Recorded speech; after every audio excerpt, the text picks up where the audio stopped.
the way you make an impact when you work with others. It's not just a job, but when you work, you get an opportunity to make an impact at a larger level.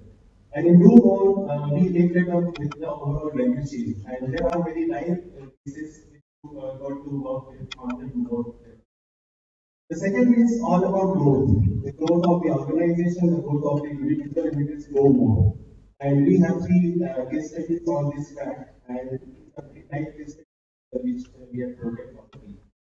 And the last is live more. And live more is with Tata Steel, it's not just three tracks, and these are three tracks which is aligned with our employee value proposition: do more, grow more, and live more. And this is what we have just culminated in case studies, which has been invented by our senior leaders from Tata Steel and protect to all the aspects. The structure remains same, and it was a very tight competition for the last 1 month. We started on 21st of August. We received a very wholesome response, and 5th September we closed the registration.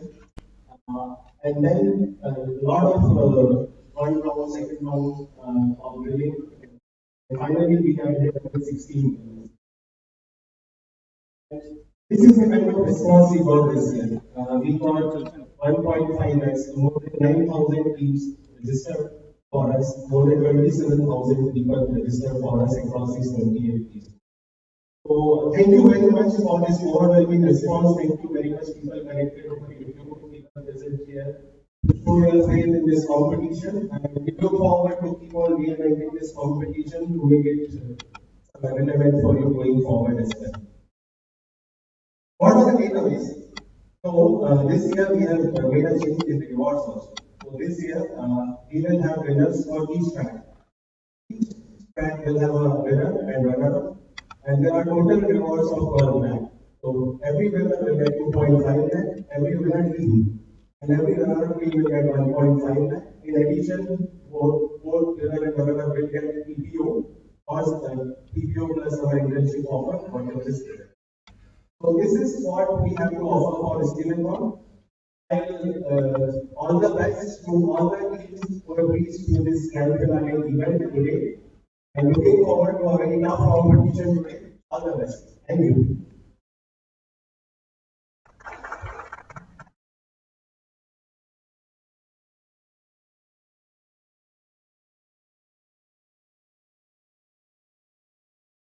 Okay. Now that we've got a bit of the prize, let me take an opportunity to welcome our jury members to this finale. We have today with us some of the most inspiring leaders in their respective fields, with a myriad of experiences and global taste of business. So, going into introducing our jury members, well, with over 37 years of work across the marketing and sales divisions, he's led the iconic merger of PSPS and Tata Steel.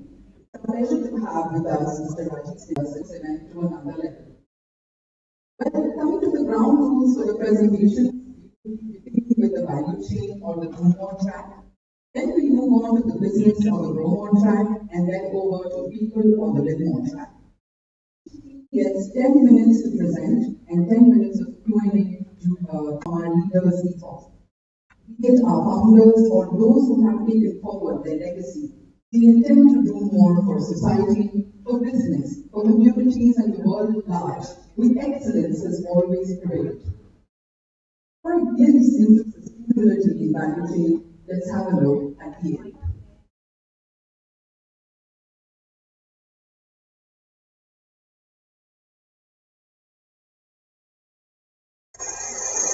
Look at us. Without us today, there is no tomorrow. And tomorrow, smart, connected, and shared. Developing. Eric will be living in a smart, connected city. Cars, homes, packaging, bridges, and machines will still be part of this future world. In Eric's world, steel makers need recycled in smart factories, where machines become intelligent and identify their own needs. Send signals to engineers working in augmented reality. Smart factories will be fully designed and tested before they are implemented and built. Value chains are transparent, integrated, flawless. What human skills are needed in an automated and data-driven world? How do we learn? Tomorrow's steel companies are managers of the steel cycle, operating CO2 neutrally with zero waste, where steel returns to where it was originally produced. Steel into steel.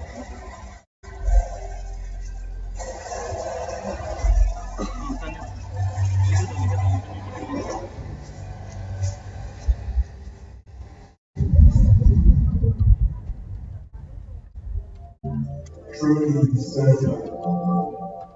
A world in which steel products are no longer owned by customers but leased. Products as a service.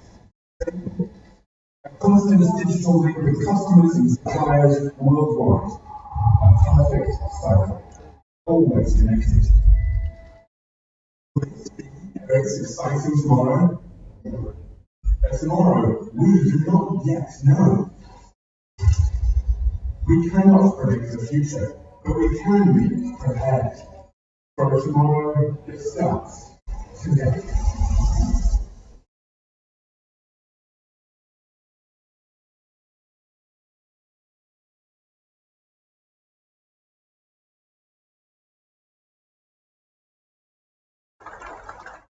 Thank you. So in the value chain track, we have three cases that give an opportunity to the teams to share their ideas on how we can do more productively. What we do is we take each case one by one. So the first one is around carbon neutrality in Tata Steel shipping. As an organization, we charter around 800 vessels to carry raw materials and finished goods across locations. The shipping industry indirectly contributes 10% of the total shipping. International Maritime Organization has laid out ambitious plans to reduce fuel emissions. As an organization, have become the first steel producer to join the Sea Cargo Charter and report our emissions in 2024. We started also working on alternate fuels, but some of the key questions that the teams which will come up are supposed to get answers to are: how can we chart out a path to achieve results in this direction? Which alternative fuels should we choose and why?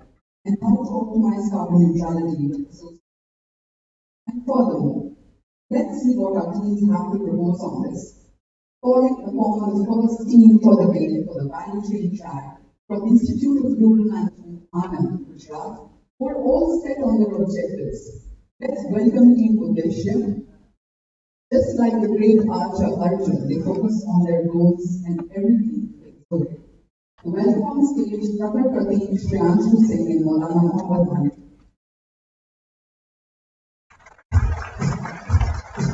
Can we have the mics to the team, please?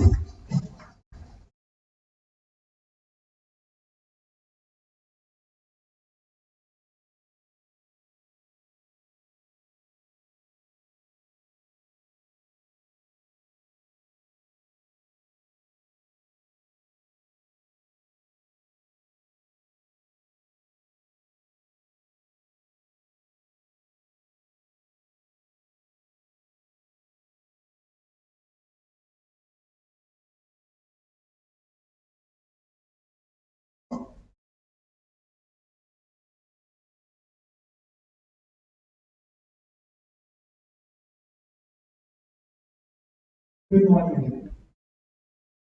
So it was in the dawn of 20th century started the view of neutrality and economic co-development. Anyway, stand together, inspired by the sea. So when we talk about in the same backdrop, let's see how it is ensure carbon neutrality. As we are almost using you see, if you do not do justice now, if you do the targets are set by IU, and when you Tata and he happens to be a leader against that 2045.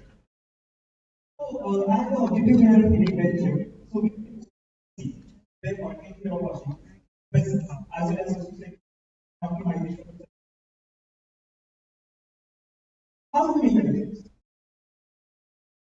See right now, in terms of power steel, are producing around 1.16 tons of carbon dioxide.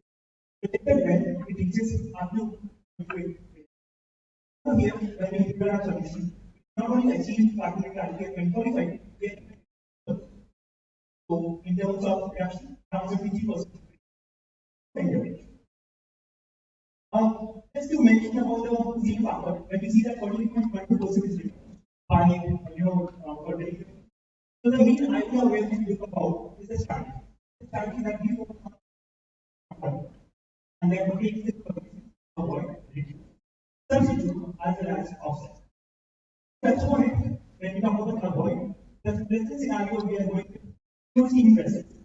In terms of offset, we are looking for example solutions and in terms of reduce. So the main question comes is why do we every time talk about multiple fuel? Okay? We talk about changing the whole message. But the main idea is that when we look at the IMO's regulations, such as EEXI, greenhouse gas emissions, CII, EEDF, all focuses on two issues.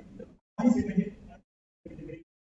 When we talk about the independent variable, then you see that fuel is one factor as well.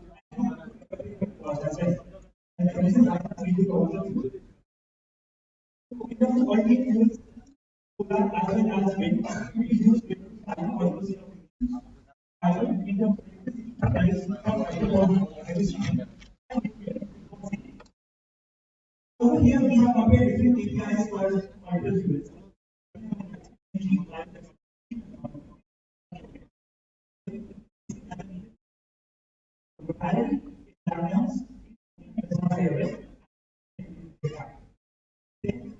Energy where it is also used for methane then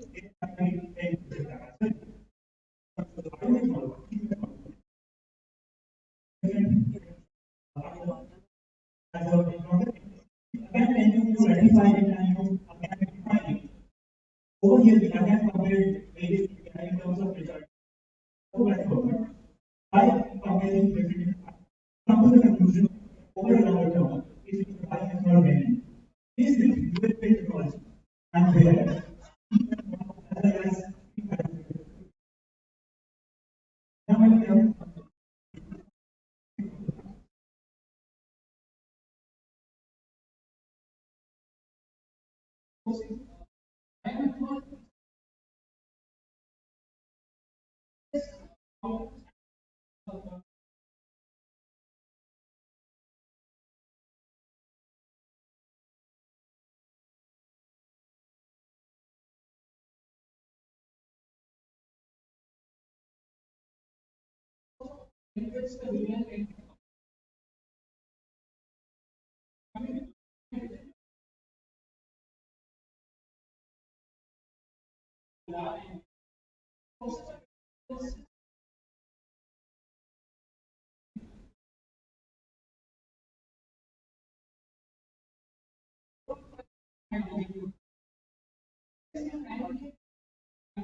Now look at the first round. Carbon price per unit is rising in every 5 years. But you would see that the total carbon pricing that we would be going as a company is substantially over. When the cost of intervention, we should take some of this project. Over time, you will see that the present cost of this particular intervention going up, going even into the at a point and that means money finance. This is not just availability now, but also this is a very of the timeline. Looking at the timeline, we have 5 things with us. And you from 2020 to 2030, usage of conventional fuel, ensuring biomethanol blending, biomethanol reversion, and clean economic.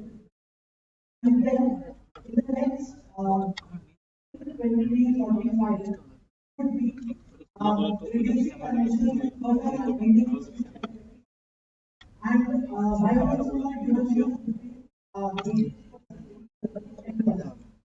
and finally at the end we could have green hydrogen at the highest followed by and biomethanol refuel.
Thank you. Two questions. One, have you thought of making a graph of the type of fuel based on the location? Because we are located in Europe and in India. I saw a graph of the changing fuels. Is that a composite graph or you have a separate graph of emissions?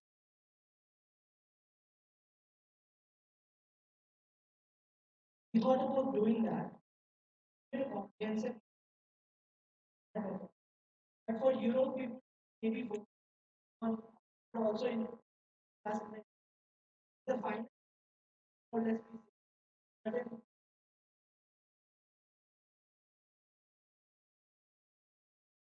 Connected that question, how do you solve the problem of choice of area? You mentioned is destination, Europe, and you may have bios.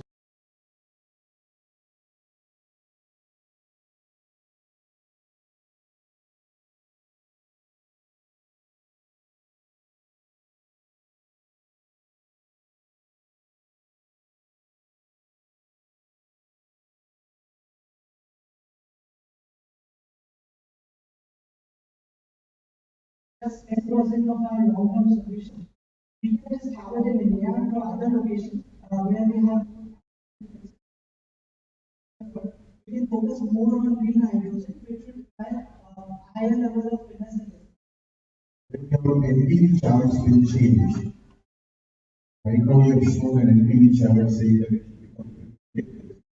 All the equation will change to the costing of the fuel. Let's say in that case, when you mentioned about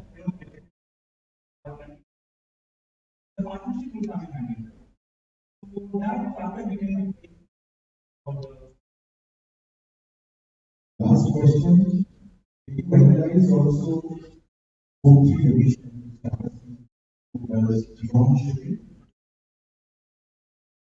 We briefly studied about it. For example, the Indian Railways case, and these things, capacity does not have a direct control, but rather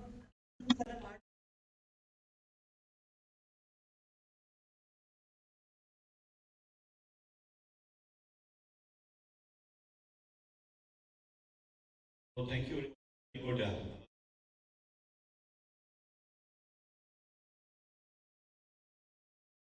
Good. You said green hydrogen, carbon. To understand if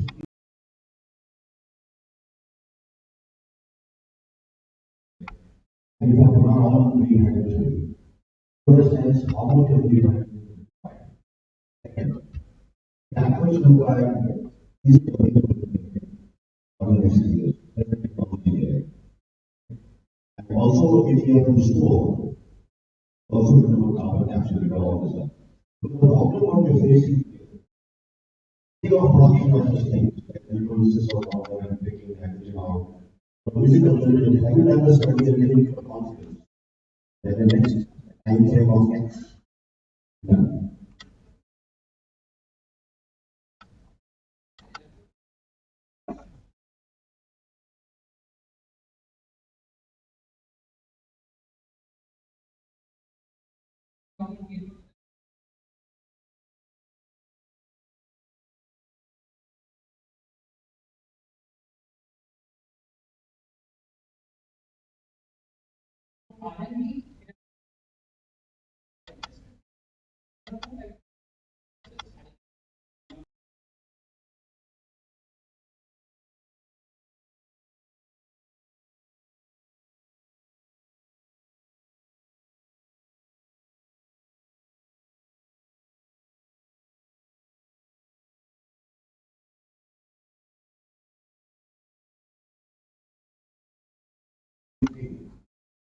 Always in the what you mentioned, that's to also the basic.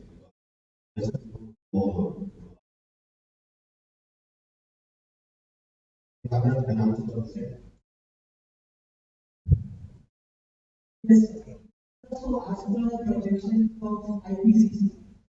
Right now, whatever amount of gray hydrogen is produced with another fossil fuel will be converted by 2050 to 98%. By 2030, we could have enough production to actually start with our transition. Actually, the government organizations are actually projecting it for before. We have been conservative in our approach. data you can yes, let it stay there. But the company cannot it's a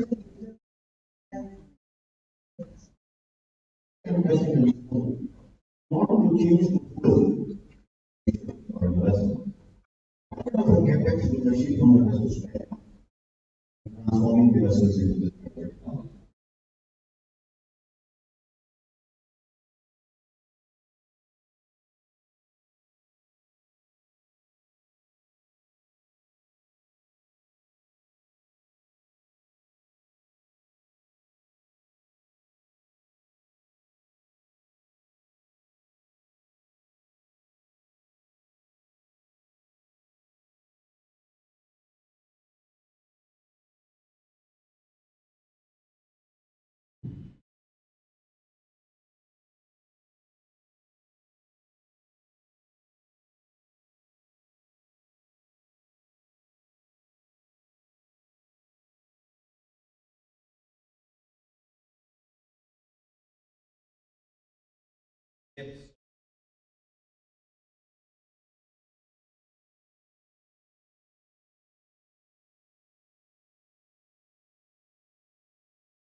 How do we redesign the supply chain so that we have to use less of shipping? right. So there are two things happening. One thing is that these are and this so in terms of crosswalking, as in India, we are not that privileged in terms of crosswalking. If we look at crosswalking, we are able to contribute to the emission. Because cargo ship has to wait on the coast for like 2 days. We are again contributing to the emission. And in terms of green supply chain, again, our luxury suppliers, they incentivize and over there we can control the emission. So these are the two major factors that we study in terms of controlling carbon emissions. Yeah. So they are again associated with non-shipping. I mean, have you considered the technology of steel making itself, which is not require so much of cool from the steel? That itself is preferred or way to reduce the carbon footprint.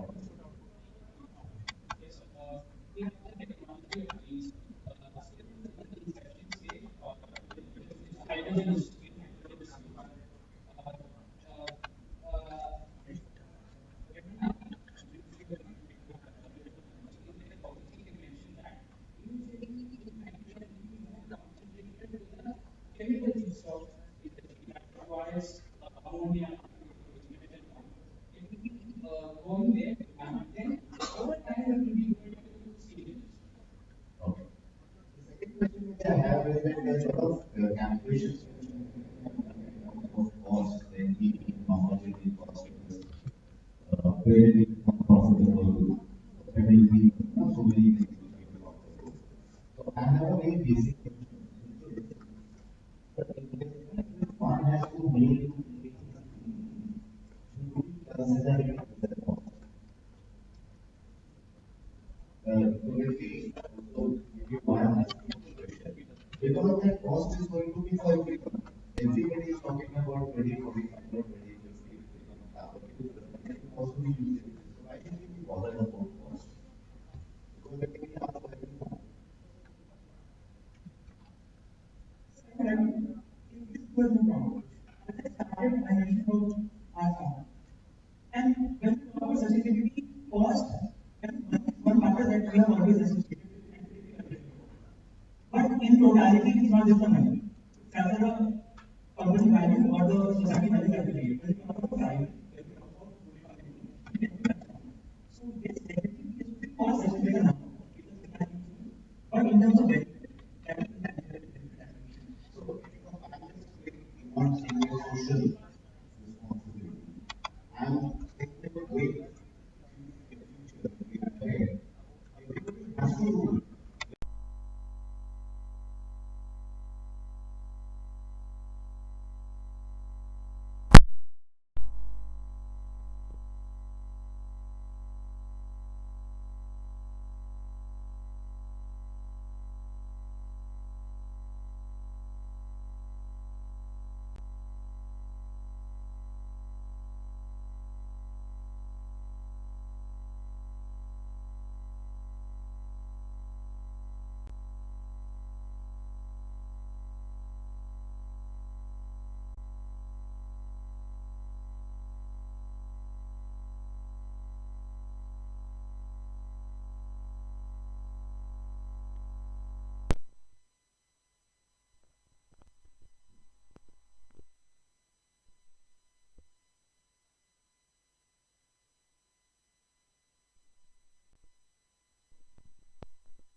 them together and defines their approach.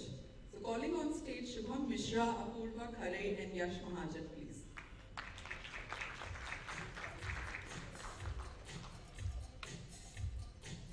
So we always have this thing internally where we say, you should think at 30,000 feet. So we're hoping that, your presentation's right up there.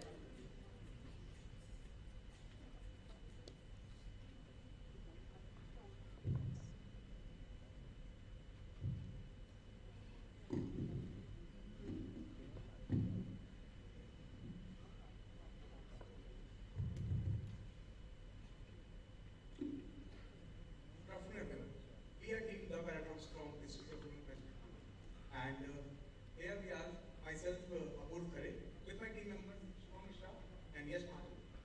We are here with a solution to the case carbon neutrality beyond shipping.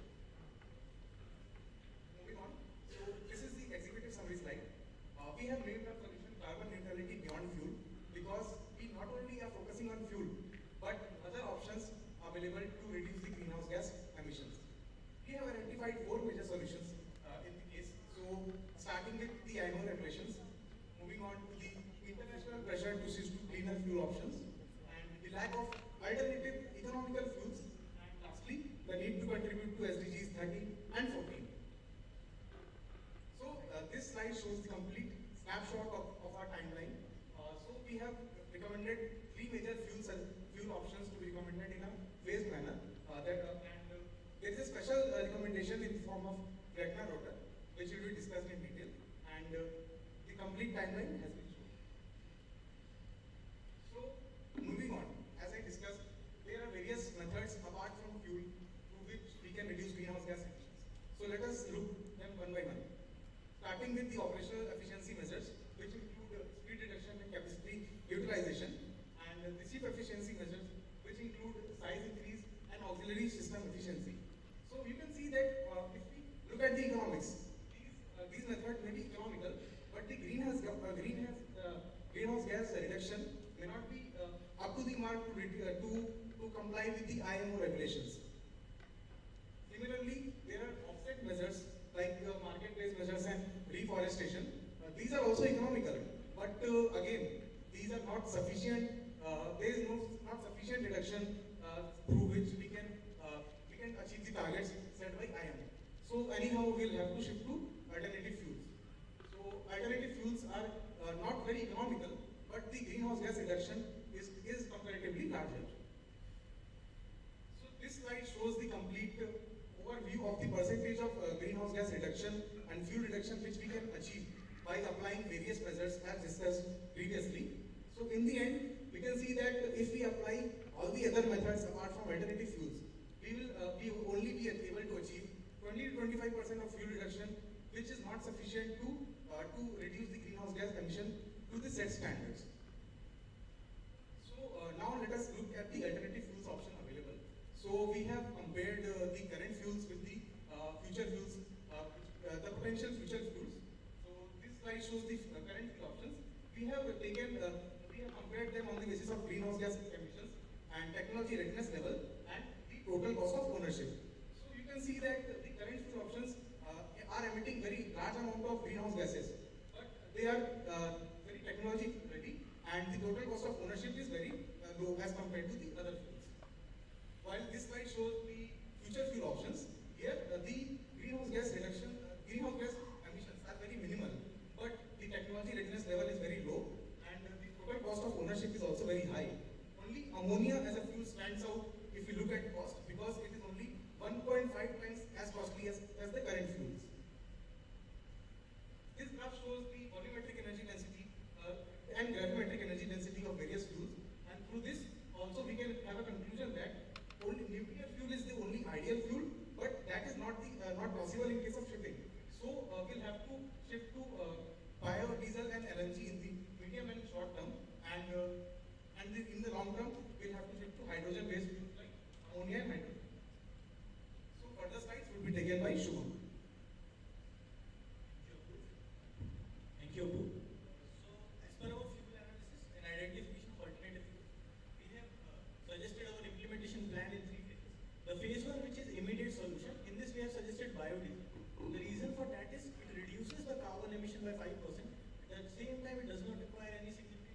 the existing infrastructure of the vessel. And there is a small con associated with this.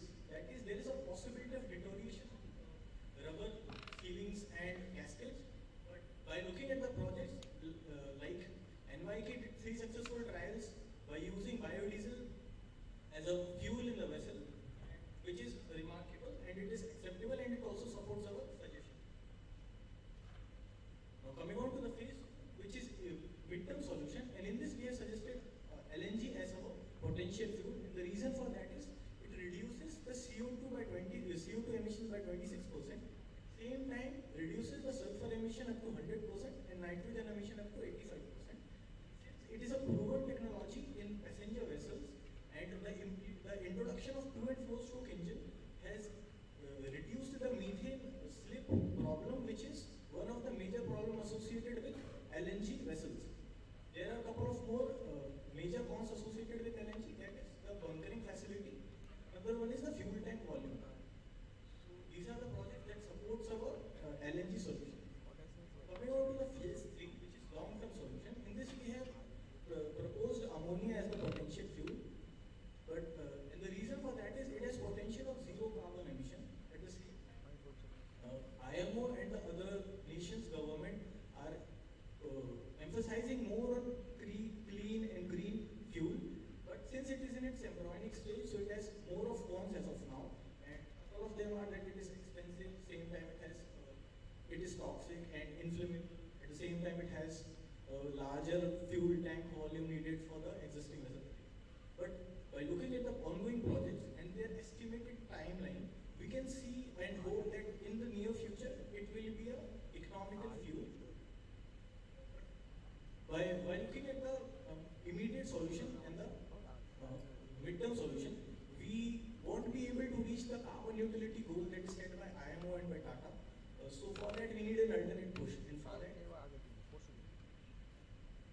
for that we have suggested Flatner rotor as our recommended solution. And since Flatner rotor is a wind-based solution that is used for vessel propulsion by providing additional thrust, and at the same time it has a potential of reducing the emission in the range of 5 to 30%, and in the territory in which our ships work and take the raw material and reach out to India, that is from Australia, New Zealand and Brazil to India. And in that region it is 15% is the achievable target of reduction of emission. Since it lies for one single motor in the range of $4 lakh to $9.5 lakh, depending on various aspects. It has a lifespan of 20 to 25 years, and the further slides will be taken by Yash. Thank you, Shubham. So, moving on to the next slide. Here we can see the in-house use and results of in-house use experiment conducted by NMOI. For the 325,000 VLSC vessel, there was a reduction of 18% in fuel carbon emission, which resulted in saving 1,671 tons of fuel and 5,357 tons of carbon emission. Similarly, for Kamsarvex vessel, there was a reduction of 18.1%. For capsize vessel, it is 21%, and for ultra vessel, it is 15%. Here we have the calculation based on the vessel assumptions. We have divided into 3 scenarios. 8%, 12%, 16%. For 8% fuel scenario, we will be having a payback period of 2.8 years, and the net present value of saving is $5.66 million. For 12% scenario, it is 1.8 years and $9.48 million, and for 15%, it is $12.6 million, and payback period is 1.5 years. Here we have assumed the hypothetical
ask you, did you think about what's the strategic reason that we are placing this case? Why are we after reducing the carbon in shipping? How does the math total up? What do we emit? Today we make 34 million tons and we emit something. How much is the carbon emission through shipping? And why are we, what's the strategic reason for this whole case? I would like to take up this question. So currently, the shipping industry accounts for nearly 3% of global greenhouse gas emissions. And if something is not done, or we do not, if we don't think now what is the way forward to reduce this, then it may shoot up to 25 to 30% in the future. And as we are thinking more and more about sustainability and cleaner environment, so this problem is a major challenge for companies around the world, and hence this case has been designed with a vision of future. What we can do now so that we can control these emissions and we do not allow them to. Now, let's hit the number. So today, let's say we take India, we emit 42 million tons. And through shipping, which we use for India, how much do we emit? And if you look at that number, that's less than 2 million. So why are we bothered about this? That's the strategic question which I'm asking you. So the reason is the values of Tata Steel. Since they are always concerned about sustainability. Say more. Say more. Other than the value, say more. Why are we, what's the strategic reason? It is so small compared to 42 million which we emit. I would like to add some points. So there are various markets in which Tata currently does not operate, and this the primary reason behind this is like we can take the example of France. So there they have the policy that the steel produced or shipped should be green. So if we start shifting to greener production methods and cleaner fuels, then it opens up some additional markets for our export products. So that would be one of the strategic reasons why we should look in this with this vision. We should go forward. My second question is, you mentioned about adopting rotor. Are you suggesting same method for cape size and Panamaxes, or you have a different strategy for different types of vessels? So I would like to take this question. So the rotor is applicable on all the type of vessels, and we have also mentioned in our slides, it was for cape size for Panamax as well. And the trials done by ammonia, it was for all the types of vessels throughout the year. In the same territory from Brazil to China, and from China to Australia. So it actually covers all the aspects. So it is for every type of vessel. No, I saw that slide. What is relevant, we don't use very large ore carriers, for example. So given for India solution or Tata Steel solution for India or Europe, are you recommending this for capes or Panamaxes or Kamsarmax? What did you think about it? So sir, India for Tata Steel specific. Sir, for specific Tata Steel, we are primarily focusing on Panamax size vessels, and we plan to use this in combination with the alternative fuel options. And as you mentioned, the fuels would be changed according to the phase we mentioned in the timeline we mentioned. And these, since these are movable assets and also have a they also have a lifetime of around 20-25 years. So these can be reused on different vessels across. But the primary focus would be on Panamax. In which case, you had shown also some timeline up to 2030. Can you indicate what is the increase in the freight bill which Tata Steel will have to incur if you were to change over to these kinds of vessels? You can take that window only, what you have shown, 2022 to 2030. You are recommending certain things to be done. How much more freight bill will increase for us?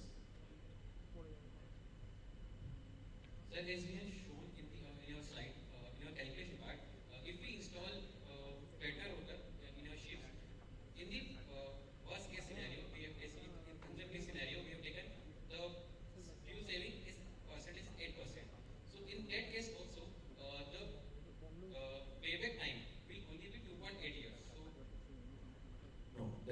payback time. Yes, sir. But as a company, we will have to incur more freight because the hiring charges will increase and these fuels are used in a different manner. So, did you look at it, or we will actually reduce the freight bill in the immediate period only, 2022 to 2030? I just want to have that sense from you. Sir, to be honest, we did not look these aspects completely, but we studied that installation of these Vecna rotor and operation. These are completely automated process. So we do not need additional technical manpower to operate these. So on that part, we do not incur an increased cost. But the initial investment of around $4 million, as you mentioned, that would be increased in the short term. And but as you mentioned, it would be paid back in around 2 to 3 years, as depending on the efficiency it is provided. Thank you. Thank you very much. So I have just one simple question. So your whole strategy and your solution is getting the frontal rotor, as I understand. Is correct? Now tell me very something simple thing. Is it very unique? It is not been done, or it is in practice today? Sir, this is an age-old technology. We had been the shipping started with wind propulsion, but it lagged behind after the introduction of these diesel and fuels we currently use today, because firstly it was not feasible, means for long shippings, because diesel engines and all offer greater speed and much more. So it was somewhere buried down. But as we are talking more about sustainability and cleaner environment, the wind propulsion is again rising up, and there are various projects being taken up by various organizations, including NYK, by which we are planning to incorporate some wind propulsion in the existing vessels. And IMO also has target to shift to wind propulsion by around 2030 to 2035. So that IMO also has a vision to shift to wind propulsion. So this will certainly be the future in shipping industry. Basically, you're saying that this is not a new technology, something not unique. It was already there, it was not economical. It was something else taken over. Specifically, Fregner rotor is something new, but the technology, wind propulsion in general, it is the age-old technology. Oh, so in freighter rotor is a new thing, you say? Sir, it is still in developing phase, and a few trials are being conducted. Okay, thank you.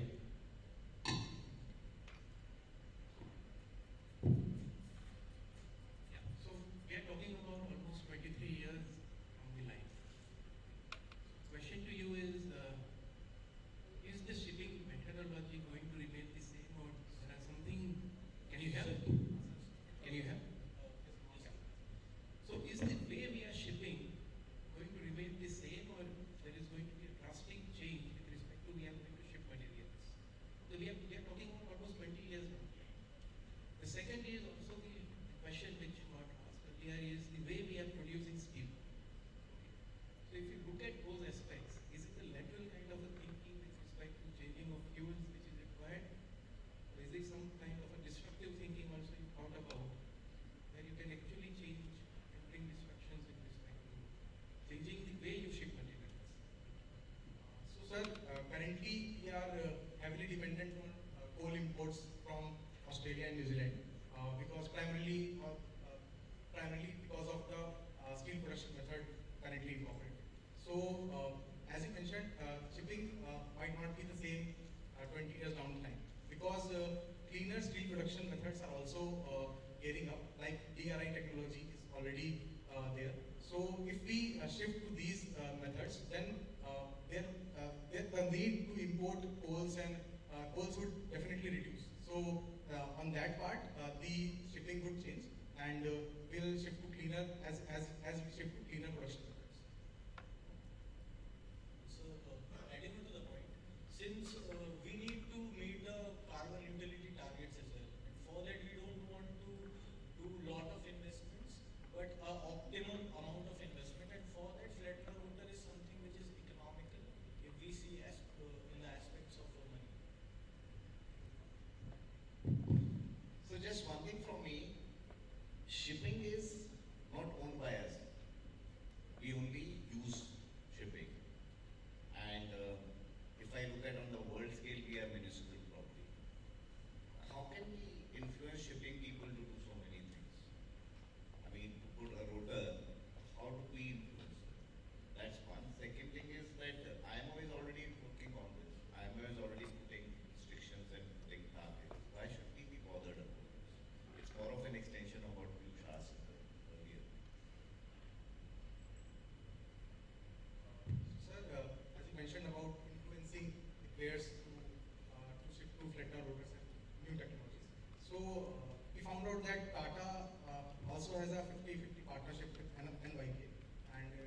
So, and NYK is also currently, NYK has also done some trials with Anglo-American company on biodiesel and is also currently working on Fretna trials. So,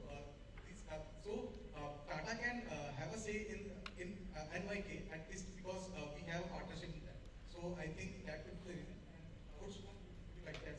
Sorry, just a mistake. NYK is not focusing on this Fretna router, it is focusing on ammonia-based fueled vessels. So for that, actually NYK is also looking for an alternative options to reduce the carbon emission. For that, we can suggest NYK to try this as well. And if it works, it is a win-win situation for everyone.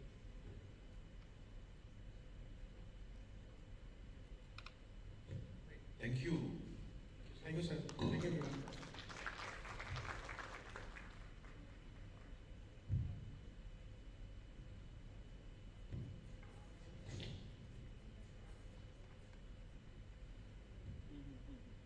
Yeah, so over to the audience, please.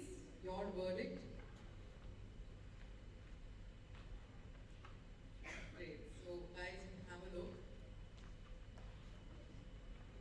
So, we are done with the first case for the event. And moving on to the second case in the value chain track, which is around assessing the rate prices and identifying ideas or mitigation strategies around the same. High dependency on Indian Railways movement of raw material and finished goods has led to disruption in supply chain of Tata Steel. Rate crisis creates a highly uncertain environment for logistics which hampers timely availability of raw material and dispatch of finished goods, thus creating customer dissatisfaction. So some of the key expectations from the teams on this case are how to develop a predictive model or a tool to gauge the rake availability by Indian Railways, and what are the mitigation strategies that they would recommend TSL to make its logistics resilient to rate crisis. Let's bring in the team from IIM Ahmedabad, Olympian champions, to bounce their ideas off with the audience, please.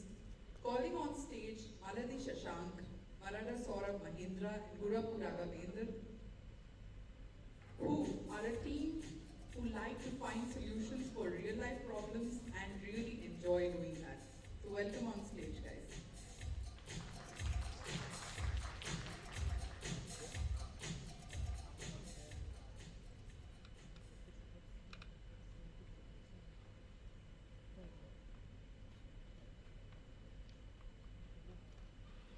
So good afternoon to the members of jury and all the members who are present here. And thank you so much for this opportunity. So we are Team Olympian champions. I am Raghavinder, and here I have Saurabh Mahindra over here. And one other team member, Shashank, is unable to join because of his academic commitments. Yeah, so we'll start with the presentation.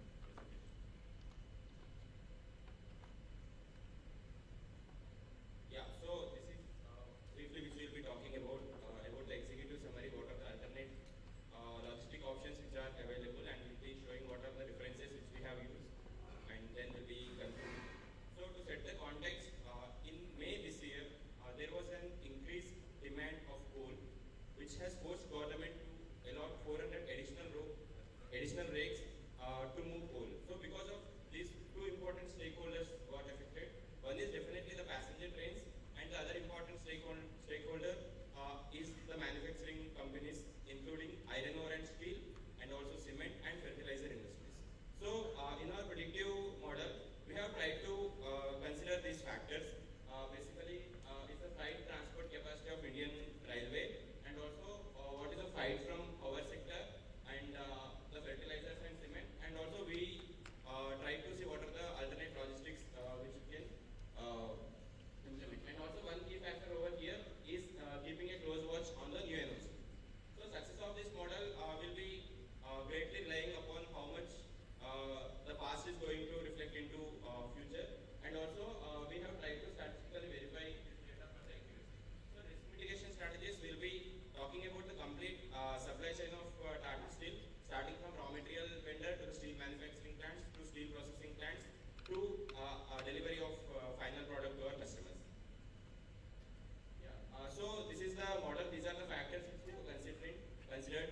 The factors from the Indian Railway is mostly the availability of rakes per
6 to 70% as the growth of GDP, and we also see what is the percentage of it over here. So we were able to see a very linear regression over here, which gave us a picture that electricity demand is one of the major factors which is considering the increase of coal demand.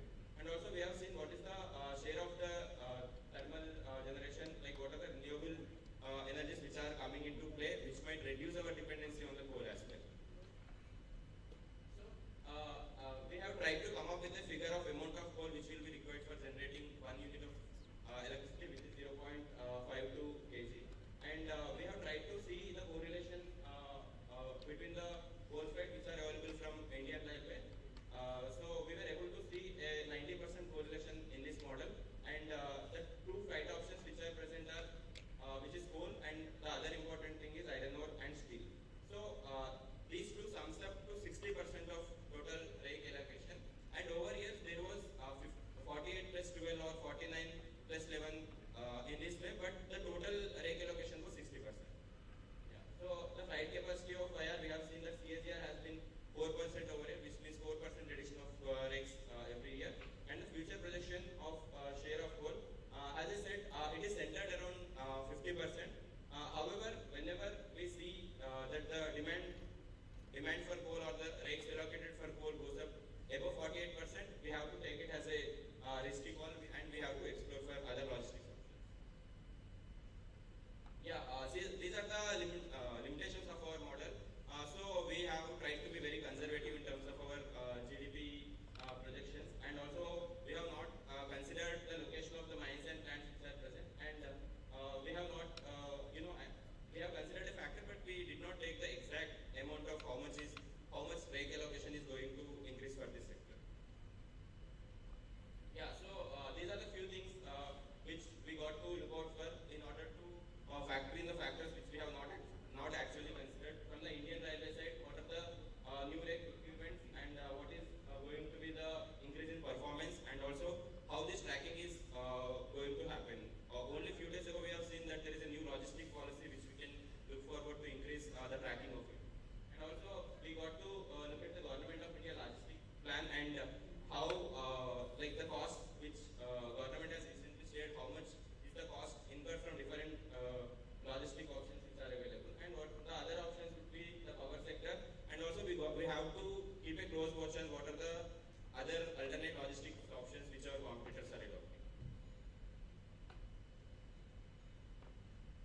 So hi everyone. So we'll now focus on the logistics from raw material sourcing till the steel manufacturing plants. Now in India, 100% of the iron ore, yeah, for any steel manufacturing, right?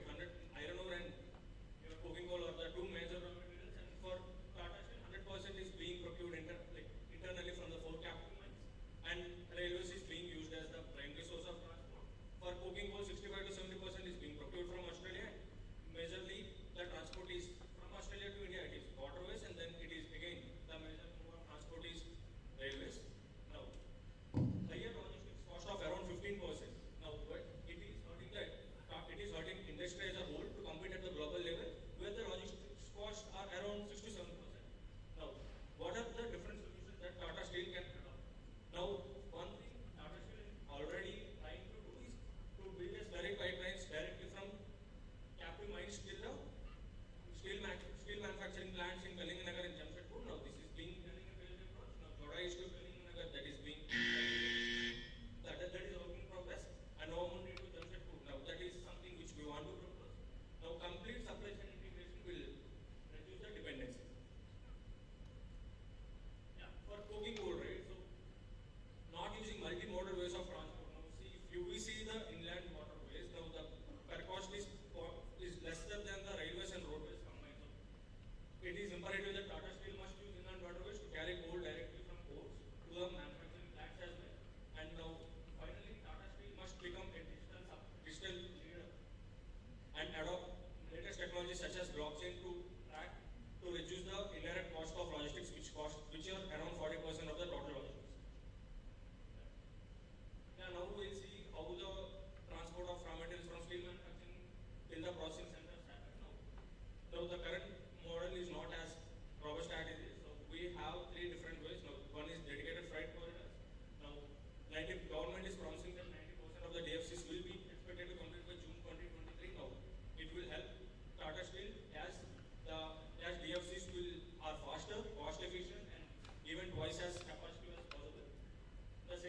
is your inland waterways. As we discussed, the inland waterways is cost is far lesser than the railways and roadways. Now, anyways, out of the one level inland waters we have that is not functional. And finally, EV, which is going to be a game changer in this logistics industry, where government is planning to make 70% of the commercial vehicle sales by 70% now. We believe that it will definitely reduce the cost per 10 kilometer in road transport as well, so that Tata Steel can have that advantage. So, yeah, finally, there are three strategies which we have thought of, probably in the short and long term as possible. Now, first one is the leveraging SFP policy. The second one is having a central depot. Yeah, that's all.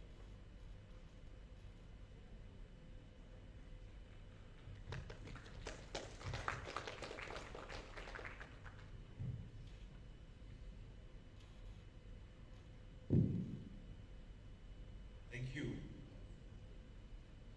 So in your model which you have developed, have you kept iron ore and coking coal in the same basket, or you have looked at the model in two different parts? We have kept it in the same thing. The reason being, we were not able to get the separate data explicitly for both. So that is the reason we have considered it in the same bucket. But then your model will give suboptimal result, because coal, we only use coking coal. Whatever you heard about last 6 months of the coal crisis is thermal coal. That moves in a very different direction, different destinations. So to what extent is the model going to help in prediction? Sir, as I said, we have considered both of them as a single factor. However, our model is flexible and we can actually consider both of them as a separate variable, and maybe we can again estimate the demand. Because in this case, we have said it is centered around 50%. So if we factor in that, there is a chance that we might get a different figure for that. Why do you think this whole subject has come about? There are tracks over the place, railways are government organization, they are helping steel companies, cement companies, everybody. There is capacity which is there. Today they move, let's say 1500 million tons, they will move 3000 million tons as per their own policy. So why this crisis? So the reason announcements and reality are so I'm just wanting to understand, how did you decipher this? Sir, as you said, the government is saying that we are moving these many logistics in such a short amount of time and all these things. But however, as I said, the demand is very periodical and it is completely seasonal. There is a timeline in a calendar wherein the rakes are underutilized and the complete capacity is not utilized. However, in our model, we were able to predict that there are certain months in which the demand for electricity is getting increased, because of which we are not able to get the rakes. So I think the announcements from government will tell us only one side of the story. The mitigation thing which you mentioned, is that a current problem, like a today's problem, or it is a future issue to be sorted out? Because currently we are happily manufacturing 18-19 million tons and delivering 18-19 million tons. You don't hear that Tata Steel did not achieve its numbers due to lack of rakes. So what's the whole subject of mitigation about? When there is no problem, there is no mitigation. I just want to know your thoughts on that. Definitely, sir. I wish we had said this in this. Tata Steel is able to adopt all the best logistics options which are available at this option. The only reason we have looked into the alternate logistics is that from the Niti Aayog data, we were able to get the logistics cost which is incurred in different modes of transportation. So apart from that, even the commercial EV is going to come in. So we just tried to see how much is the cost which is associated with the alternate logistics, so that if we have a crisis in terms of railways, we can actually consider these options at least for the last delivery. Yes, sir. Just to add a thing, so as we have already seen, so the cost of logistics, right, for Tata Steel it is around 6,000 crores, which is probably 15% of the total cost of the material. Now we thought at a global scale it is around 6 to 7%, right? So by reducing this, so by exploring different ways you can transport the material, Tata Steel can actually reduce their cost and become but you are recommending still dedicated freight corridors, which is also railways. So you are shifting the problem from one box to another box, also run by railways. With your alternate mitigation strategies, how much do you think 15% can be reduced? If at all it is 15%. I just take your number as 15% only. How much is the reduction? Sir, I would definitely say that's a very tough question to answer. However, we feel we can come somewhere around to 11 to 12%. Again, I said this is just a guess. The reason I claim this is for the road transportation, it is around 2.6 per metric kilometer, and if we look at rail, it is 1.6. However, for the passenger, we are able to see that the cost of transportation to the electric vehicles has come down by almost 1/10 of it.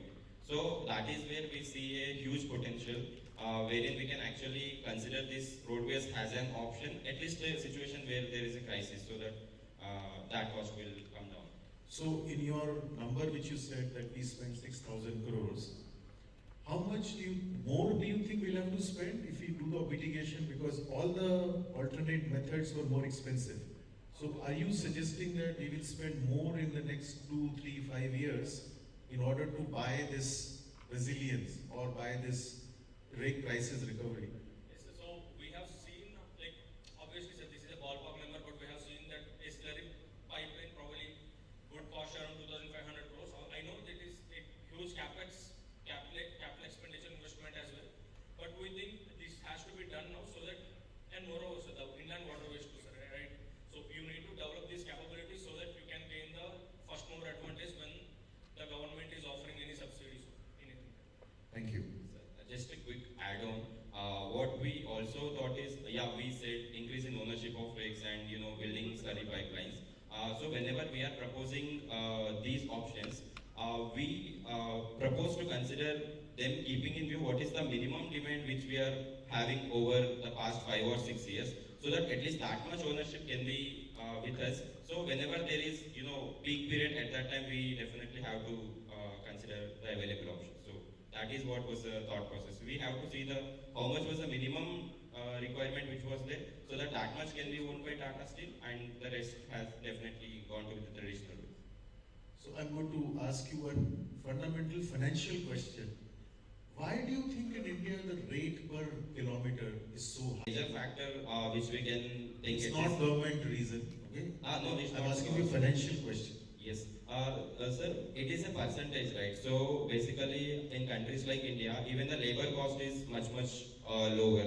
So if we look at roughly on an industry, it is 3 to 4%, which is the employee cost which is getting incurred. But however, if we look at the other countries, 30 to 40% of the cost is on employees. So I think the labor is very cheap here. That is how the percentage number is looking slightly higher. But we definitely feel that it is higher than the other countries. In terms of percentage, definitely. Why? So we believe the lack of having an infrastructure to freely move the material, right? That is the main reason behind the increased cost. Right. Okay. Hi. Questions from my side. So, in your model, the model depends on how well you articulate the variables. Yes, sir. And how you keep using the future also while building this model. Of course. So you said that one of the reasons what your model is predicting is that in April to August, because the power demand goes up, the rail movement for coal increases, and hence it's not available for other players. Is it true? What are the other reasons?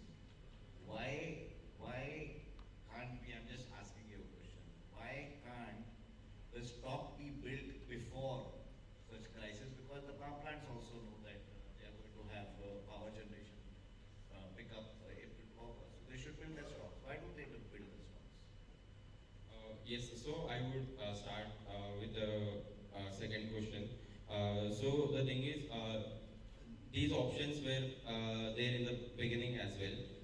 But however, there was always there is a financial trade-off which we got to take, whether it is viable to invest on these logistics at this point. That is one thing. And No, please, financial is fine.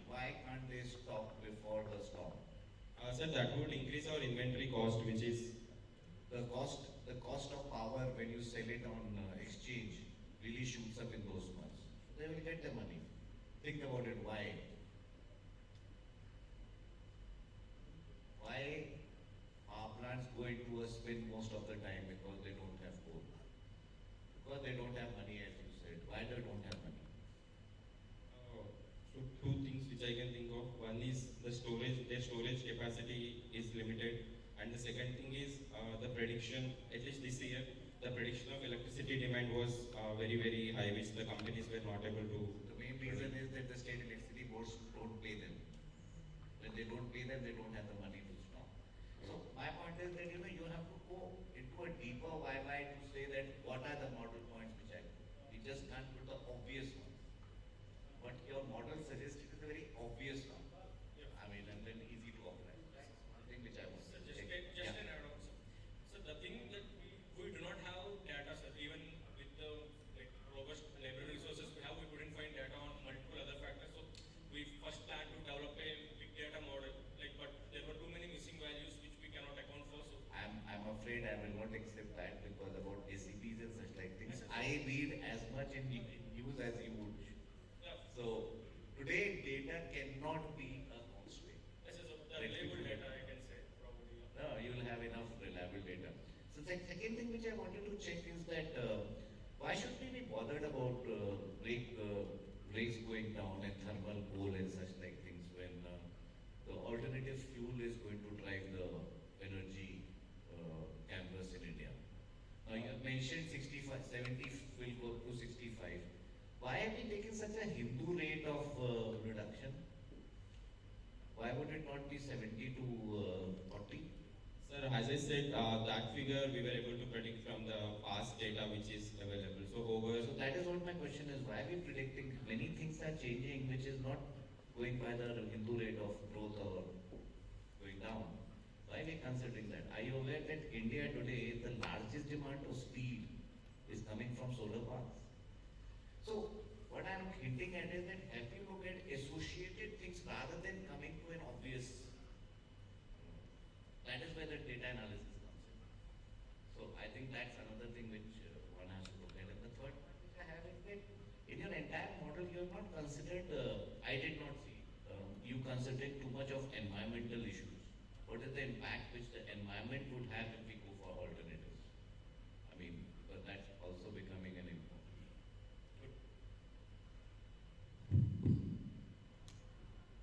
Hi, good afternoon, sir. Two questions. One is that when you build this model, like you have done the very traditional, demand during this period, seasonality, which is quite consistent. If you had done 10 years back and do now, it would not change. You're seasoned Indian. Correct? How about the disruptions in supply chain has taken big shape in the last 4 or 5 years or a decade? For example, the recent chaos which happened in thermal coal has also got to. So what I'm saying, one is look at from the demand side, second look at from the supply side. Correct? In your model, I've not seen anything disruption happen in the supply side, which may also cause disturbance to people like that as steel. It's a very standard predictive model, April to June, garmi hai, zyada power lagega and all that. So I'm not too sure whether you looked at it. And also from the import side, because a lot of thermal coal is imported into India. And any disruption in, let's say, Indonesia or South Africa, which are typical countries where you import thermal coal, is disrupted. In your model, did you think of this matter, or you just looked at the predicted demand side? Sir, definitely we have focused more on the demand side. However, as you said, from the supply side, as the new logistic policy which has come in. So basically we didn't have a perfect tracking system to see once a good has started from Tata, the starter processing plant to end customer. We were not sure of where the good has reached at this point of time. So that is the reason why we have considered we can adopt to some of the digital technologies so that we will get a command or control over where exactly my good is. And over a period, we will be able to generate, the trends in what are the actual places wherein the logistics is getting spread. So maybe that from the supply chain point of view. My second, I don't know, I'm just thinking aloud. See, there are too many disruptions. And you know, there is no model. Suppose I have to say that the entire model, if you leave it from, so yes, there's a forecasting. You are putting a forecasting model, so to say, correct? Now, in today's world, forecasting doesn't work. There are too many disruptions happening in the world, correct? So have you thought of a model which is more of consumption based rather than the forecast based? And bringing a logistics rake movement, so that it's all about giving comfort to people like the users of rake or whatever it is I'm saying. So instead of just looking at a forecasting in April, June में ऐसे होगा, July, August में ऐसे होगा, GDP ऐसे होगा, you are just forecasting. Forecasting is meant to be wrong, and more in today's world, correct? So have you thought of a model which can be more on consumption based, and how can we do that to build a very more robust in this dynamic environment? Sir, because as I said, we have considered coal and steel with it. So that is the reason we try to go more on the demand side, like demand of rakes for us. So if we have to think it from the customer's point of view, yeah, we just gave a thought on who our customers and how the demand is going to change, or how more people are ready to buy from steel manufacturing plants. But I would definitely say we have not again considered it in our model. Okay, thank you. Thank you. Thank you so much.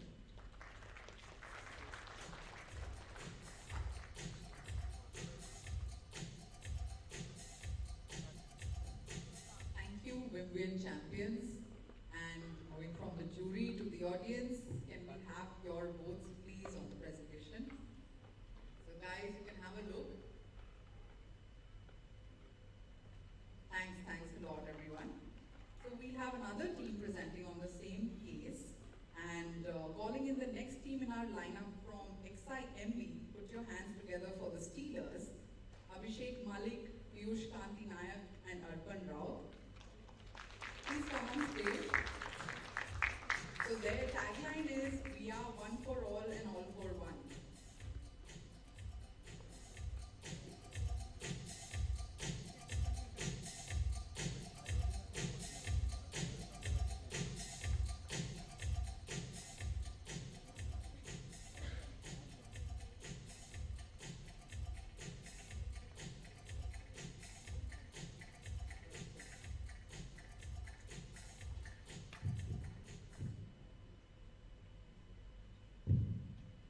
So a very good afternoon to one and all.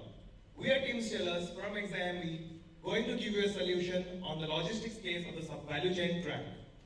When we started off, we had a plethora of questions in our mind. The major one being, with Tata Steel being the market leader in this segment and years of good relation with Indian Railways, why is this problem even arising in the first place? As a first step, we bucketed the ordering process into 4 segments, namely forecasting, indentation, rate delivery, and rescheduling. We dig in deeper to find the pain points in each of the following. In case of inaccurate data in forecasting, it takes you to a problem in indentation. You'll find a deviation. The major problem lies around the rate delivery. We don't know the number and type of wagons that you are going to receive until and unless the train comes to the Marshall Yard of Tata Steel. This again taking a hit at the inventory. These are some of the pain points which revolve around one major point, but there can be more. So, let's look at the next slide. As you can see, there is a red zone and there is a green zone. The red zone consists of Jamshedpur, Meramandali, and Kalinganagar. Jamshedpur, being dominated by Tata Group of companies, faces a little less crisis as compared to. The reason being, it is a few kilometers away from NTPC. So, for understanding this, we have to go a few years back. Government of India ordered Indian Railways to provide rakes to these thermal power plants at a priority rate. After which, the companies in and around this thermal power plant had to take a hit of rake crisis. Coming to Kalinganagar, this is in a better position as compared to Meramandali. Meramandali and Kalinganagar are connected to the contact junction, which also happens to be our nodal point for the red zone and the green zone. Green zone is basically the area in which we are trying to put our plan in. Now imagine a case. What could happen if you could have a model which could accurately predict the number and type of wagons along with the probability rate and the error? So we have built that model. Can you please play the video?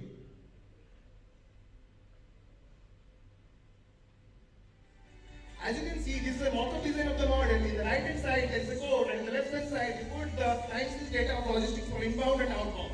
After that, you choose the type of wagon, and you get the probability, the error percentage, according to the date. This is the additive feature that we have put in, which increases the accuracy of the model, and we'll see why in the upcoming slides.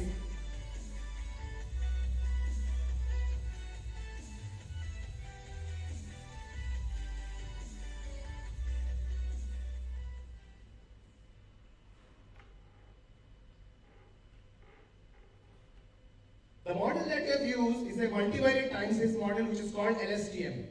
As you can see, in the first part, we are putting the time series data for inbound logistics and outbound logistics. Looking at the user, this is the user interface, like the initial input and the output that we talked of. It is getting processed through 3 layers. The first layer is the primary layer, the secondary layer, and the miscellaneous layer.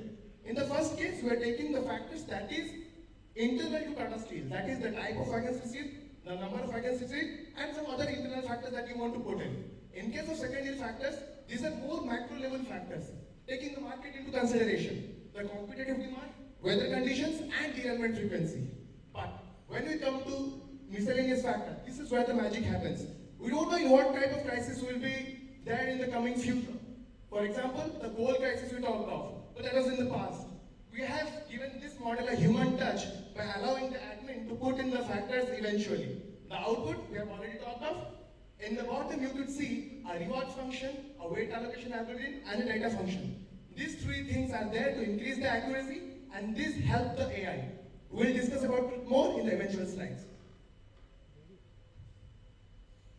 Now the model gives a forecast gives a number. But the first law of forecasting says forecasting is always wrong. So we have used the power of reinforcement learning in the form of reward function to solve this. Reward function takes predicted data and observed data and calculates the error. This error is compared with the previous round error. If this error is less, we give more reward or else less. This reward is sent to the weight allocation algorithm in the form of weight factor. Now all this data is clustered and sent to the data function where it merges all the data and sends to the database for the next round. Now these are the dashboard we have created. The weather information system is connected with the weather API for getting the weather forecast. The derailment frequency and wagon loading time data we get from Indian Railways. Now, as in women also reflected on the same, the coal factor. Now the difference is coal inventory level, daily rate supply, turnaround time. These 3 factors get activated only when the coal inventory level gets critical. Now, let's see how we interact as a user with the AI. We have used 3 use cases. The first one is the obvious factor. The AI catches a news snippet and sees if there is power crisis that has occurred earlier or not. Now the AI switches on itself and has the factors in place. Now what if there is a new news like the national logistics policy? The AI doesn't know what will be its effect. So it asks the user to give a severity rating in the SATI scale that can be incorporated. Now what if there is a crisis which is not related to Tata Steel, like rice mess? Rice uses DCMS wagon, which is a covered wagon basically.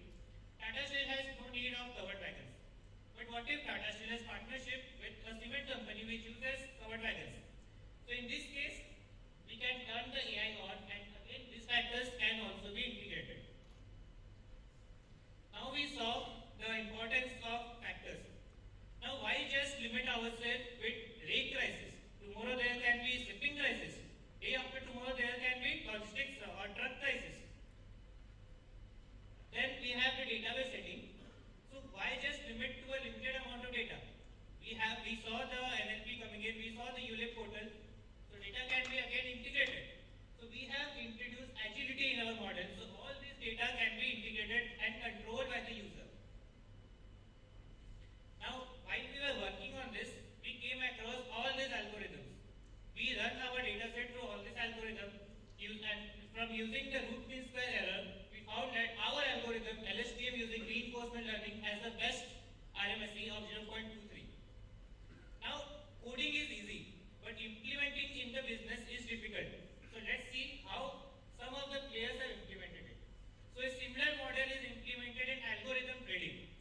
companies are like this. Then there are some similarities, but the difference is algorithm trading has less standard deviation in their data, but we have the highest standard deviation, because of which we are using min-max scaler and atom optimizer. Now something we can learn from them is their logic of portfolio prediction. If we are able to adapt to that, we can also predict the concord rates. So for the partnerships, we propose a limited liability partnership model. The partnership will be a joint one, and the subscription cost will be provided by our partners. And then it is because when there will be increase in demand, Tata Steel will be able to cater to it, and when there will be a decrease in demand, it will be provided to our partners. So we have identified some of the probable partners in and around the green zone, and we have created them into two buckets. First one is the supplementary good partners, and second one is the complementary good partners. We propose to implement this model once the demands of Kalinganagar and the Meramandali plant is fulfilled. Coming to the financials, so the financial calculations are done by comparing the Boston and Bob SN wagons in GPWIS. Some of the assumptions which we have taken are the life of the wagon is 30 years, cost of one rake is rupees 23 crores, and some of the other factors are also mentioned. So the total investment for the 5 rakes is rupees 115 crores. The NPV of one rake is 26 crores and 3 crores at 10% and 20%. It gives a positive NPV which suggests that the investment is viable. The ROI is 22% and the IRR for one rake is 23%. So let us look at some of the factors which will help us sustain in the future. So some of the plants are coming up in the green zone, and there is a cumulative steel making capacity of 71 MTPA by the end of 2030.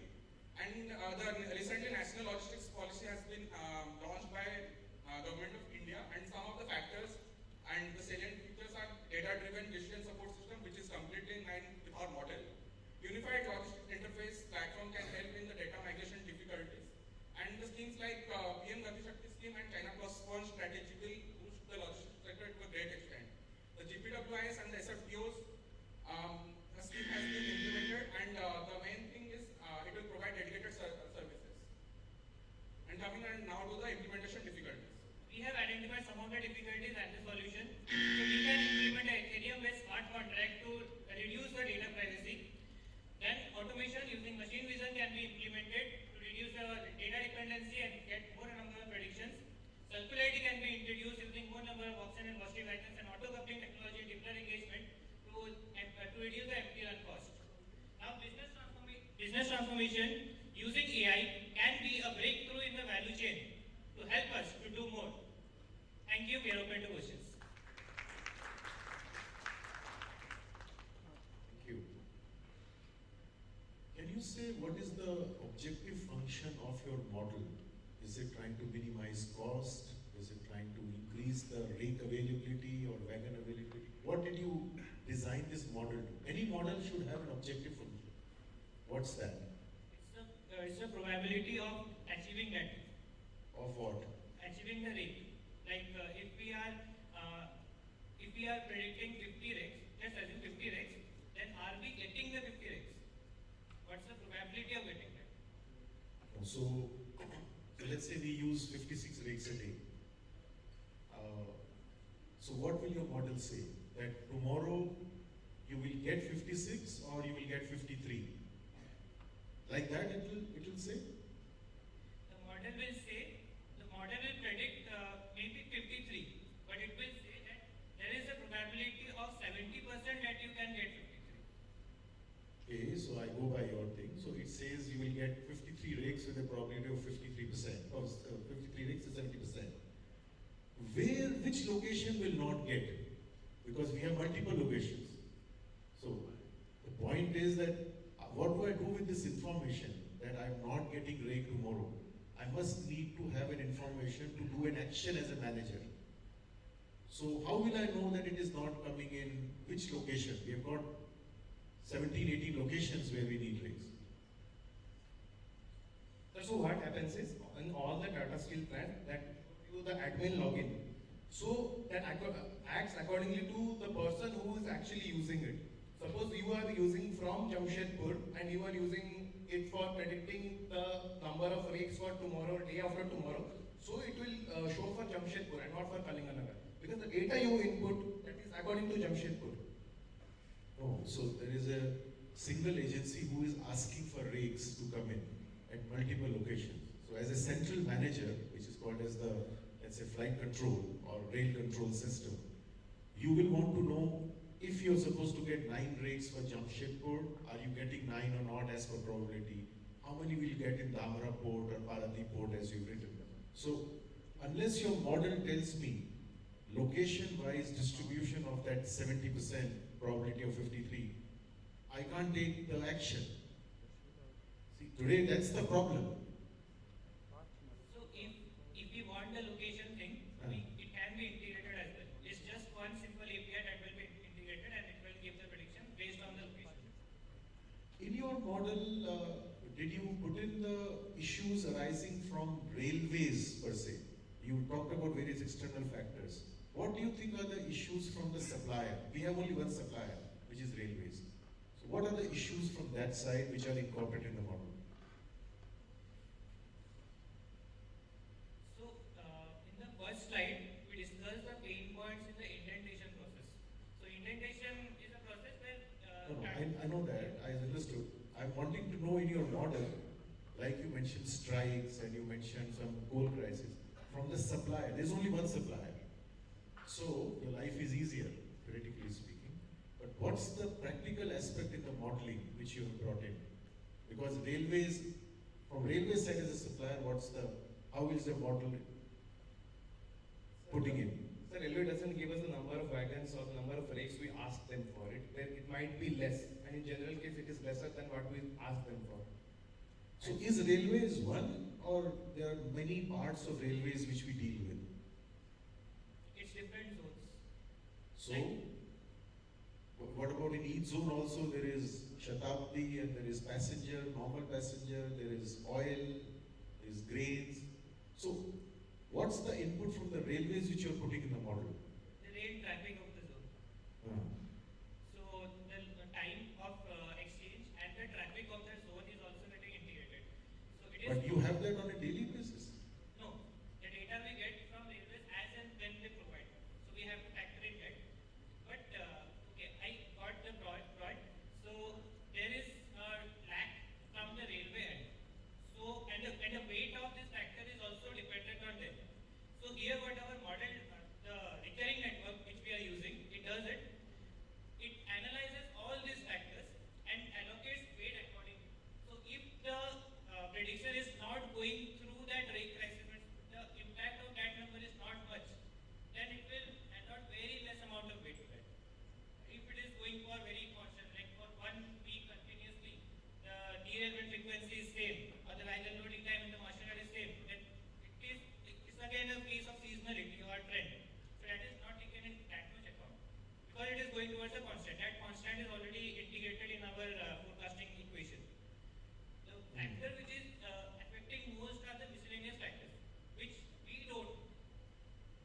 That is coming from. Okay, my last question, I did not hear anything about mitigation strategies. You have done the model, it is saying that 70% probability that we will get 53 tomorrow. But are there any mitigation strategies which as a manager and as Tata Steel you want us to look at, which are not dependent on railways? Sir, one of the major mitigation strategy which we proposed is the partnership model. So in the partnership model, we have identified some of the probable partners in the green zone and we have bucketed them into supplementary goods partners and then complementary good partners. In the supplementary good partners, there are companies like KJ Ispat, Yazdani in and around the green zone, and in complementary good partners, there are companies like Novoco Cement, Vedant in that green zone itself. So we are. What about red zone? Our problem is in the red zone. You need mitigation strategies there. Sir, what we are trying to do is we are trying to increase the traffic in the green zone. Because in the red zone we already have NTPC, and if the coal crisis continues, then it will be a problem again. That is where we need the help. Sir? That's exactly the reason why we need what mitigation over there in the red zone. Yes, sir. So what we are doing is we are trying to get the number of rakes. Like if you are increasing, like we show you the investment and number of rakes we will be buying. So once we buy and we are getting in partners, and if our demand is low, we can use them in the green zone rather than in the red zone. But even if you buy the rakes, aren't you dependent on railways for the power and for the track space? Yes, sir. Then how will you solve the problem in the red zone? You will have the rake, it will lie waiting. That's where the GPWS scheme comes in. So according to the scheme, we don't have to invest. Means railway allows us to use the railways and the operators and the locomotives. So we just have to take in the rakes. We just have to purchase the rakes. Thank you. I have just one question to ask. What is the challenge in implementing a solution? So the biggest challenge that can hinder us is the problem of data privacy. Our mitigation strategy is focusing on partnership. What if the companies that are in partnership with us, they don't agree to share their data with us? The whole thing fails. Now here, we have implemented smart contracts using Ethereum. Now in this place, neither Tata Steel will be responsible, nor that company will be responsible. It's just a smart contract algorithm. If you fulfill the amount of the requirement, then your data comes in. If the partner data fulfills the requirement, their data comes in. So it is completely automatic process. So that was the challenge, and we solved it using the Ethereum-based smart contract. That's the only challenge, data privacy amongst the... Second challenge is the data dependency. Like, what if there is a human error? What if the counting is done wrong? What if the identification of the wagon is done wrong? It will have a huge backward effect in the reward function. Because of that, we are using machine visions. Machines are never wrong. And machine vision integrates very well with AI. So we look at the machine vision modules as we see in the roads to detect our number plate. The same concept. It can be implemented to detect which type of wagon is used.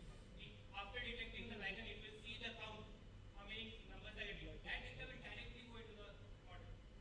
So again, that is done. Okay, thank you. So many of the words which you use, I must admit, I don't understand. I'm not very good at maths. Just tell me one thing. Your one of two recommendations which I understand from you is that one is to develop partnership. And the second is you said that you buy more of GPWIS or SFTOs, right? You buy more. Where will they run? Sir, the reason we are suggesting this thing is because there can be a rise and fall in demand. So, in case if there is a fall in demand for Tata Steel, we give them to our partners. So that is fine. I've understood Sir, that. I'm coming to it. So, in the green zone, suppose say Paradip. In Paradip, we are going to have JSW and ArcelorMittal now. So, these two companies are dependent for their outbound logistics. So these rakes, when not in demand for us, can be given to us to increase the traffic in this green zone. But I'm still not clear what will happen in red zone. Why red zone is red zone? Sir, because in that case, NTPC is actually pulling up all the rakes and we are not getting. So when you put in more rakes, so let's say a simple solution is if I don't bother about green zone. Sir, we are actually trying to go away from the NTPC risk here. We're trying to go somewhere where we can actually control our risks rather than being on the red side. And I've understood. My point is that in the red zone you are not getting rakes. Sir, but we'll be investing in GPWIs and we'll be getting. Good. That's the point which just listen to my question again. Is availability of rakes the only solution? If I increase the number of rakes in, let's say, red zone, would the problem get solved? Not really. It again depends on other factors.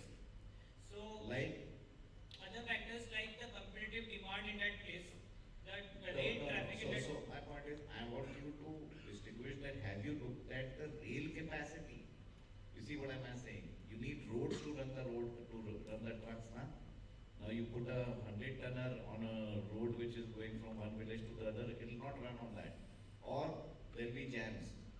So I'm saying, have you looked at the network of railways to say that it has a capacity to take so many rakes? Yes, sir. We have looked into that. And talking about the red zone, there are two major junctions, Jharsuguda junction and RSP has come at Raulkela junction. So these have a very nice railway there. So because of RSP, there is complete good amount of railway network, and there is also Pandamunda station which is catering to the demands of railway and RSP as well. So basically your recommendation is that if you increase the number of rakes, the problem will get solved.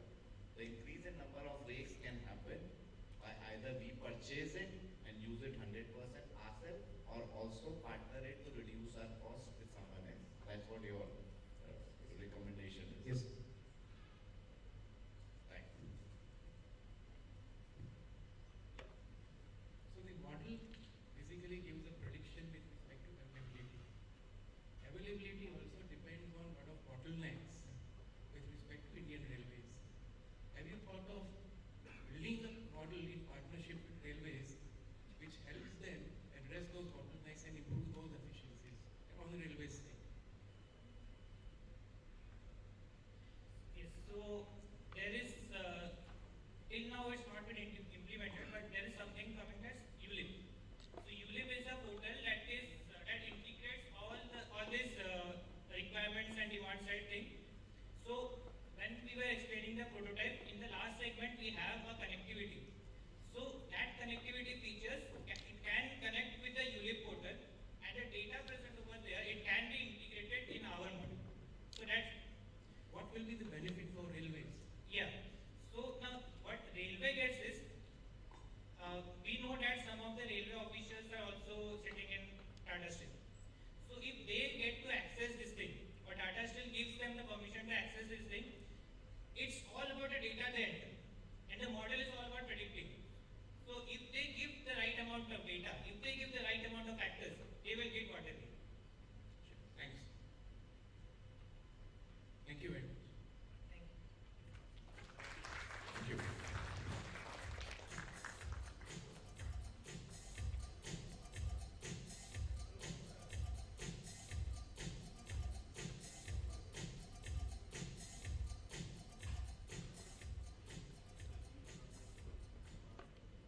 Thanks a lot, guys. And can we have the audience give their vote on this presentation?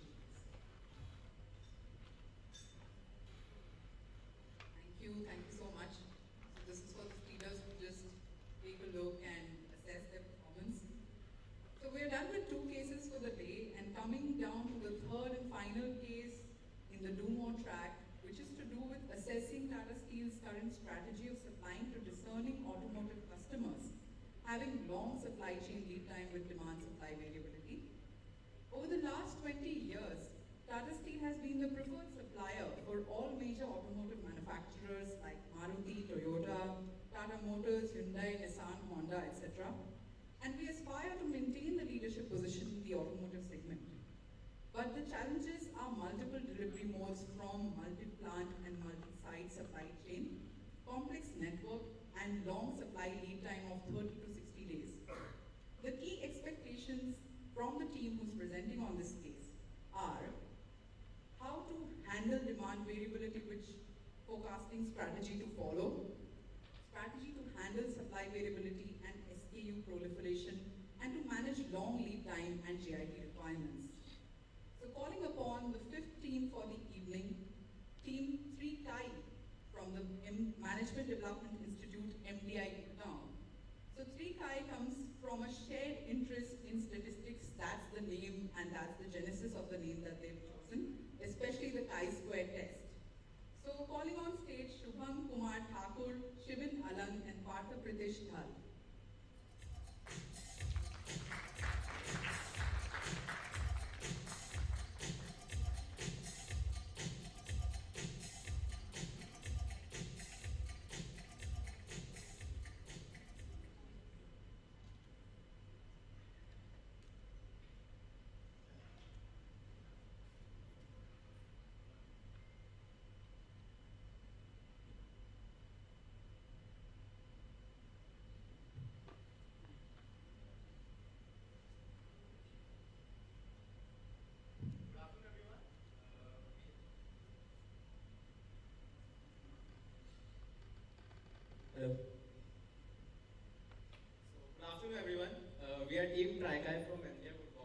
I am Shivan. This is my teammate Shubham Thakur, and we are here presenting on automobile business.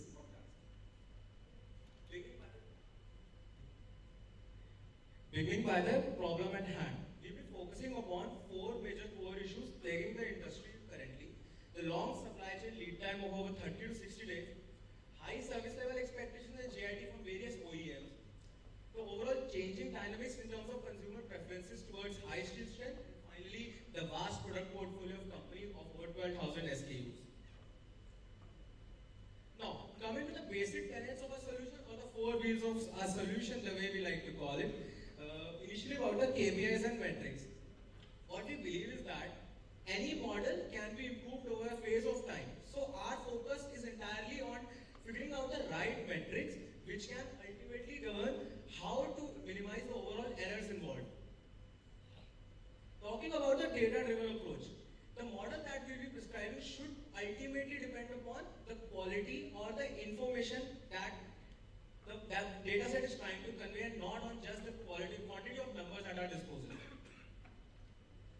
As per the holistic approach, what we believe is that it's not possible at a departmental level to have a whole company perspective. So our focus is entirely upon a model that will ultimately ensure chain optimization over link optimization. Finally, the standard data collection protocol. As per this, we are focusing upon standardizing the overall data collection process so that ultimately it's easier to figure out the deviations, and at the same time, we can ensure better allocation of resources going ahead. Now, what do we hope to achieve out of this? First, being near real-time information.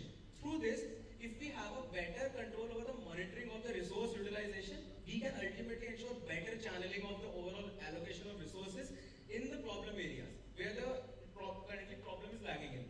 Now, as per the categorizing and analyzing of the company's product portfolio. So, as I discussed, more than 12,000 SKUs in the company's portfolio, products could be subject to different demand variations, and ultimately different type of selling efforts will be required towards each and every particular product. So, through this approach, what we believe is that we want to ultimately ensure a rating index accordingly in order to ensure what type of resources have to be allocated towards which product.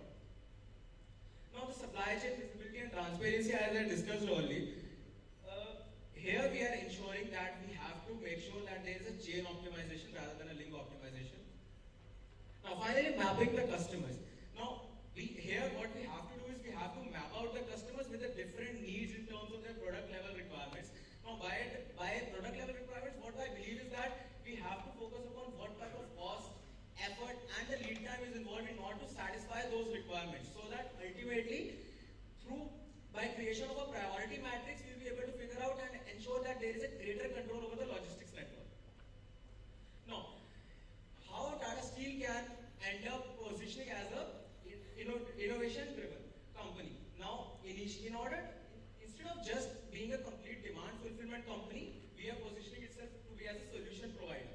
By solution provider, what we believe is that we can focus upon collaborating with the various OEMs, through which we can figure out what type of composition in terms of steel and what type of strength is required that will be further used going ahead in next generation of the products that will form the basis of the platform design.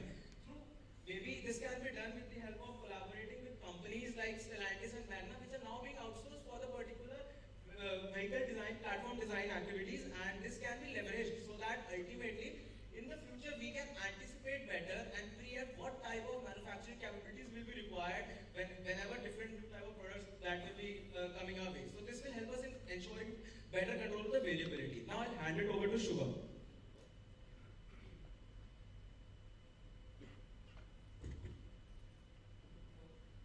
So what we have seen till now is we have seen the fundamentals of our solution as to how we are approaching it, how we are approaching data. And what you see on the slide here is going to be the output. What are we expecting to do out of this is at every day, every person level, there is a decision support system. Now, what does a decision support system do? We are not trying to predict the future. We are giving you better information about what has happened in the past. There's no point in dumping volumes of data because it is very hard to decipher the meaning of it. So with this system, what we are trying to do is give you information that is critical, that will help you take a better decision in everyday form. So if you look at the matrix here, raw material.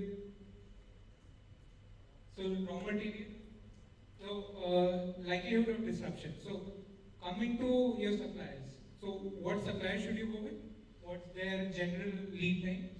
And for different buckets of lead time, what is the probability of disruption?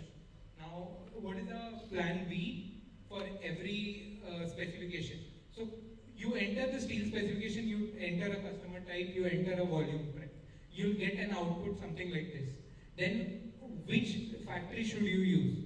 So we would have mapped for every factory and for a particular composition, coming from the fact that we are already mapping our next generation of requirements. We would have a marginal or input as to the resource requirement, the capability of that factory, and how much it is able to manufacture that particular product or specification that we need. So once that is there, we get that matrix again, a ranking index, delivery mapping, which route, which resource to use.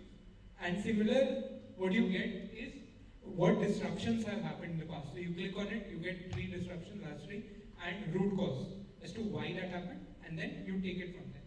So once you get all of this data, it will help you take a better decision in that. Right. So as we have critically started with, we are not giving a model. Right? Why? Because models can be improved over time, and the best models depend on data. Something that we'll address in the next few slides. So if we were to use a particular model, it's just for example, we start with triple additive exponential smoothing. It has 3 different factors that is taking into account: level, trend, seasonality, and balancing between current changes and forgetting past trend. Then another thing that, what is the outlier? So a critical thing that we need to understand is outlier is an unexpected solution. It's not just a high number that is there. It's an unexpected solution. So hence outliers need to be addressed on an ad hoc case-by-case basis using exploratory data analysis that you do. And also you have to look at it specifically, right? And ensuring overfitting and underfitting. Another thing that would happen is when you're encompassing data over time, you have to remove the human aspect. So your data encapsulation process should not have any interpretation left. It should be irrelevant or irrespective of human. Right? Now diving deeper into data, we understand that no forecast is 100% accurate. Hence, it's all about minimizing the errors. Right? Bullwhip, what happens is on a department level, you take decisions that is specific to department or what has happened in the past. But since we want to optimize the entire chain, we focus on giving you decisions or data on the entire chain. Hence, this bullwhip is reduced. So this is the key slide when we say data. What do we mean by data? There is a basic data generated on each event. Say data on a particular customer ordering a certain amount of steel, specification, this much lead time, this is a supply. On that we add a layer of trend level and seasonality, layer of selling effort customization and layer of customer type and input. What do we get out of this? Is we get this categorization. We get an index which says product level, what is the categorization. So a ranking according to, for a particular product, how much effort are we putting in. Right? For customers, what is the volume, frequency, and which products they are ordering, and resource, which is a better resource that we are using, utilization account. Prediction, similarly, with every piece of information, we also want to give a percentage that says likelihood of disruption and otherwise, but then this is just an index that helps and it's not absolute. Obviously, this will be improved over time. Right? Developing mechanism for data collection. So critical part would be at each event, right? You're ensuring how you're putting this data across. If it is a friction process, which requires extra effort from people, over time the quality of data would reduce. So ensuring that it's a frictionless process. So what we'll do is go product by product, go for a particular category, develop what all factors we want to put into that, what all encapsulation, so if there is a exceptional process or deviations, say extra errors happen, there is a disruption in the supply chain and hence delay happened in delivery. How are we developing models that will ensure that that is there in the data? Right? So once all of this model is created, what happens is you have that visibility to tackle all your core questions. It helps. So critical thing that we would like to point out is the fact that it doesn't matter if your customer is demanding output in 2 days or 60 days. The pain arises when that 60 turns into 2 days immediately and when there is an order cancellation. So that change and disruption is key that we want to focus on. Right? So just skipping since we are short of time. This is our summary slide and here is what we like to cover. Thank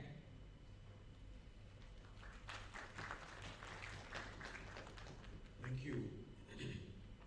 So in any matrix organization, there is production, there is marketing, and there are supply chain or logistics team. So I want to ask you my first question. This decision support system is for whom? Marketing teams or production team or the logistics team?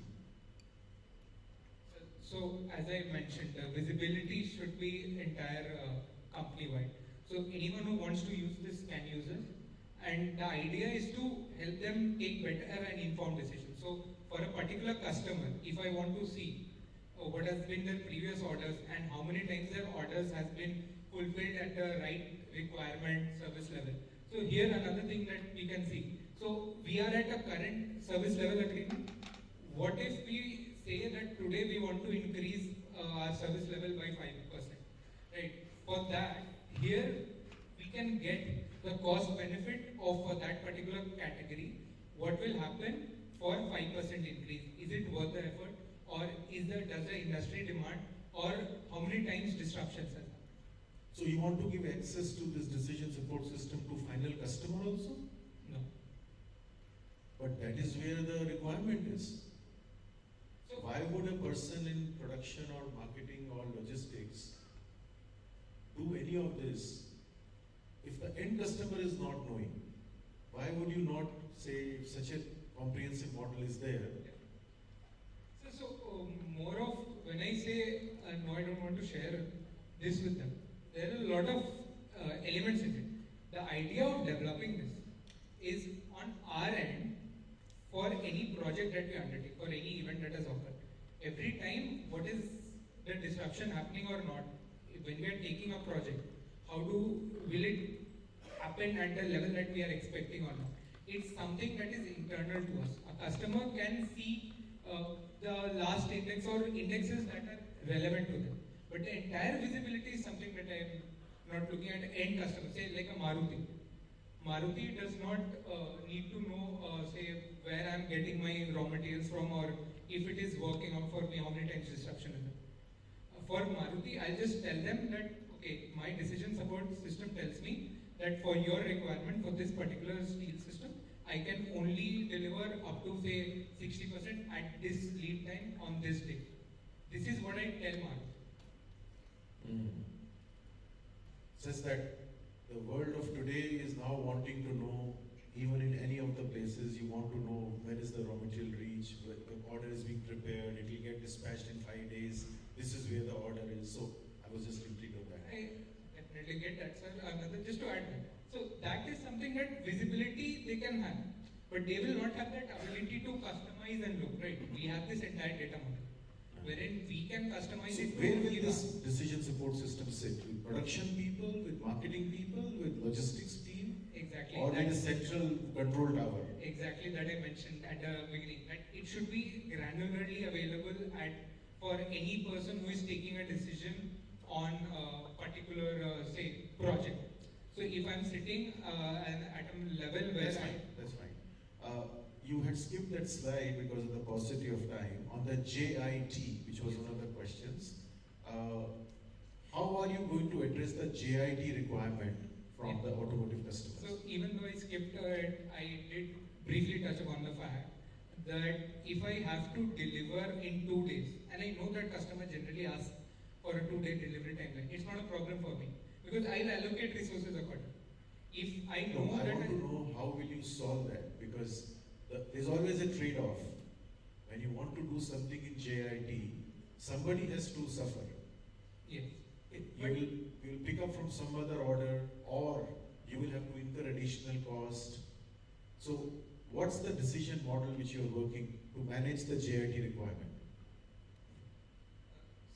so two things. First thing here would be JIT in itself would come at a cost that the customer is willing to pay. Right? If I am asking for a 2-day delivery timeline, it comes at a premium which they will be willing to pay, and hence I can allocate resource accordingly. It's not like it will be at the same price at a normal rate. So are you saying that suppose there's an auto customer and they say that there is a sudden spurt in demand, I need to have this material, additional steel, you will charge extra? Exactly. So this is where I mentioned that variation. If somebody generally asks me for a 30-day timeline, if they change to a 1-2 day, this is where my model comes in. So here, I'll go back to my resource allocation part, wherein I'm seeing what resources I have, and then I'll allocate on a That's okay, you are discussing how of it. I'm asking the customer conversation, you will charge extra? No. So again, I cannot generalize. Right? Yeah. It depends on the customer. So I have that matrix. For a particular customer, I can get up that entire data. So what's their frequency of orders? How many times do they give an ad hoc order or a fast track delivery? How much customization they have asked for? If they have a habit of doing this, I can form a long-term contract with them and tell them that yes, since you generally need on a variable timeline expedited delivery, can we come up to a understanding that for your expedited delivery, I'll only charge you say 1.1x. Then normal, and I can deliver to your increase. Is there any other thing which you can do in your whole infrastructure to address the JIT? So other than in the absence of your model, which is let's say we don't have that, how are we addressing the JIT requirement? You must have read in the case that we have a 50% market share. So how are we addressing the JIT in the absence of this model?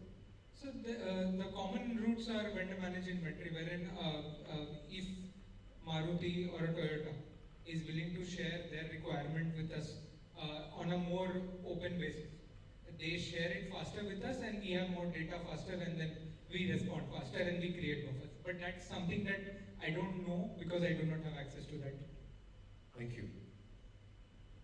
Good. So if I have understood you well, you are saying that the entire problem can be solved working collaboratively with customer, new developments and all that. Right? Having this decision support system, which is completely data-based.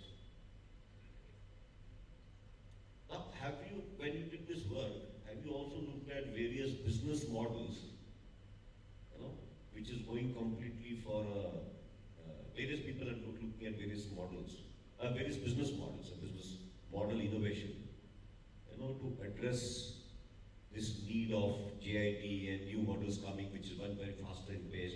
Or you feel that data, if you just look at data, all problems will be solved? So I would not be so presumptuous as to say all problems are solved if data is there, right? Because the quality of data, what data is represents, and future, the exceptions that turn up, if not encapsulated in previous historical data, suddenly my model cannot predict or give me data about it. So I'm not saying that once we have data, we'll tell everything. No. That's why this is a decision support system and not a prediction model. So this helps you understand what has gone. So what happens is there are a lot of projects done over time. If I am supposed to take a decision on a project, I go back and I see a Excel sheet of 10,000 rows. For me to decipher that at real time, every time is not possible. Hence the idea is to summarize it in as much detail as I can and to give that likelihood. Say, if I say that my algorithm is telling me that it's only 30% likely that you will not face a disruption, or it's 70% likely that you will face a disruption, I will click on it, I will look deeper into it. I'm not saying stop, just take that number as an absolute. It's just look at it, figure out deeper, look into it and understand. Okay, thank you. So have you done some study on the buying behavior of automotive customers?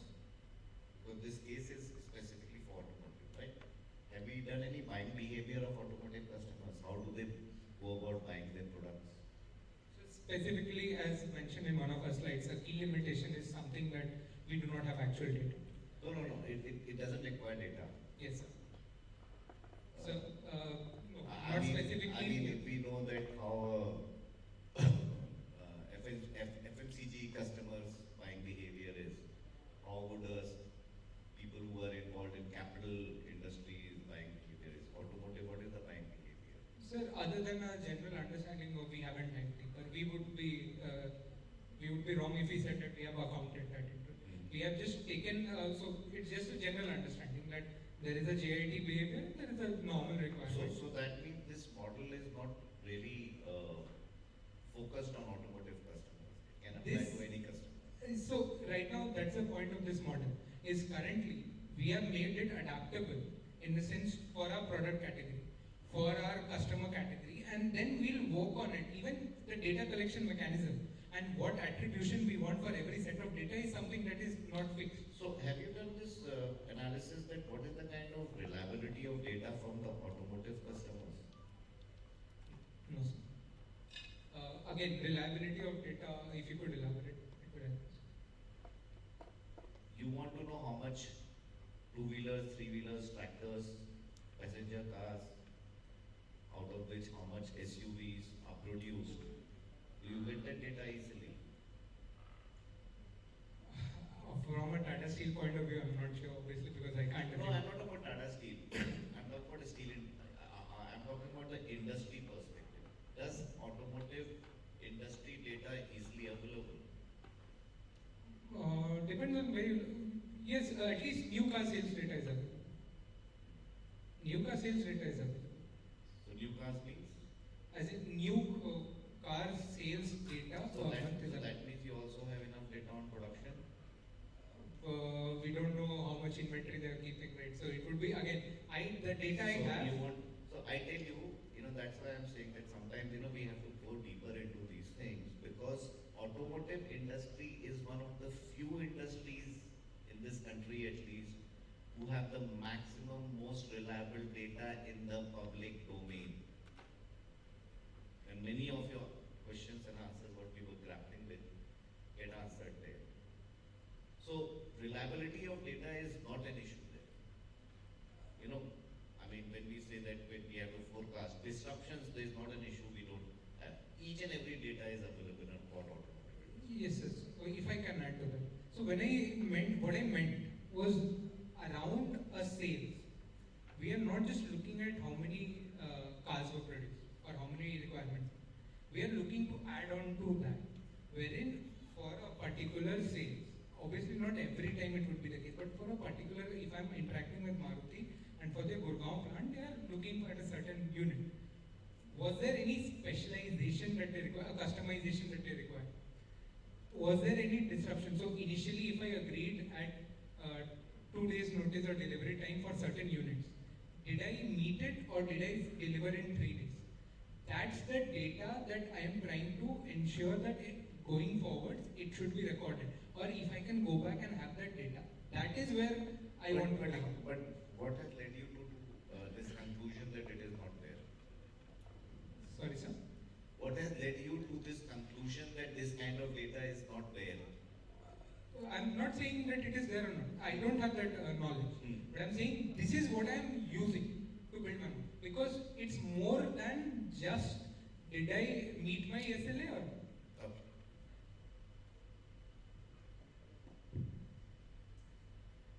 See, this is one of the models available. If I look at the case says there is a constraint in the system. And the strength of any chain depends on its weakest link. So can your model help us to predict the weak link and help us to exploit that constraint? So off the bat, I would say that immediately that model does give us that likelihood of disruption for each product, and we have that ranking matrix. We can use them, but obviously we will dive deeper. We will not just look at that. We will take out top 5 and go deeper, understand the root cause as to why that happened. Will it happen again, and then we'll go. So did you explore any other models, or this is the only model you looked at, try to apply? So this is something that we build ground And then we figured that, okay, what all things we could need or a point of sale would need, and then we built on. Hence, that's why we are not going into any prescriptive or software solutions which are already available. There are other models available on. We have theory of constraints and the number of ropes and yes. Saying, did you explore other models and came to a conclusion that this is the best one available, or it's just that you picked up this? Yes. So theory of constraints, this something that would be particular, right? If you are trying to solve. Right now, our model, the idea is to bring data in. Our entire solution is bringing data into this understanding. And then again, this model can be optimized further. The data collection, the attribution, all of this can be explored. Thank you. Thank you very much.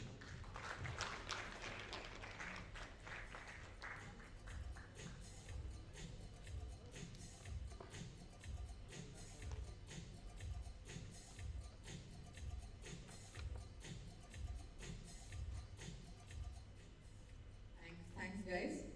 So over to the audience, please. Can we have a poll from you on how they've done? Thank you so much. So with that, we've come to the end of the first track of the event, which is the value chain track. And we've done well on time, so a big round of applause to everyone here. Thank you.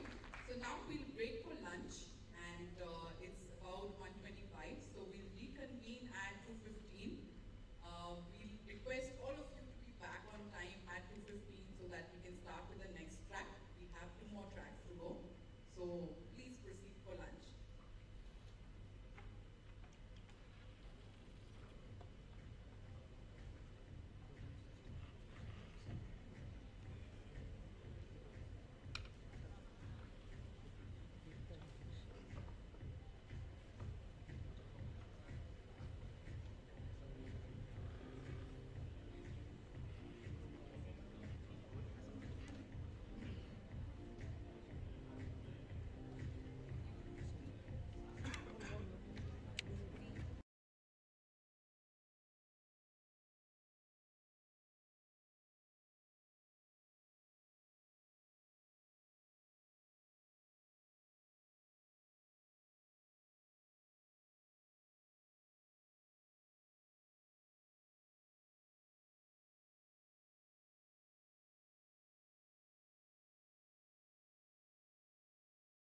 Make tomorrow by making people our true strength.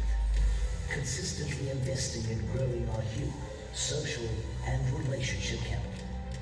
Building a diverse workforce. Cultivating a culture of inclusion and focusing on safety and health.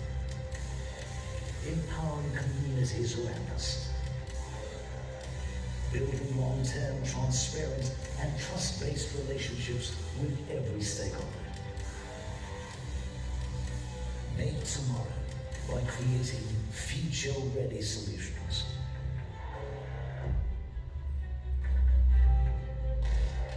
With our fully integrated operations, from mining operations, manufacturing plants, and steel processing centers, to our wide range of products and customized services and solutions, we have a steel grip on the future. Our proven future-focused acquisitions ensure we have a global presence and an expanded suite of capabilities that allow us to unlock the full potential of steel.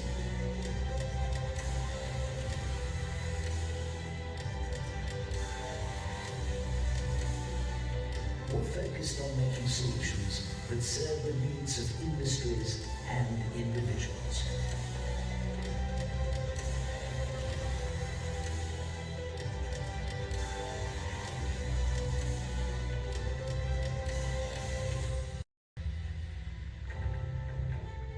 Providing high-quality materials that go beyond steel.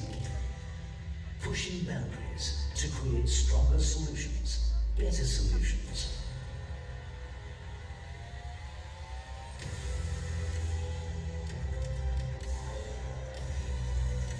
Pushing boundaries of digital technologies to build a smart, connected, and seamless value chain.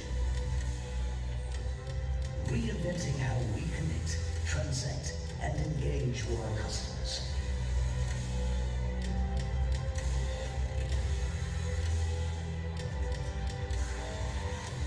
And with our strong focus on research and development, we're anticipating and addressing challenges of tomorrow.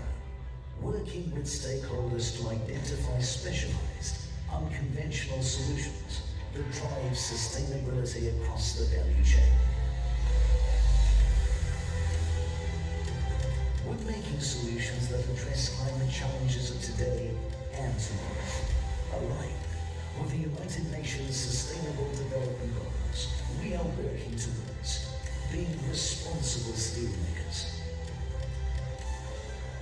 being responsible steel suppliers,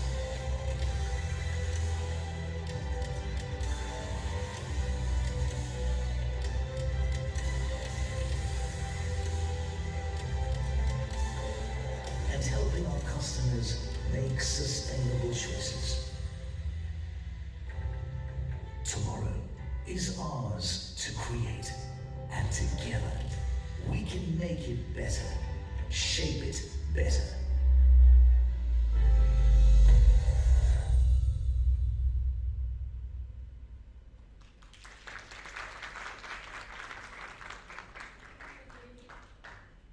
Today, in the Grow More team, we have three unique case studies to brainstorm. One deals with the growth of a core business in the backdrop of changing business landscape. The second deals with expansion and scale up of a new product offering. And the third deals with establishing a digital platform as a dominant and one-stop solution to the home construction segment. Coming back to the ground rules of the presentation again. Each team gets 10 minutes to present and 10 minutes for Q&A from the jury. At the end of the presentation, we'll take an audience feedback. To get into a little more about the first case that we have. The first case, giving links to growth, seeks solution to keep the flat product business growing in the face of intensifying competition and fading cost advantage. Participants are expected to come up with suggestions to combat the cyclical nature of steel market, explore alternate sectors and industries to cater to, and find newer avenues to reach the customer. Calling upon our first team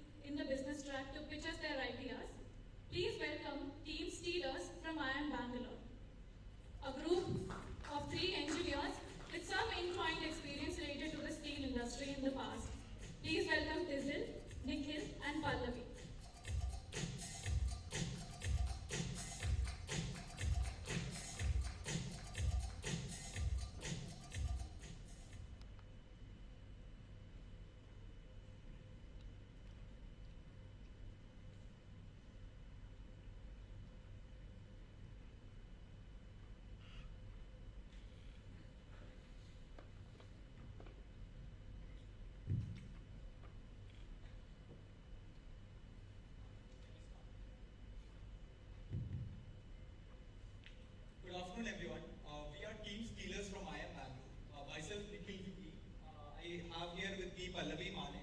Unfortunately, our third team member could not join us here as he is currently pursuing an exchange program in France. So we'll cut to the chase and go directly to the case.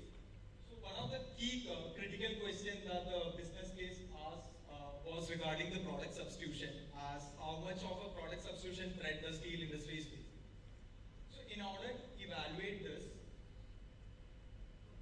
we initially divided the entire market into industry-wise customer segments based on the use case of steel.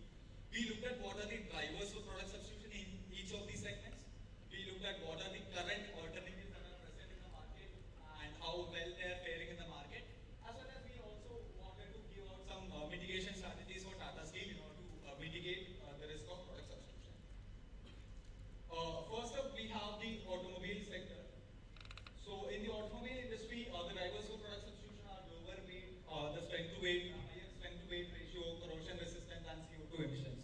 In the market, we see that aluminum alloys and FRP products are gaining a significant share in the body type of automobiles.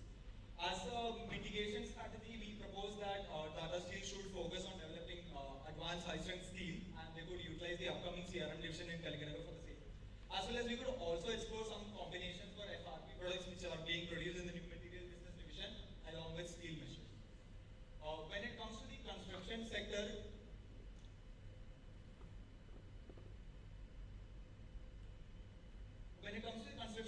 the drivers for product substitution mainly are weight, cost, tensile strength, and ductility. We see that bamboo and FRP products have a significant, produce a significant threat towards steel, especially because bamboo is steel, as well as FRP products have superior mechanical properties.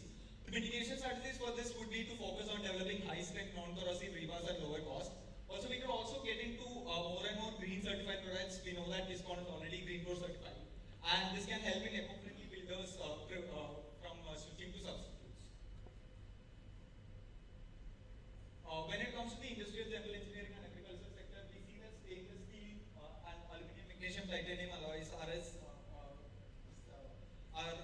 producing a risk for product substitution. Stainless steel mainly because Tata Steel is not a producer of stainless steel. And in order to mitigate the risk, we will have to focus on R&D as well as the development of coated steel products and the low-cost R&D. We should also emphasize on reuse and manufacturing to promote a circular economy. Finally, one common thread that we saw was sustainability driving the product substitution. We looked into the life cycle assessment of steel versus alternative materials in automobile industry, and we found out that steel as an overall lower cost or lower environmental impact, considering we have a very good recycling infrastructure. In India, recycling is mainly led by the steel scrap business is highly unorganized, and it's mainly led by smaller steel players. But we believe that the market is headed towards organized players entering into the market and will soon become organized. And there are a lot of government policies which are supportive of recycling policies, as well as we also know that Tata Steel has recently acquired a plant in Bhutan for processing scrap handling, which is a step taken in the right direction. Okay, so now we'll look at customer segmentation and route to market. So, Tata Steel currently caters to three segments, which is B2B, B2C, and B2EC. So, but what we recommend is that first strengthening the sectoral-based customer segmentation. So, because this will help us in identify customer needs and also some sectoral trends more effectively. So, for example, we have also identified some growth-enabling levers for different sectors. For example, in automotive, we can be customer obsessed and implement feedback-based mechanisms, and also curate customized solutions for our partners. We can also, under construction and projects, we can also focus on decommoditization of product portfolios since it's a highly commoditized industry. Then for non-auto B2B and B2ECA, we can focus on micro-segmentation and also diversifying product portfolio. And for branded products and retail, since it's heavily B2C focused, we should create on generating consumer awareness and also providing resources to the consumer so that they can make a more informed choice.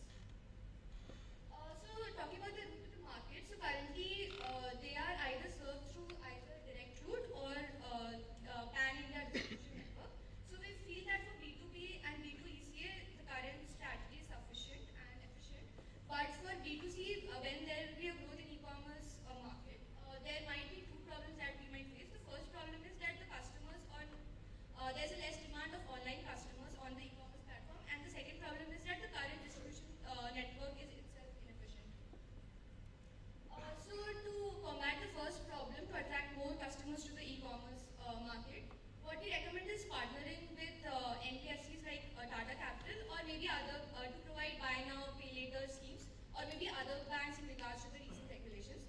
So since the steel products are mostly high value ticket items, this will help attract more customers. We can also partner with other Tata-owned companies like Voltas, Chroma, so that they can place their products on the website, and this will help create a one-stop solution for all the housing needs. Then we can also analyze the customer journey. For example, in the discovery phase, the customers are heavily influenced by contractors or masons. So we should strengthen that network so that they can vouch for Tata Steel products. In case of agri-tech players also, there is a whole lot of collaboration opportunities where they can place their agri-tech products on our website. So the reason we have mentioned collaboration as one of the main strategies is because it will help us to mitigate the second problem that I talked about, that the current distribution system is inefficient because there is less demand and it is not currently profitable. So this will help us to leverage the collaborators' current existing distribution system altogether. Now moving on to the next section, which is alternate frontiers. So Tata Steel is facing competition in the automotive sector, which it was performing like it was sort of a market leader in that segment. So it is imperative that we focus on other segments as well.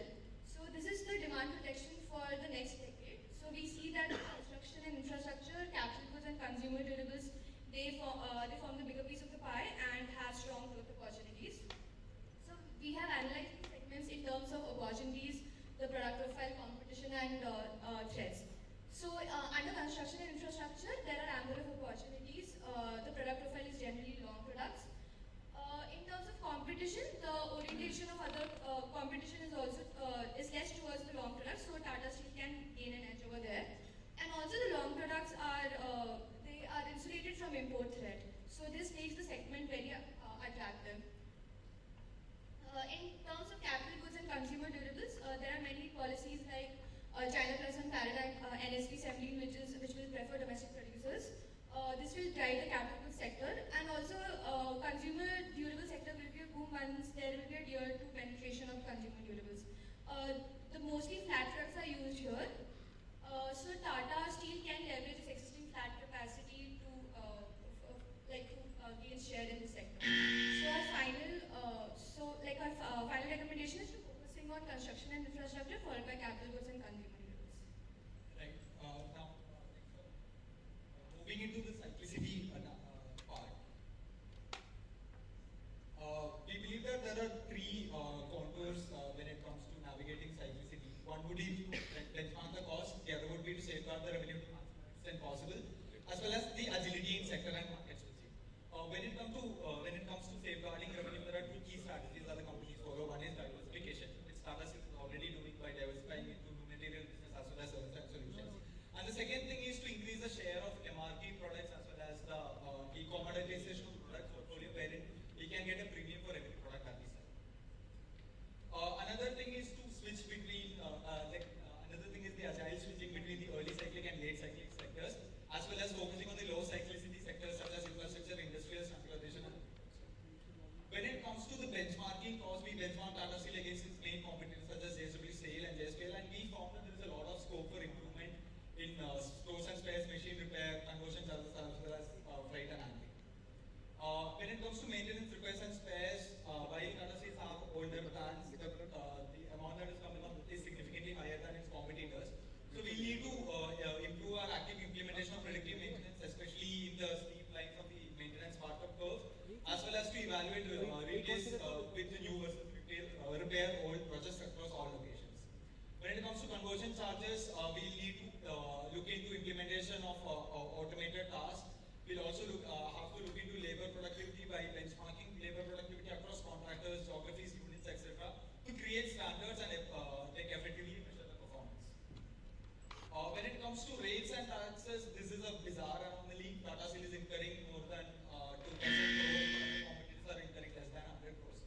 This will require further evaluation. And finally, to logistics and freight, even though this is not a major, significantly higher than the competitors, we could still look into model mix optimization and PTVK benchmarking on all locations. Thank you.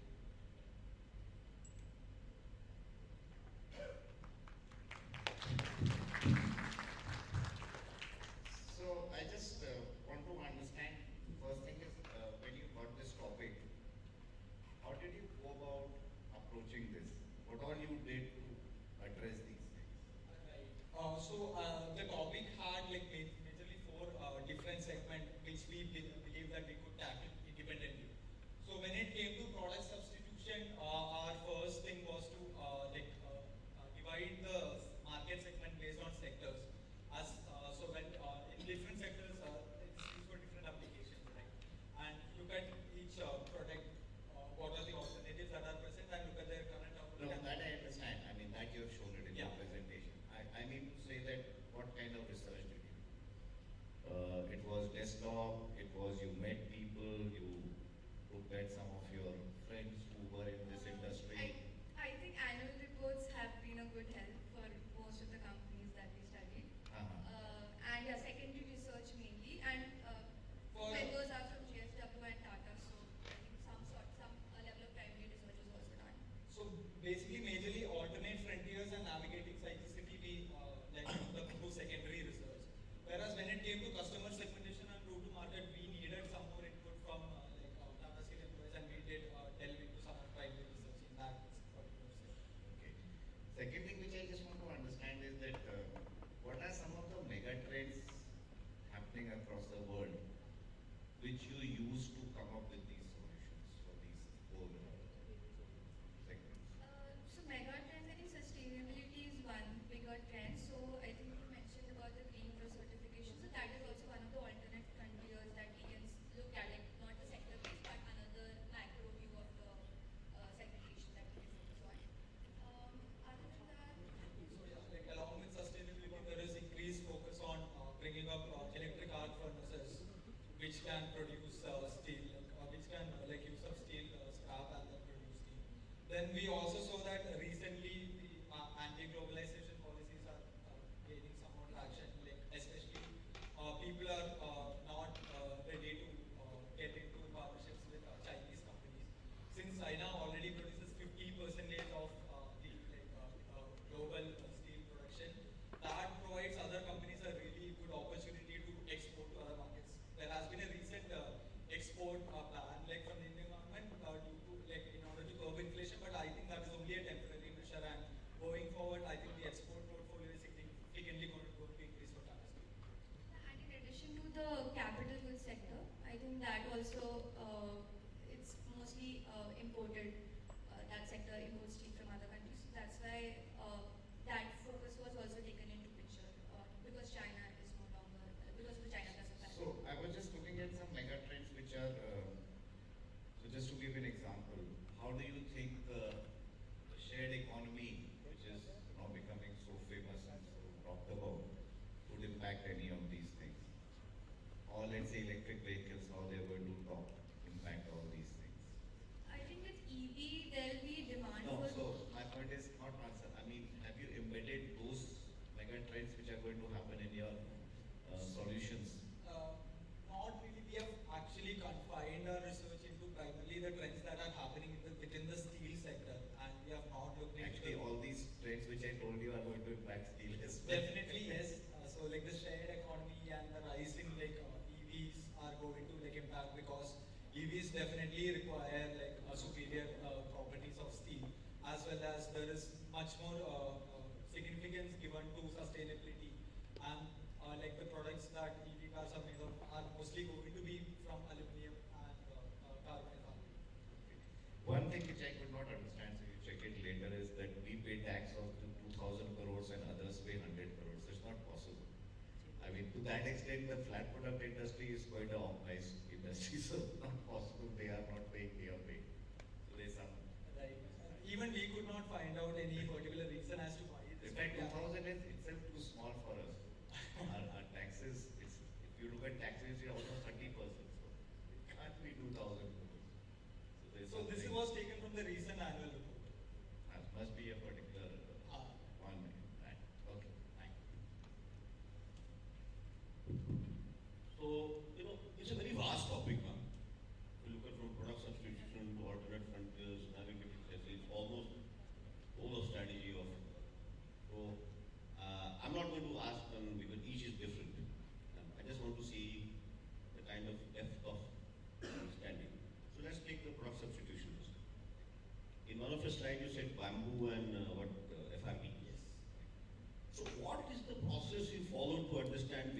kinds of product substitution going for steel. Because these two, how did you come to a conclusion that these two are not the winners? Is there a laundry list? Did you do some research? What could be, could not be, and then you decide, okay, these two are the biggest ones. If Right. some kind of an understanding there. Right. So I get into the specific case for construction itself. So what we initially tried to understand. We are talking about steel substitution. Right? Yes, steel substitution. So in the construction, what we really wanted to get an understanding of was regarding what are the drivers, like what are the major properties of the material that is being used in construction, and what could be the driving factors for product substitution. And then once we had the driving factors, we started reading upon like what are the substitution products that are currently existing in the market. We saw that a company, a Bangalore-based company is trying to, is building, are developing properties which are based of 70% of bamboo. So then we looked into detail of what exactly, like how much bamboo can substitute steel, what are the properties of bamboo which are superior to steel, what is inferior. And then carbon FRP and various other FRP products are entering. There is a lot of research going on to it. There are no significant numbers as to like how much of it will get substituted because there's a lag in the commercialization of these products. But again, when it comes to the mechanical properties, we found out that FRP products could rival the steel products in the construction sector. So I'm just saying, like what Rajiv mentioned, so there are various drivers or various trends which drive the product substitution. For example, did not think of 3D construction. Sorry? 3D construction? 3D printing? Right. We did not think about it because like we did read about it, but the scale of like getting a 3D printing in construction was costly. Also, like whatever analysis we have done, we have not incorporated the long term, maybe like 20 to 30 years, and we have only confined to the next 10 to 15 years, which could impact the steel industry. You feel your analysis showed that 3D printing is not going to impact the construction industry in the next 15 years? 3D printing, I think in prefab units, which is also another substitute. I think in that sector it can impact, but in the whole, like the traditional construction, I think it might not. So the scale might be a little. The scale is what determines. So you had some parameters. The scale is one, timing is one, something like that. Right. Yes. I think the scale is very important because of like the amount of steel being used in construction sector, and like if the scale cannot be matched, then like maybe like not in the next 10 years it might not come up as one of the major substitutes. And you did not think of product substitution in automotive? Yes, we did. So we looked into aluminum and FRP products, not again like 3D designs. Okay, thank you. Just one more thing on this is when we are talking about substitute products or FRP or bamboo, have you also considered the supply chain for these items to look at whether how practical and how much penetration these items can have? Right. So when it comes to like aluminum industries, in the automobile sector, aluminum industry is almost established and that has a strong supply chain. And in fact, in our research, we saw that like in automobile applications, the use of aluminum is increasing at a rate of 5% CAGR, and it's projected to increase in the next 5 years as well. When it comes to carbon FRP products, they are not replacing majority of the body in white as of now because their commercialization aspect is like, much lesser compared to aluminum. But in future, due to technological advancements, if cost comes down, that would really rapidly drive the supply chain network, and like it could come in a very short span of time. Okay. So these four blocks which you have are in a way core strategies. In your opinion, if you have to choose one out of four, where do you think Tata Steel is weakest that you want to address it? Because you've had the chance to look at from outside in. Product substitution, frontiers, navigation, route to market, other things which you. Where do you think is the shoe pinching for Tata Steel? I think it would be like in increasing our e-commerce sales, like especially in the B2C segment. I think there should be increased focus on the branded products and retail segment, which is not affected by cyclicity because we are selling it at MRP. And another thing was that we found that Tata Steel's split is maybe not ideal because we believe that Tata Steel should focus more on producing more long products as they are less cyclic in nature, as well as we can also maybe produce high value products and get into decommoditization, which can give us some premium as well. So I hear product mix proportion. Product mix proportion. And I hear digital, sales. Right. So we'll keep the digital out because there is already a set of teams working on it. On the product mix part of it, where do you think is the problem? You are consuming 130 million, 120 million tons of steel, you will consume 300 million tons of steel, 50% of that will be flat products, you make 20 million tons of it today. Where is the problem?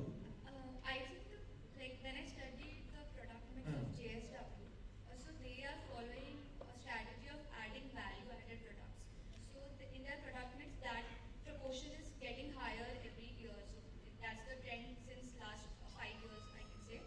So I think the premiumization is what they're focusing on, and they can demand premiumization through value-added products. So the product mix of JSW has value-added products which Tata Steel lacks currently. But that is where I feel, and it's skewed towards. And in So addition, you have taken it on a different turn altogether because he was on flat and long.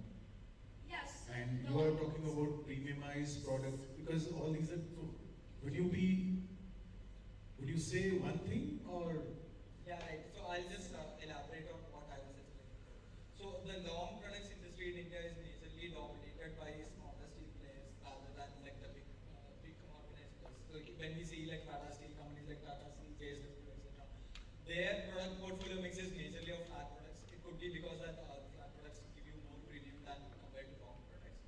But So which means we have done okay because we have more flat products. Perfectly, but And you are suggesting to go more in long products, which means you will move away from that. right. So we believe that And we pure should. long product companies in the country, have you analyzed that?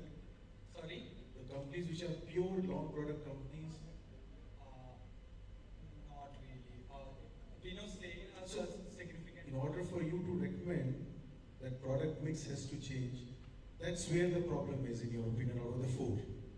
Maybe what we are trying to say is that like we should focus on creating more long products as in, like so that we can cater. There is a market out there, and with Tata Steel's quality and premium products, we can cater to them because it's largely currently served by smaller players. So we can capture that market if we improve our the amount. We are not saying that you should go into long by substituting it flat product. We are saying that we should increase the capacity of long products. And I think Tata Steel also like recently acquired Neela Axle with the same strategy that they wanted to increase the long product capacity, and they are purely dedicating that plant for production of long products. In your opinion, for a company like Tata Steel, which one is an important metric? Return on capital employed, EBITDA, or revenues? By doing more long products, you do more revenues. It's a big market and you cater to it. Versus EBITDA per ton. And or ROCE. Where do you think solution lies for a company like Tata Steel? In the end, I think like EBITDA is like critical because that will determine our working cash flow. But at the same time, we also need to ensure that we are not significantly affected by price cyclicity. And investing or increasing our capacity in long products, we believe is one way to. You have to say one because you're saying if you don't do this, hell will break loose. If you do not do the other one, heavens will fall down. So I just want you to tell us what exactly is the thing. More long products, more revenues. Is revenue an issue or EBITDA or ROCE?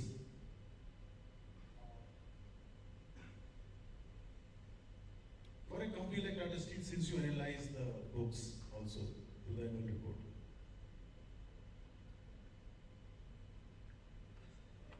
don't worry.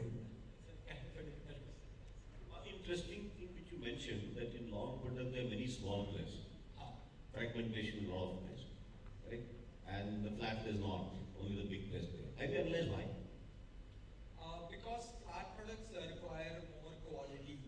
Like quality is more critical when it comes to flat products than compared to long products. And you require significant investments in technology to produce flat products when compared to long products. So then you're saying if Tata Steel should get into longs which is not very quality conscious and all that market is like that. We we are not saying in that. Amping up production of long was suggested actually. Amping up the production of long without substituting the flat. Longs is more with smaller guys because quality is not the big issue in longs, and it adds low capex. And when it has lower margin also, maybe that is why it has not been very attractive to like the big company.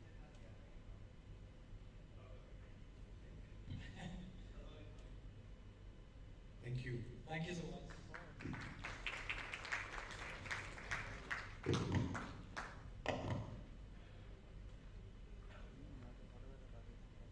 you, Team Steelers. Over to the audience for their verdict now.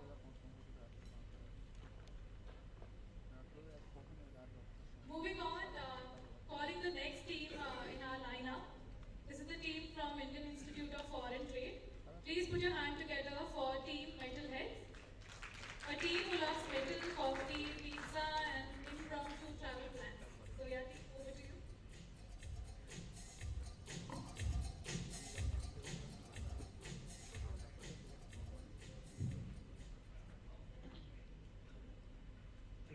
Good afternoon. I, Achindrayan, along with my teammates Achinta Gupta and Justin Wilson from Team Metalhead, and we are here to present a solution for the case track, giving wings to growth. Steel has been the foundation to modern civilization. It has found its application across all major industries, and it also signifies the kind of growth that Indian economy will have in the next decade. That's why it's very critical for us to address the 5 key pillars that Tata Steel has focused on in this case study. And going forward, we'll address one of them after another, just to focus to understand how steel as a commodity is changing, and also how Tata Steel can look to augment their offerings, and also secondly, how they can probably address the challenges that we face today. So we'll start off with the substitution at first.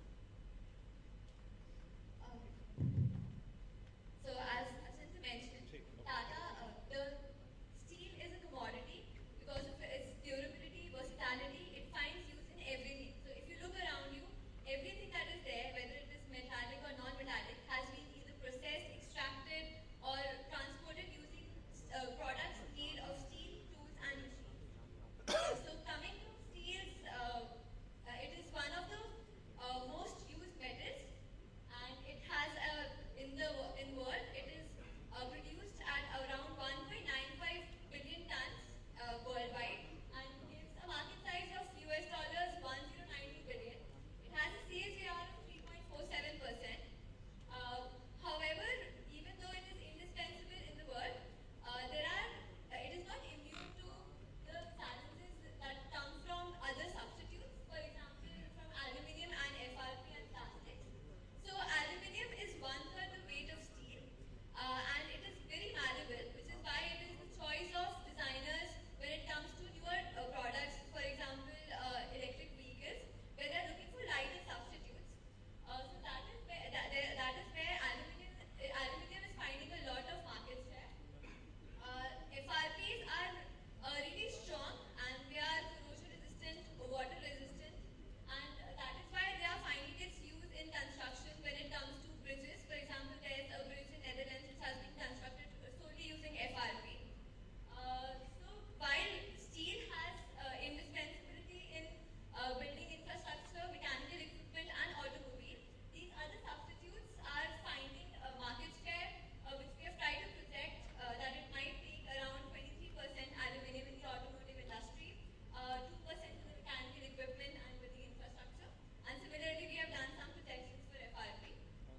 Now Ashwin would discuss further. Before we move forward to the kind of solution that steel can have, let's focus 2 key trends. First, in the steel industry, and second, how Tata Steel is playing a part in that. First, India is the second largest producer of steel, with demand likely to be around 110 billion in financial year 2022. Tata Steel wants to cater to most of the demand, mainly by expanding its capacity to roughly around 55 billion by 2030. And second, it's been setting up a lot of scrap-based facilities. For example, in Rohtak, there has been a new plant by signing an MOU. Now, by these numbers, it looks very likely that Tata Steel is backing steel and is very bullish on that. The reason is very evident in the product comparison matrix. That when you compare steel to FRP with aluminium, with plastic or bamboo, 2 key factors that allow us to believe that steel is here to stay. First is the availability, and the second is the cost efficiency. Okay, so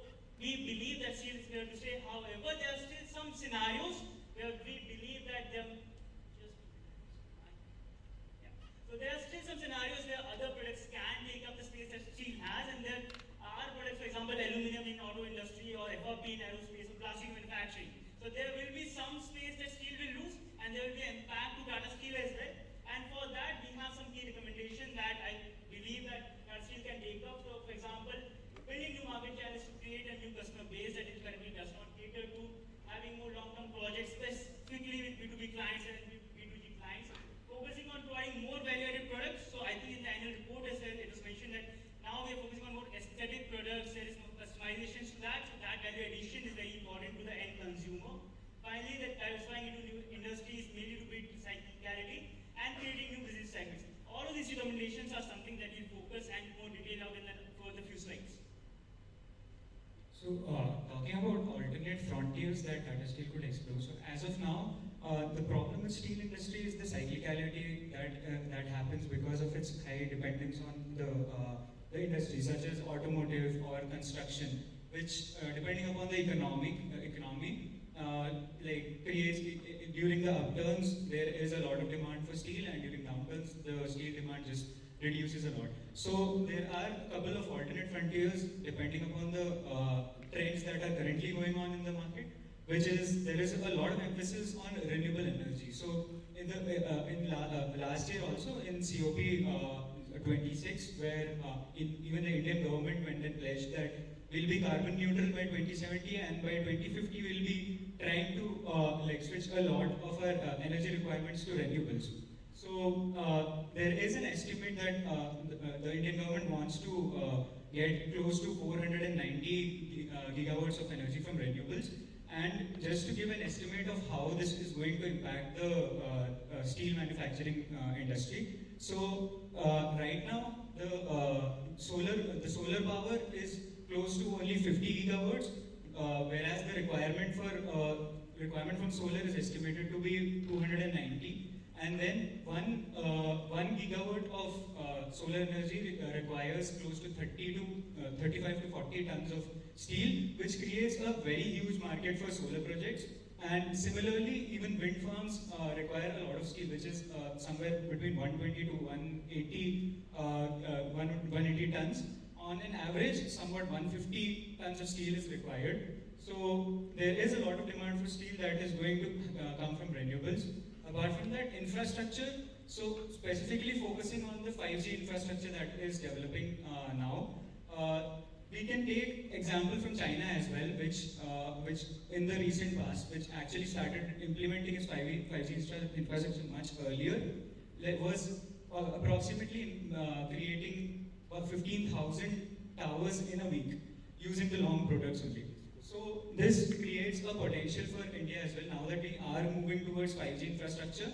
And in a report by the National Broadband Mission, we identified that there is a huge gap in between the actual requirement of towers and the towers that are right now present. So to bridge that gap, it's going to take approximately 10 lakh new towers, which again is a big opportunity for Tata Steel. Then defense and aerospace, as we have seen that after the space race has started, like after Jeff Bezos has also got into the space race, so there is a lot of emphasis on space steel, which is basically like stainless steel is majorly used. Apart from that, few specialized alloys are also used. So that is again an alternate frontier that Tata Steel can explore into. Coming to the alternate routes to market, while Tata has a very big diversification across all the markets and different channels, for example, there is Asiana, we have identified a few channels that they can actually venture into. For example, there is no specific B2B platform that is there. We have Digi Ace and Compass, but they are not dedicated B2B channels. So we can have that and target the consumers in automobile and infrastructure and manufacturing.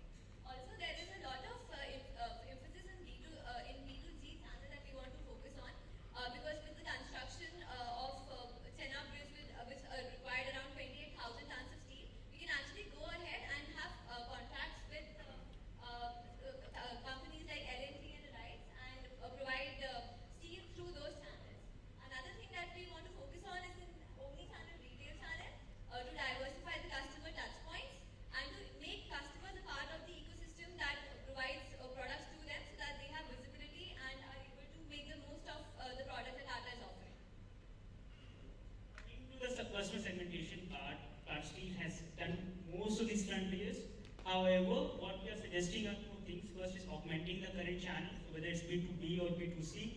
There are already platforms over there. However, to ensure there is a uniformity across these platforms and they're able to target consumers that are currently not part of the ecosystem, we can have a common either B2B and B2C platform where we offer more personalized services. We're able to forecast the demand in that aspect and we're able to develop on that. Second is the B2B channel where we can have two things. First is a unified platform for B2G channel, but also working with companies like L&D to provide a B2, B2G platforms. For example, in government projects, a lot of the times the contracts go to some other construction company and then comes to Tata Steel, and that is why we want to leverage their relationship to go into that. However, what we want to suggest as a new customer segmentation is the build, operate, transfer model. This is something that Tata Steel has very, I think, recently talked about as well. And for Indian Railways focusing on creating freight corridors specifically by this model, this is something that can create new generation of revenue in the long term as well. So, talking about cyclicality again, which we have mentioned all the above reasons. So, the possible solutions that we were giving are suggesting or targeting emerging economies like Brazil and South Africa, and diversification of industry, which is basically like diversifying into the new material businesses, which Tata Steel has already ventured into, which in the FRP segment and specialized for healthcare segment. Apart from that, exploring new fuel sources, because there is a lot of push towards sustainability. More push would be towards exploring green hydrogen as a source of fuel. Since like Tata also is highly dependent on import of coal, then alternate raw materials and create niche business segments. So these are the few segments that we would like to focus on to beat cyclicality, which will not act as like a major touch point, but will definitely help with the cyclicality part of it, where during downtowns, these are few places where we can push our steel business into. Thank you.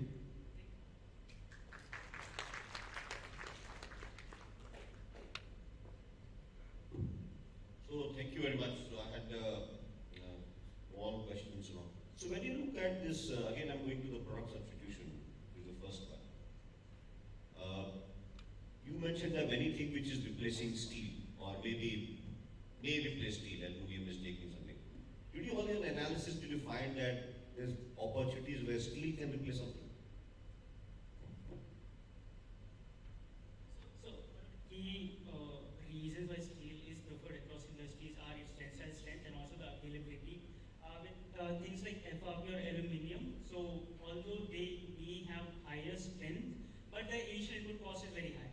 So, if for example, in aluminium creating car parts or very specific car parts, that is somewhere if we can reduce the cost of steel, that is something that can enable us to go there. Second is renewables and aerospace. So these are two sectors where you need much higher efficiency products, and you need products that are a lot more malleable and probably last for a longer term. So here steel is currently not preferred. However, again, if we can probably modify steel or probably fabricate steel in a way where we can probably have those characteristics as well, that is where we believe it can probably also replace those alternatives as well. Adding to that, tensile strength of steel is 4 times that of aluminium. So while if you make a thin sheet of AHSS quality of steel, a very thick steel of aluminium would be required in place of that. So there, using AHSS could actually replace aluminium because we will have a thinner sheet which will be providing more strength. And one more point in product substitution, when you look at the parameters on which substitution can happen in terms of production. Going forward, the sustainability issue being bigger and bigger. Did you also look at how much of carbon is emitted when you produce steel versus aluminum? Definitely, sir. That was also one thing that we focused on. And we also looked at green steel and the kind of initiatives in green hydrogen that Tata Steel is taking. So that is one parameter I think where steel currently lags of the higher CO2 emissions. Versus aluminum? Versus aluminum? Versus aluminum? Steel versus aluminum? Steel versus aluminum, I cannot exactly call the numbers over there. But however, this is a big problem, and I think with Tata Steel also focusing on the circular economy and reducing the kind of wastage that happens. So that is also something we can probably do better on. So maybe it will not rate that highly over here right now, but as we move forward, let's say towards 2025 or 2030, with more and more scrap facilities, for example, in both the core and other parts of the country, that is a parameter that steel can probably work better upon as well. My next next question is in the alternate channels which you said. If you can go to that slide. You are suggesting that we should have B2B, B2G, and omni-channel. I would imagine this is B2C, isn't it? Omni-channel model. So I'm just thinking aloud. There is a segment which is MSMEs, which is neither big businesses, and which, as per the trend, in India they're going to blossom, right? They're really going to become big. So in your analysis, did that also small MSMEs kind of a customers plays a big role, and therefore do you feel that in your analysis did you also do that what's the best route to address these kind of a customers? Any kind of a channel or any kind of a route to market for these guys? Because they neither fall classic B2B or a classic B2C. Is there any definite or a good strategy or thinking which you had or your team thought about it to address these guys who are like startups who are going to become very big tomorrow, small MSMEs? Any discussions on that area? We did analyze that well. So for that, we first looked at what Tata Steel offers in that aspect. So there were two platforms, Eka and Compass. They currently focus on for MSMEs platforms. Second, we looked at what are the other players that are doing. So for example, a company like Off Business. So that very specifically focus on this particular segment that provides a digital platform that has refinancing, single point of sales, and direct purchase and tracking of orders. So that is where we can have, a unified platform that we talk about in a B2B channel space that can also have a separate segmentation for MSME. Because the idea here is to reduce the number of barriers that they have in buying the product. So as we reduce the number of people in between or number of channels in between, we can have a single unified channel from MSMEs to Tata Steel. That is where we can leverage the digital aspect that we are talking about over here. So I think that is something that we can explore for them. Okay, thank you. So, what is the per capita consumption of steel in India? Any idea? Sir, I'm not able to exactly recall the figures, but it's somewhere close to, I think, 230 metric ton. Yeah, जितने 230 बना उतने हम बदले करेंगे. I'm not exactly sure of the name. It's about 72 kg. Okay. Worldwide, it's 230. What your number is? Yes. Okay. But the developed economies have ranging from 400 to 800. 800 is highest in Korea.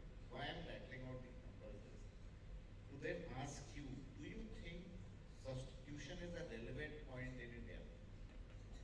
So substitution being relevant is like, so substitution is not exactly in our hand. It depends upon the industry that is going to happen. I'm saying from the point of view of a concern in India, is substitution a concern in India when we have such a low per capita consumption? So it's not exactly a huge concern, but in automobile segment, which is demanding lighter weight materials such as for EV, it is probably a good alternative in that sense. So just to add on to that, a couple of reasons why steel is still preferred in a country like India is availability and cost. However, as we move forward, these are something that other products can do better. For example, aluminium. We also talk about competitors in that space that are doing so in each of these segments with aluminium, FRP, plastic. As the competitors grow and as they focus on their products that are the segment and industry, they can go to those alternatives. And that is where maybe not right now, maybe in 10, 15 years, we'll probably have to look at it. And that's better to start off now with steel and focusing on what we can do differently as of now. Okay.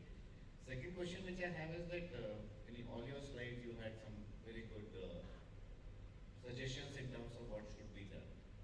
But let's say if you consider any organization, it can't pursue more than 2-3 paths. So what would be your 2-3 main things which one Tata Steel should do? Among all what you had said, if you just have to prioritize and say that the other 2-3 we recommend should be taken about priority, what would they be? So one would be alternate frontiers that we have to explore. So Tata Steel currently is highly dependent upon the automobile segment. So that is one major priority that we can look into to beat cyclicality in itself, because there like the other segments offer much better return on investment. Also depending upon a government contract, which in most cases are long-term contracts. So which also reduce the problem of price fluctuality. So that is one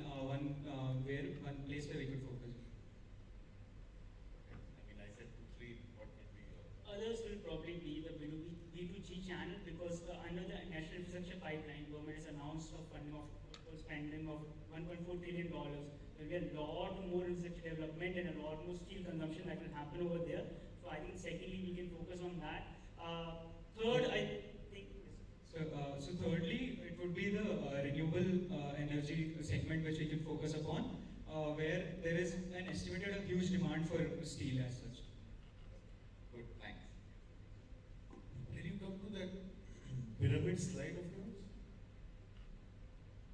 Yeah, so just help me understand this slide to explain what you're thinking. How do we read this slide? Because B2B is largest for us and BOT is very small, and you have drawn exactly the opposite.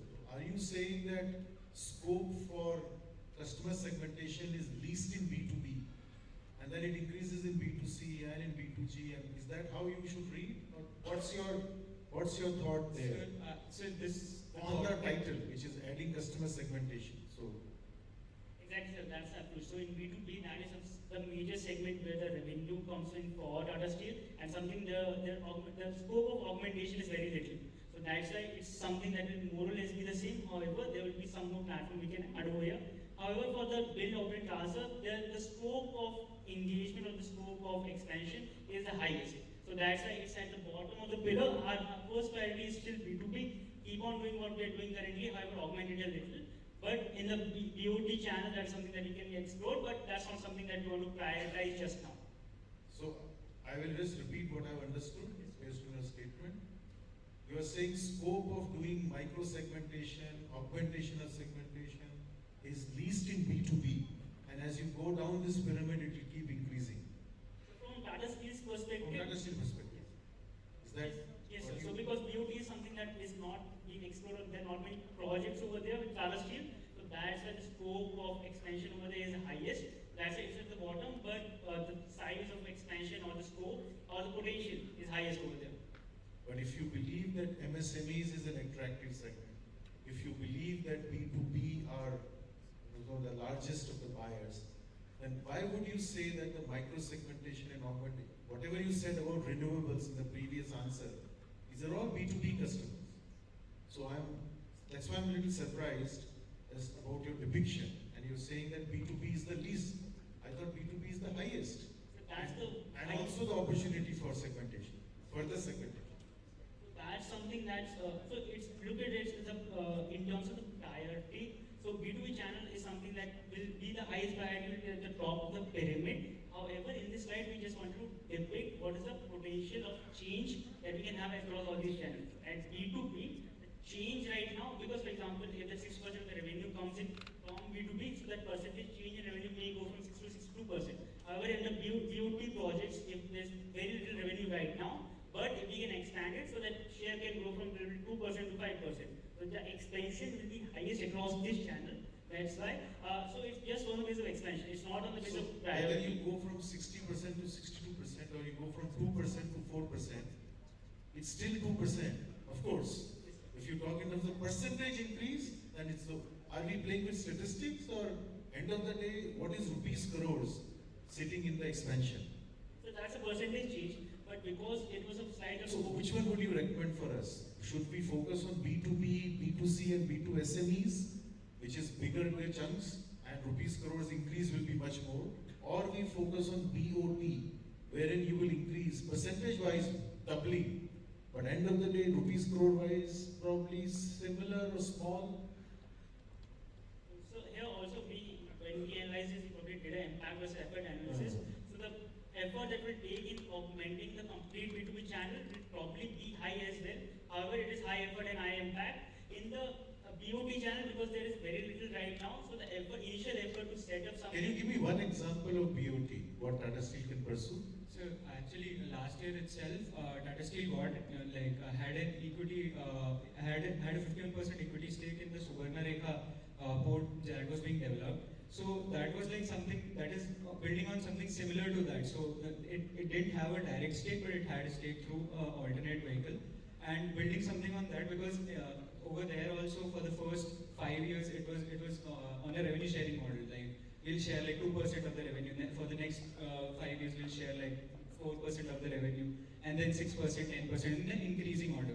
So that is probably one example of how BOT channel works. And Also, there was the national privatization pipeline which is currently going on. As of now, there were only two highways that the NHAI agreed to get it done to just check the thing. But then this is probably. I'll give you one more chance. Your example of Subarnrekha and highway is not so good. I give you another chance. Anything which really BOT steel consumption wise relevance for us can come in? Indian Railways, I think, recently announced or proposed that they can probably use that BOT channel for freight corridors. So, because of that, I mean, the scale of engagement and also the direct use of steel in that, so that is something that Tata Steel can probably venture into. Thank you.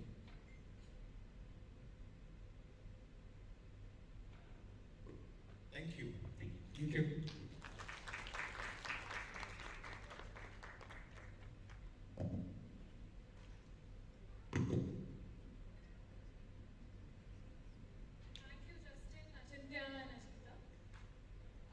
Over to the audience for their verdict. Great. Now moving on to the second case of the business track. The second case, Tiscon Ready Built, the next wave of growth, invites suggestion to fuel the growth aspirations of Tata Steel's unique cut and bend solutions by 5 times in the next 5 years, by solving the problem of adoption of such a new product through a detailed marketing strategy and helping us identify the high potential consumption centers in the near future. Calling up our third team to walk us through their ITR, please put your hands together for Team Fluke from Maika Ahmedabad, an artist, a musician, a poet, all set on a journey to match logic and creativity. Please welcome Abhilasha, Tanmay and Aishwarya.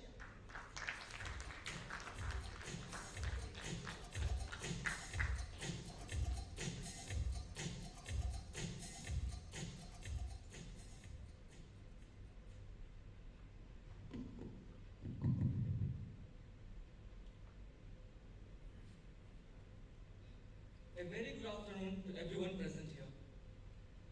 As we all know, this case, it's about the Tiscon Ready Built brand. And today, in our deliverables included to find out how to the opportunities of Tiscon Ready Built by finding out the additional services, the demand centers, suggestions for demand centers, analyzing the ecosystem, and then forming a marketing and GTM strategy around it. For this, our team approached it in 2 ways. One, through secondary research, and the second through primary research by conducting in-depth interviews with multiple stakeholders.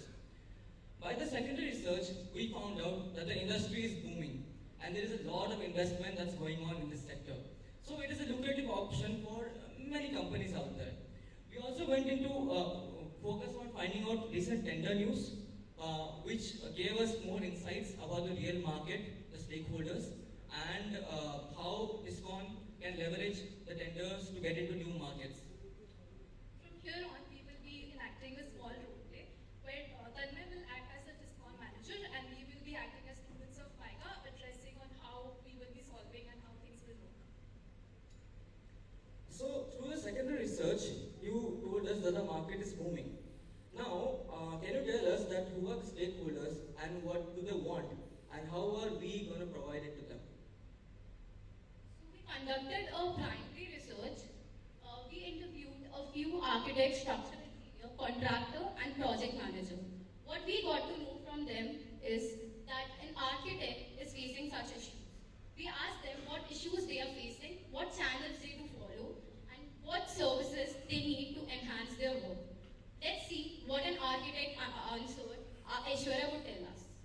So as an architect, I find it difficult to find new projects as well as raw material estimation, cost estimation, as well as post-construction analysis. So this tells us services that an architect needed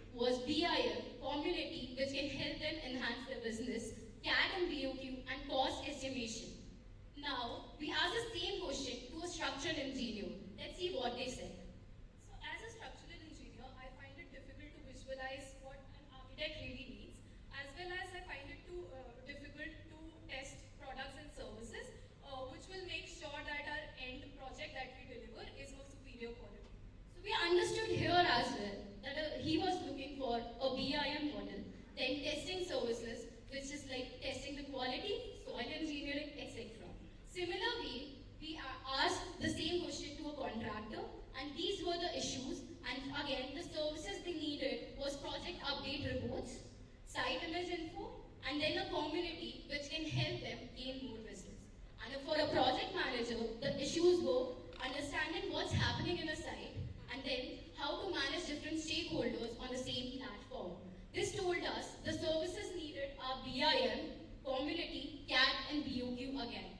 So this tells us the major insights are all the stakeholders told that BIM service along with estimation of cost and material could help them to build a model. Then all stakeholders wanted a community, a common community where they can talk to each other, enhance their business as well. Then how did to get their business? Majorly through consultancies and tender news. And a real-time information about project was something which a project manager was looking for. Okay, I agree that these are the touch points and services. I agree with them. But where do you think that we should open our centers in order to provide these services? So I believe that a demand center should be in a place where the major construction is happening. So we analyzed it into three ways. First, we analyzed an RBI report, which was a gross state value added economic activity report. The figures here shows what was the result of that data. The second thing we analyzed, that was city-wise capex requirement. This is the data we captured. These are the cities which are getting capex requirement the most.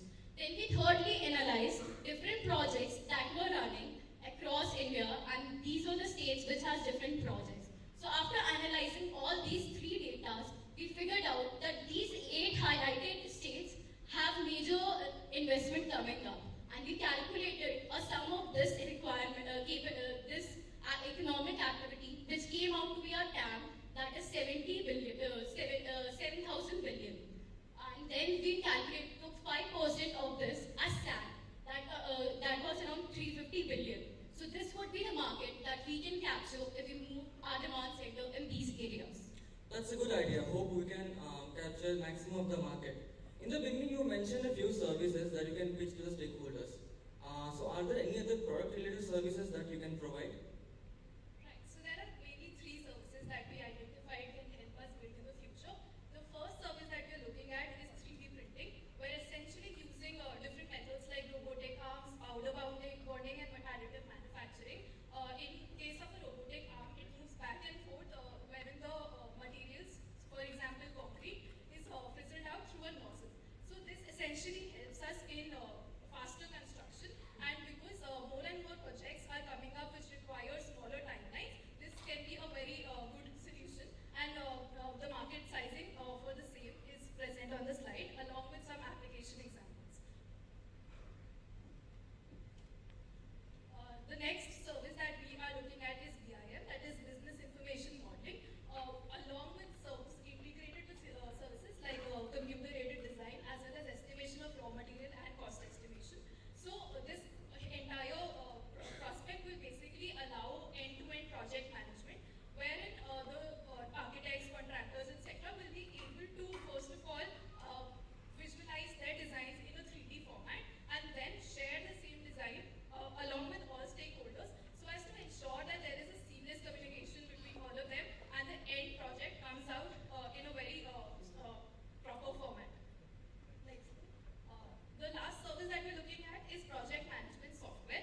So there are issues which project teams face with respect to back and forth regarding project costs, project timelines, and project budgets. So under project management software, these teams can stay aligned on all these 3 parameters, along with providing a bridge between stakeholders like contractors, subcontractors, and clients, allowing them to share project data and collaborate on schedules and documents. These are some good services. But today in the digital media, the new technologies, how do you think we can venture into the new ecosystem and sustain over there? So this is the whole ecosystem. If we start from the top, the PSU introduces a tender for construction projects. Then we have to take permission from local bodies, and then this project comes to the consultancy and agencies.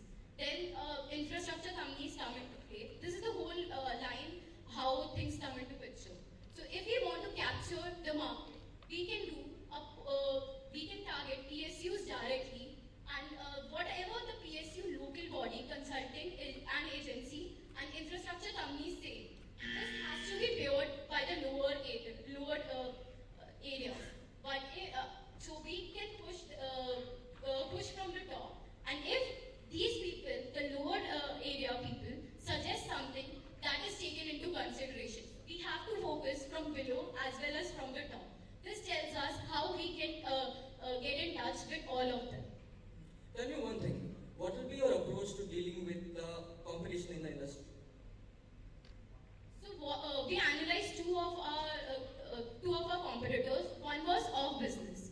So what we analyzed that they provide raw material, they have finance option, they have SME assist and then bid assist. So we provide raw material, but we have Tata Capital, which we can utilize so that they can provide that finance services.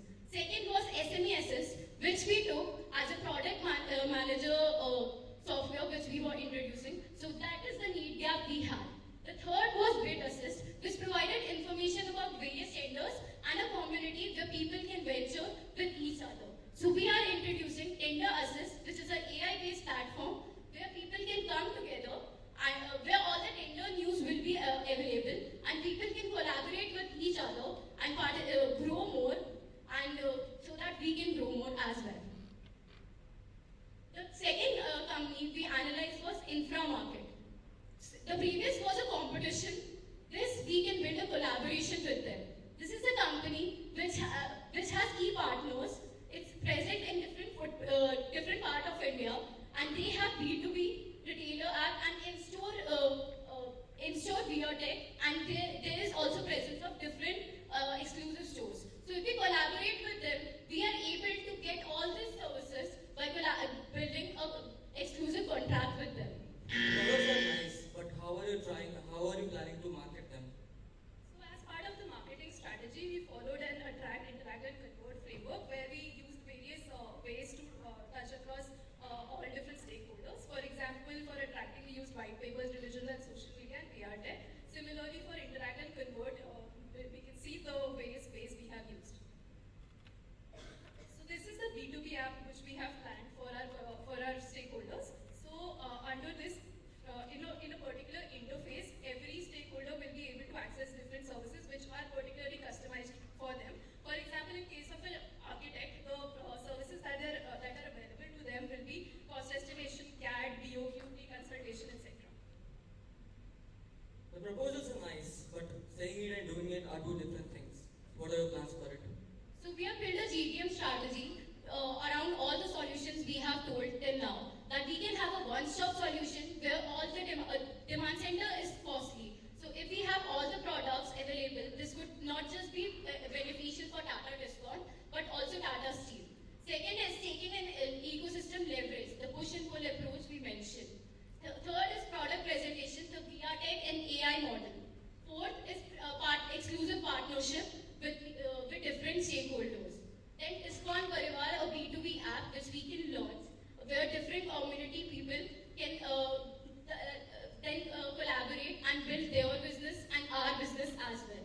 Next, we have B2B platform and intelligent PIM, which was the services that was needed by all of them. Then use Tata network, like Tata Capital, as we mentioned, the finance. Then it is Tender Assist, which will help people to know which tender is coming. Also for us to know which tender is coming, so that we can venture into those opportunities. And last is additional services, which we mentioned before. Thank you.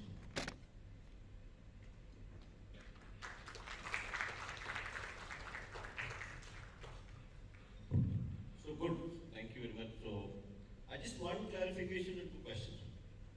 One clarification, you said about 3D printing. So you said apart from the ready-built solutions, you are suggesting that Tata Steel should get into 3D. Is my understanding correct? Right, sir. So basically the question also asked, one of the questions in the case was what additional services we can provide along with ready-built. So that was one of our suggestions, because essentially ready-built is also looking for just-in-time approach and basically improving the speed and providing fast construction solutions. So 3D printing is also one solution which can help us get into that. So basically what we believe, with 3D printing, even if we don't want to get into Tata Steel,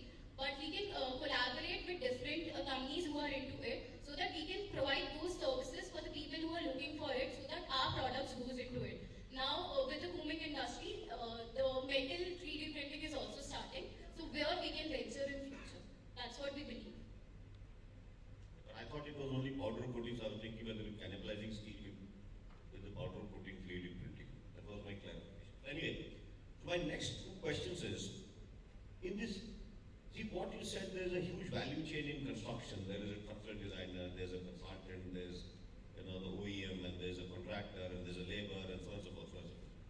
Right? What, in your analysis, where is the biggest challenge lying in adopting these technologies, or going for BIM, or going for what the suggestion is?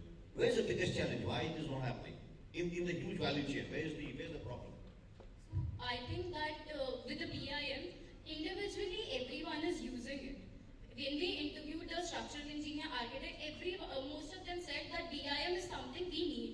But provision as a single platform with other services as well. Like when we introduced that, BIM had along with services like cost estimation and all, this would be a foolproof platform where all can come. Right now they are working in tandem. Some people are working in BIM separately, so they are not able to get that benefit as a whole. So if we introduce a system where everyone can come into picture, that would help us, because right now some are using it, some are not, and other are not aware of. How do you propose to do that? Because at the end of the day, BIM will be only valuable at the construction side if everybody uses it. Otherwise the whole game of building information modeling in all the value chain, with engineer, designer, consultant, contractor, everybody doesn't, it goes for a toss. And all the suppliers, whether it is steel, cement, anything which goes, everybody should be BIM. Then only end of the day, the BIM will be successful. Because BIM is nothing but AR, VR of construction. Right? What we suggested there was that as a Tata, on the website and on the app, we have a special BIM feature, where we can provide them a special login and password, which they can share with the people they are working with. So that would be a special, and also the project software we are introducing, so that can capture a different project they are working on. So they can use share those logins, and they can utilize the same, and that would create a separate platform for that project. So if there is a separate project, these all stakeholders would come into that platform, and they can see their need gaps and where what is working right now and where they can go forward. Sir, also basically BIM integrates all the stakeholders, which is what we are mentioning is that from designing to construction. Yes, I'll stop you there. So you said the right thing, correct? Which stakeholder will resist using BIM as per your analysis, maximum? Like designers will be readily, accepting of this. Probably the place where they will resist this is when, they have to share their design process. So sometimes it so happens that, when designers are working, they do not like to be, disturbed in their processes. So if there is a real-time sharing of what design they are making, then I think they can face some issues with respect to that. Did you also look at the contractor and the worker? Because if we do all this, Sir, with respect to the worker, I believe it is very beneficial to him because he will be able to see a 3D print. I'll defer here. I guess a contractor, which you mentioned, would be resistant because he has to provide all the information. He has to work on it, like what all is going in the project, because architect and structural engineer can do their work, but he has to actually do everything, providing the real-time information and do all the check-in. And because if he's doing something wrong, the other two players will come in and say directly that this is wrong. But for a project manager, it would be very beneficial because that would save his cost and time for the project. okay, thank you. So I have just one thing which is kind of building on what Ashish asked. Is it a classical market development problem, or is it a material stroke service availability problem? Sir, can you just elaborate a bit on that? One is that ready-made exists, it's not available, so it's not getting used. The other is the market is not ready to accept it, so you have to develop the market.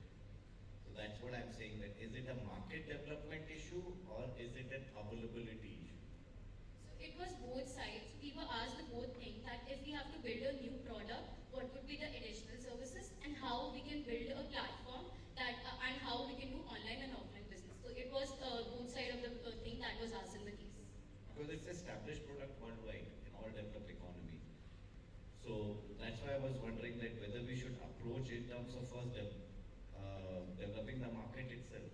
Like we interviewed some of these engineers and designers and contractors, assuming that they wanted it, they know about it. Did you see anything where they did not know about it or they were not very happy about it?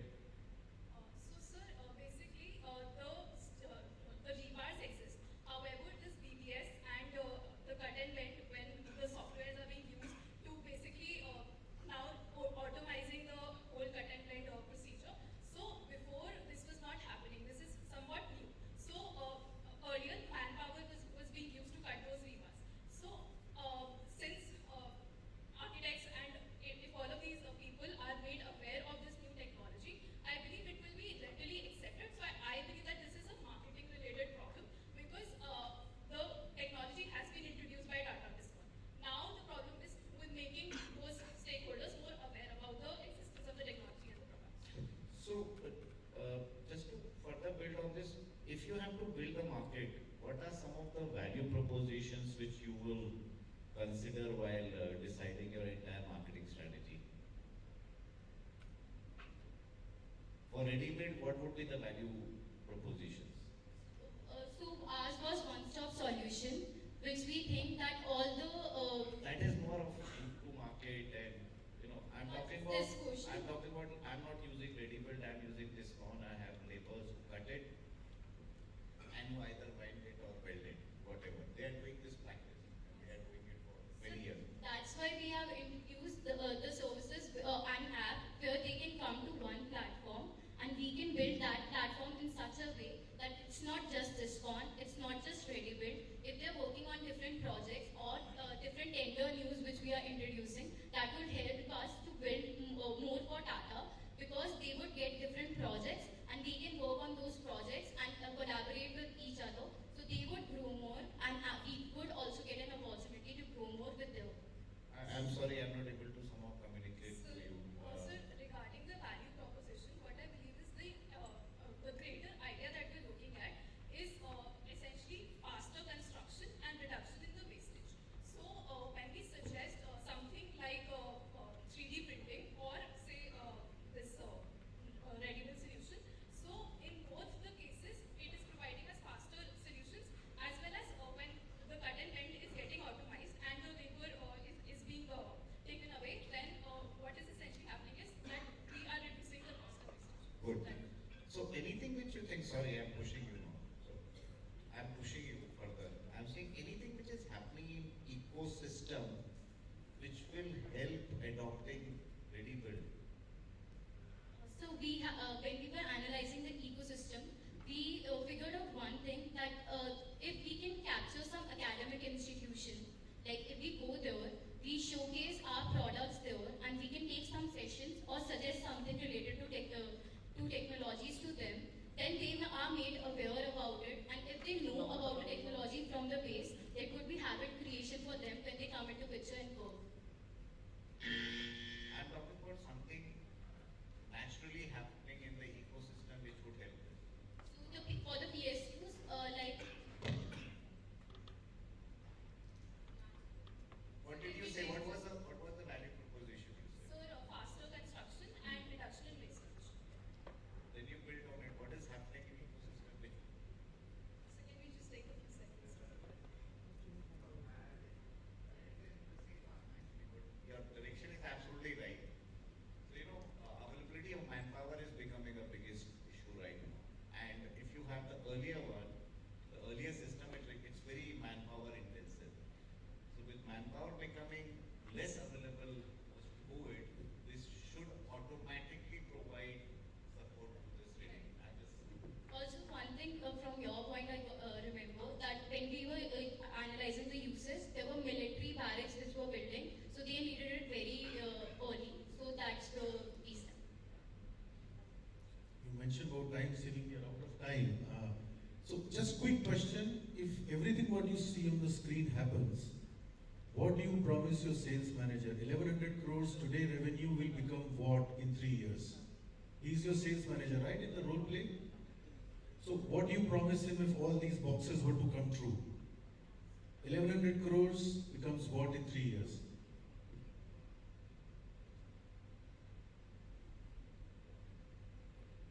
This was our figure when we actually analyzed for demand centers. Tata's discount ready-built revenue in FY22 was 1100 crores as per the case.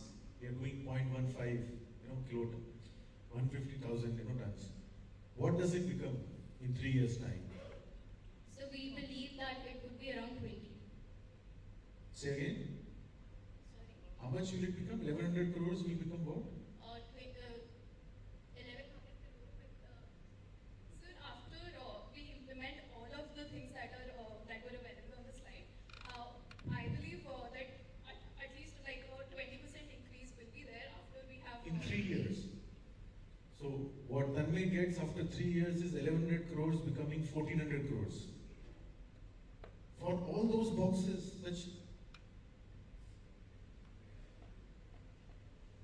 in a huge market, what you see. So 1100 crores will become 2000 crores. 2000 crores. 2000 crores. So doubling it in 3 years. Well, because Are you okay with her?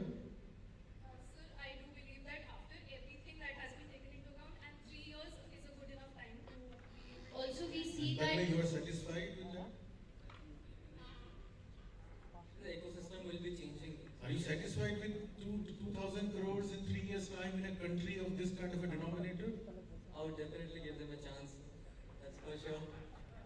So basically, what we believe with the investment, with the NIP investments and all coming up, with the construction industry booming, when we see all this data, that construction industry is actually booming, and we can actually grab this market with all these factors.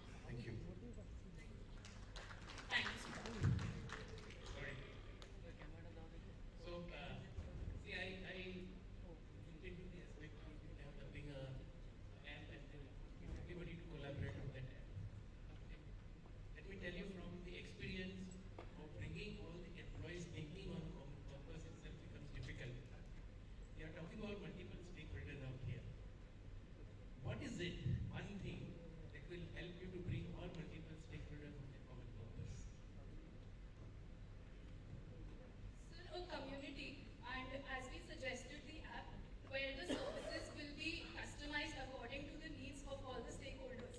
That is a place, essentially we have named the app as Discount Parivar. So basically, because we are catering to all their needs at one place, we believe that is a place where we can bring them all together. Think two. So we saw some channel partners on Facebook. We saw that there were less traction. We talked to them what they are using right now. Majorly, they get the traction from personal contacts. So in spite of that, if we have a model where people are coming on their own, like a B2B app or a website, which we built, which get all these services, and with those services, because they want to use that services, so they would like to come here, and when they see the tenders coming, they would get and we are creating a community group, so they can talk about those tenders and information there, which will bring them together if they want to work on that. That's what we do. At the end of the day, every stakeholder would like to see how much share of the gain he is getting. And if we are able to make them visualize that thing, work towards the common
who believe in none of us is as smart as all of us.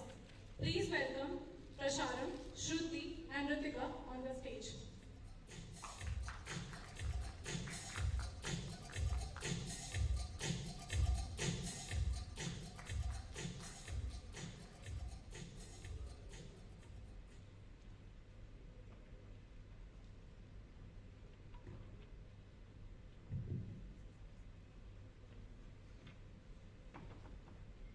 Good afternoon, everyone. I am Prashamanan. I am Ritika Jain.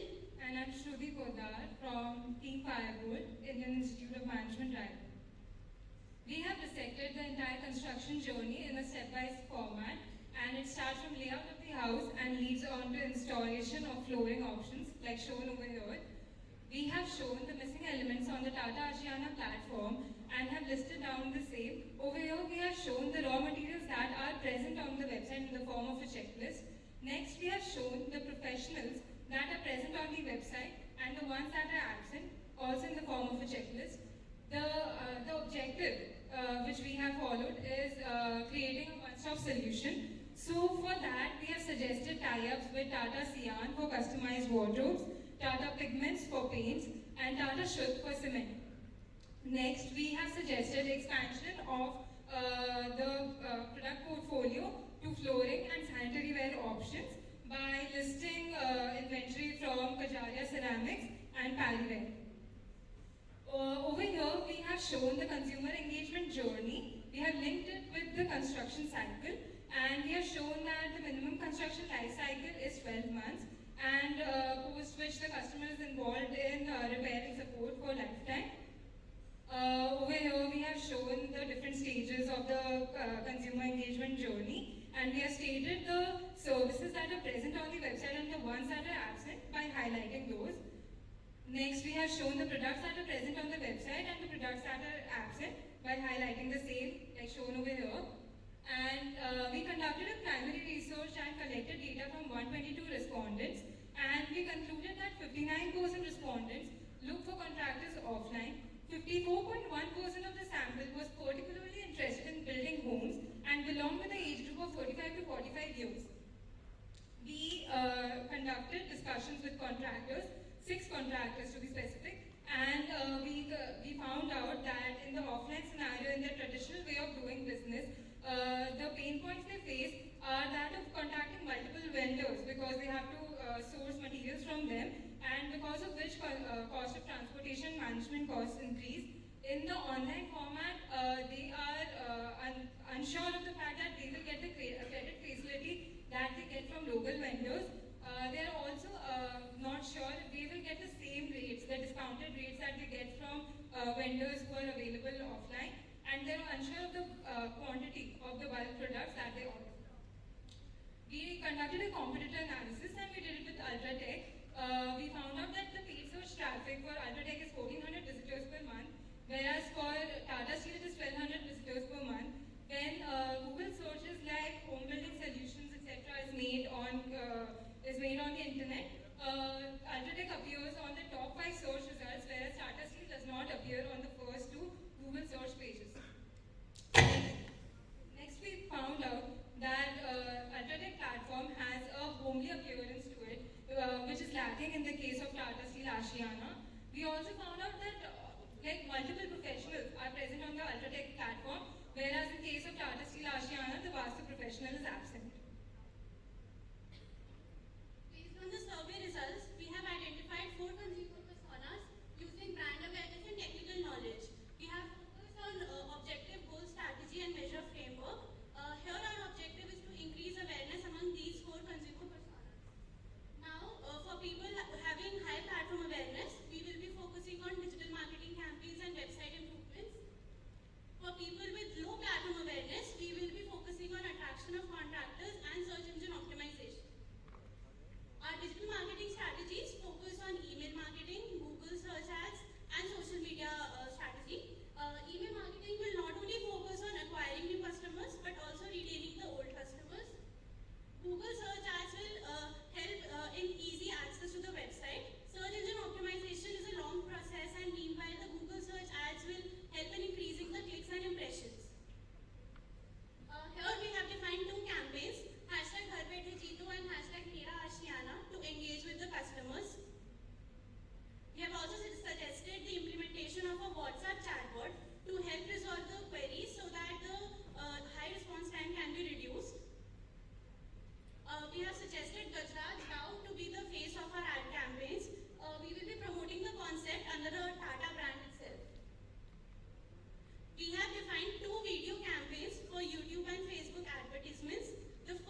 must add a drop-down option for buyer products because it would give easy access to the inner fields which are shop by product and shop by use. We must add a blog link in the header. This would give easy access to the potential customers to read and to read the reviews of the existing customers. We must create an urgency. This would force or motivate the customers to buy the products then and there itself. The minimum order cap which is present, it should be removed because of this cap, the small scale buyers are not able to buy the products from our website. We must add freely downloadable ebooks. This will be done so that we could collect email IDs for our email marketing segment. The quality of images and logos on the website should be focused on. The logo which is currently present on the homepage, it is quite blurred, and this affects the way the customer will be perceiving our website and our services. We suggest the development of a mobile application to reduce the to increase the navigation as compared to the website. This application will be lowering the response time and also will be providing the customer with a dedicated point of contact to resolve their queries throughout the construction process. We can also use push and pop notifications to keep the customer up to date. Like if a customer is searching for wire, we can send him promotion offers related to wire so that he can buy that. Tata Ashiana Partners is a mobile app for the service partners. It will help them to connect easily with the customers through the chat and call option, and it will also help them to live track their projects on the dashboard. For the consumers with low platform awareness and technical knowledge, we have used the hook framework to attract the contractors because they are the first touch point for these consumers. The contractor will be registering on the platform using our Aadhaar card. Once the documents will be verified, he will be eligible for a credit facility based on a bracket system that will depend on the time of association of the contractor to our platform. There will be a host of incentives for the contractors, starting with the educational scholarship for their children, the discounts and incentives linked to the sales.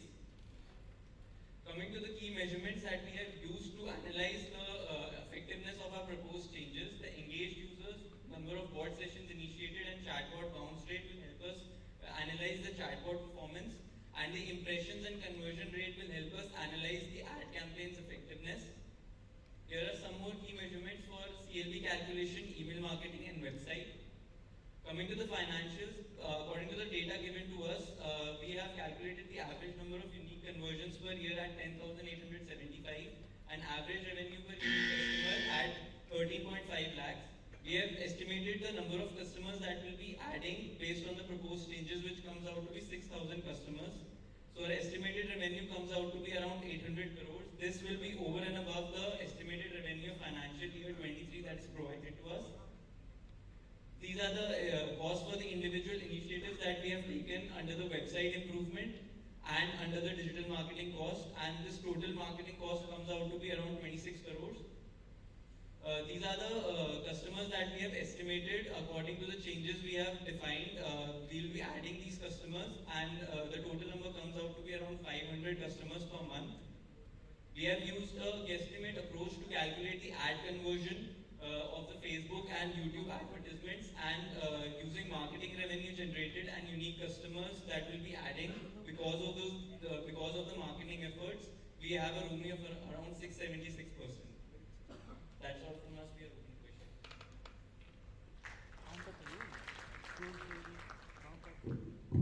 So good. So couple of clarifications for the questions. What is the problem you're addressing? Is it to bring more traffic, or this segment of home building is very complicated and not a very awareness, and so you want to generate awareness, or you want to correct the bounce rate, or you want to increase the conversion ratio? What is that you are addressing? I couldn't get that. So basically, as a customer, if I think the customer who's aware of our business, he'll come to our website, but because of the website, because of the improvements that we have suggested, who's are not there, he'll be exiting the website, he'll not move forward. So bounce rate is one such metric. Then we are basically fighting here against the traditional way of the construction, the way construction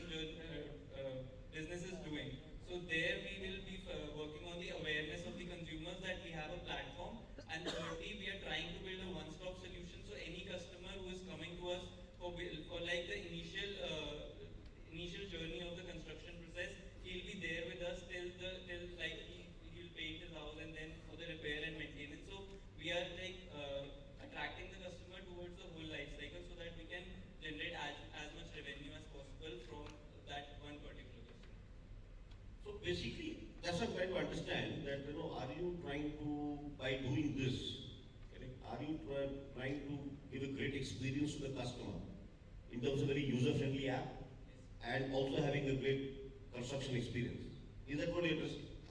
I'm not very clear, because there's a whole lot of things we have to do. What are the basic thing which you're addressing? I just want to understand. So basically, what we're trying to do over here is focusing on the entire customer experience improvement, so that they stay on the platform, stay with us as our customers. But we are concentrating on bounce rate, let's say, because in case the bounce rate is high, the customers are leaving our platform. There are no conversions. So we are considering it to be like an entire holistic. Just a second. So, according to you, if you have understood our platform, yes, you feel that the bounce rate is the biggest issue. Is my understanding correct? So bounce rate is one of the issues, and it is arising because of the different missing elements which we have found on the website. Basically, bounce rate is the issue, and we need to address the bounce rate. Yes. Correct? And that's what you're focusing on. Yes, sir. The bounce rate has to be improved. The bounce rate has to go down because, and we can do that by improving their experience. Okay. Now, one of the things which you said was the minimum order value and all that. Correct? In order to make this happen, correct? So you said that we should ready to give. Have you also looked at behind the scenes, how do we do the supply chain? Because at the end of the day, you're guaranteeing customer. You may be a small guy sitting in one village in southern India, correct? Did your team also analyze that how do we manage this? At the end of the day, it's all about delivering or order fulfillment, right? Because you promised a lot of things through your side. But did your team also analyze how will we fulfill this? If I'm going to reduce the order size to, let's say, half a kg or whatever it is, how will the supply chain work? Did your team think about that, or is it only about the platform? So basically, we thought that while the traditional supply chain for Tata Steel Ashana, if the customers are going offline, is distributor, retailer, and then customer, and the platform is actually eliminating that middle part and reaching directly to the customer. So I get your point that you are talking about the quantity, the order quantity. Like if the customer is ordering in bulk, then it would be beneficial for us if he's ordering like a half a kg. I'm not saying that. I'm only saying through the platform, you're generating order generation is happening. So allowing the customer to come to me directly. Correct? But the fulfillment is also important. End of the day. Correct? So when you're asking me so much things to answer, the bounce rate comes down. And for that you have done a host of activities, a host of ideas which you've thrown, which is quite exciting. But in order to fulfill this, how should the supply chain be designed? I'm just asking, did your team think through this, or you left it, this can be possible, or this can be done? So basically for the inventory system that we have used for Kajaria and Pariware, so we'll be buying their products and keeping in the inventory, and as and when the customer orders that. So basically if the customer is... Right now took you to steel. Those things will carry it to the services, it will give a good feeling to Yes. them. So we have assumed over here that when a customer is coming to our platform, they know that it's a home building solution. So we have assumed this before suggesting this entire suggestion that we made, that the minimum order quantity should be removed, that the quantity ordered by the customer is going to be optimum if they are coming to our website to order, let's say, steel products, because that is required in a certain amount of quantity. So that is the assumption that we do. And have you also studied, only studied Ultratech? Have you also studied how the other like home building solutions, the other platforms work in order to make this order generation fulfillment a great success? Sorry, sir, can you repeat? I'm just saying, you studied Ultratech, as I could make out. Did you in your analysis also studied some other platforms over into this game, or only limited yourself to Ultratech and Ashana? Yes, so we did study a few more competitors, and we realized that their performance, with regards to SEO or with regards to page loading speed, is lower than Tata Ashana platform. So that is why we only made a comparison between Ultratech and Tata Ashana over here, because that is our main competitor. Thank you, thank you. So, if I'm right, you are also suggesting that Ashana should become a platform for home builders.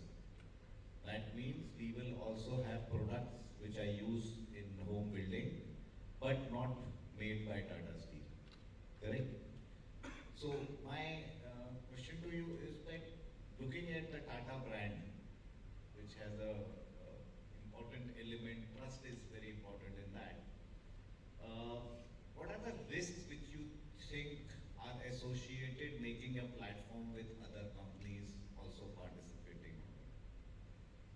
Do you see as a risk, whether a corporate risk or a market risk? One of the risks that I can see is that whether the customer experience will be same as when they are interacting with the Tata products and as when they are interacting with others products. So that's why we have chosen some of the best known, like for flooring we have chosen Kajaria, who is someone like the customers will go offline also. If we are not offering on a platform, they will go offline also and take Kajaria tiles for flooring. And similarly for Parryware. So that's why we are integrating them, keeping in mind that they are also the market leaders in the business that they are serving. So we have maintained that we'll be maintaining that customer experience throughout. And we have focused on such companies because of the quality as well, because the quality needs to be at par with what Tata offers. So that is why we have been looking on the industry leaders of different products. Because you were asking, you were suggesting, sorry, no, you were suggesting that Kajaria and Parryware, we should keep them in our stock. So would that not change the business model for Tata Steel itself? It will become a storekeeper. Would it make sense financially?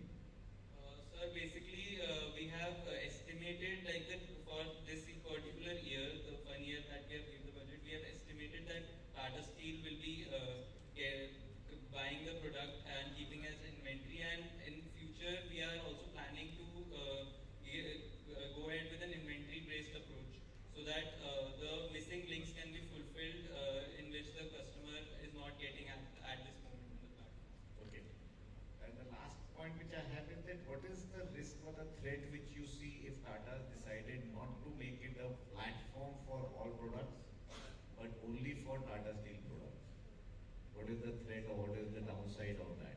So one threat that I can think of is that it will not be customer friendly. Like if it will be contractor friendly or maybe architect and builder friendly, but it will not be customer friendly. If we want to reach individual home aim of Tata Asiana as a platform, I feel this is the one risk that may arise because a lot of individual home builders don't have so much knowledge about these products. So in case such products are offered, wherein the customer can take decisions on their own, then it will be better for the platform.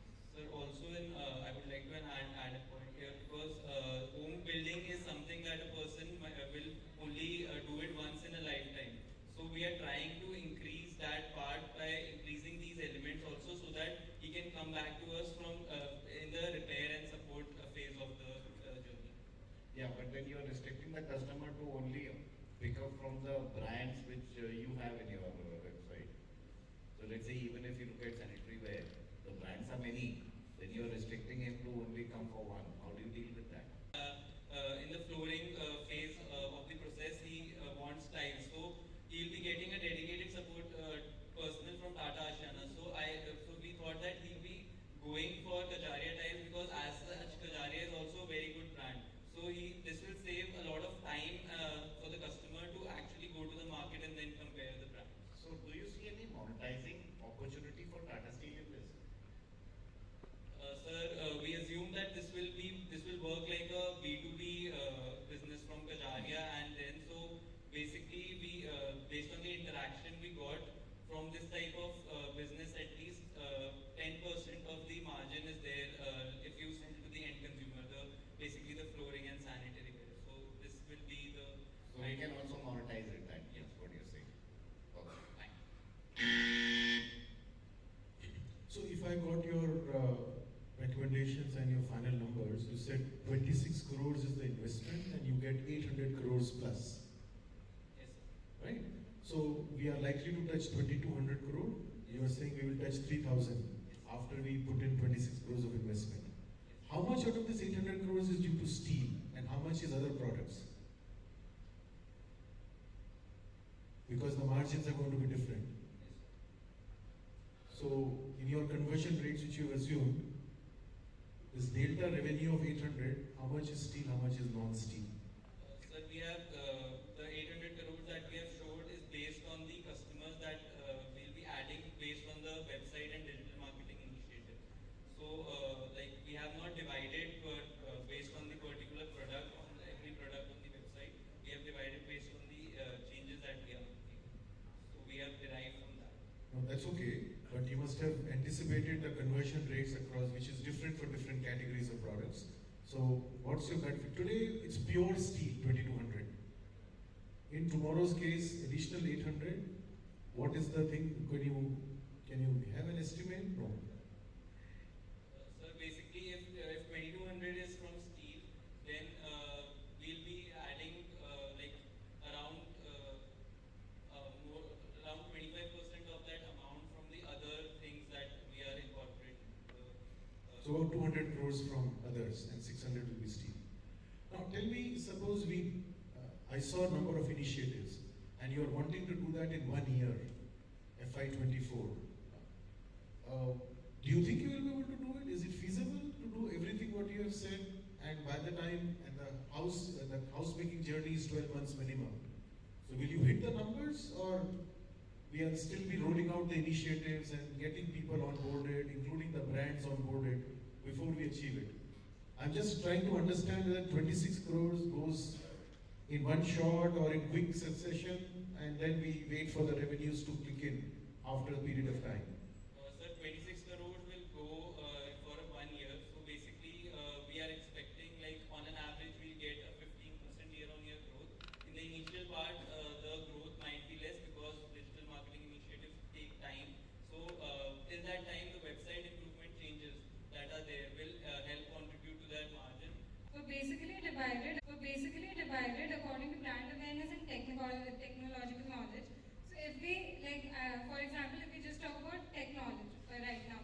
So if a person is less tech savvy, let's say, so they will be going through the contractors, and for contractors we have a different path, like the I understand that. Yes. I'm saying that's the entire universe of 4 types of personas or archetypes. Yes. Do you want to go after all 4 because you had listed all the strategies, or you want to prioritize in the interest of time as well as the money to hit the low-hanging fruit first?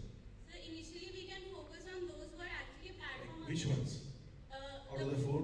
Out of the 4, the top 2 who are actually platform aware, because there we Top 2 or the side one?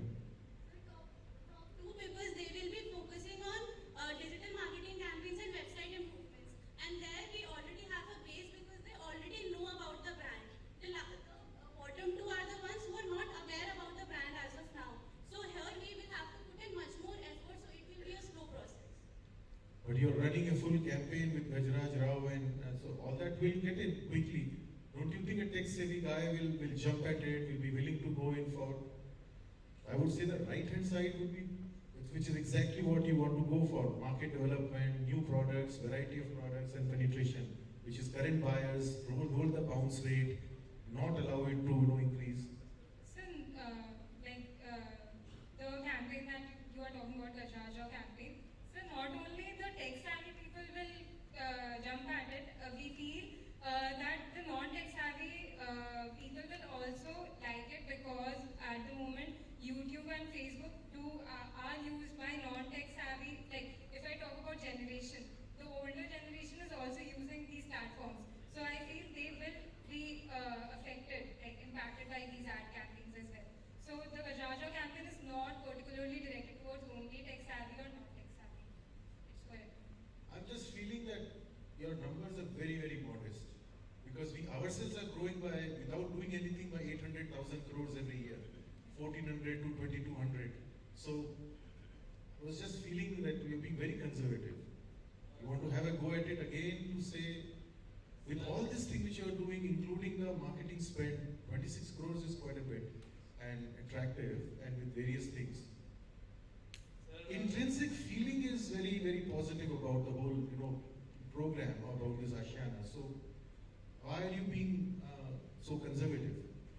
So the main reason, like we have showed a little bit of conservatism is because here we are taking into account that we are actually building a market for ourselves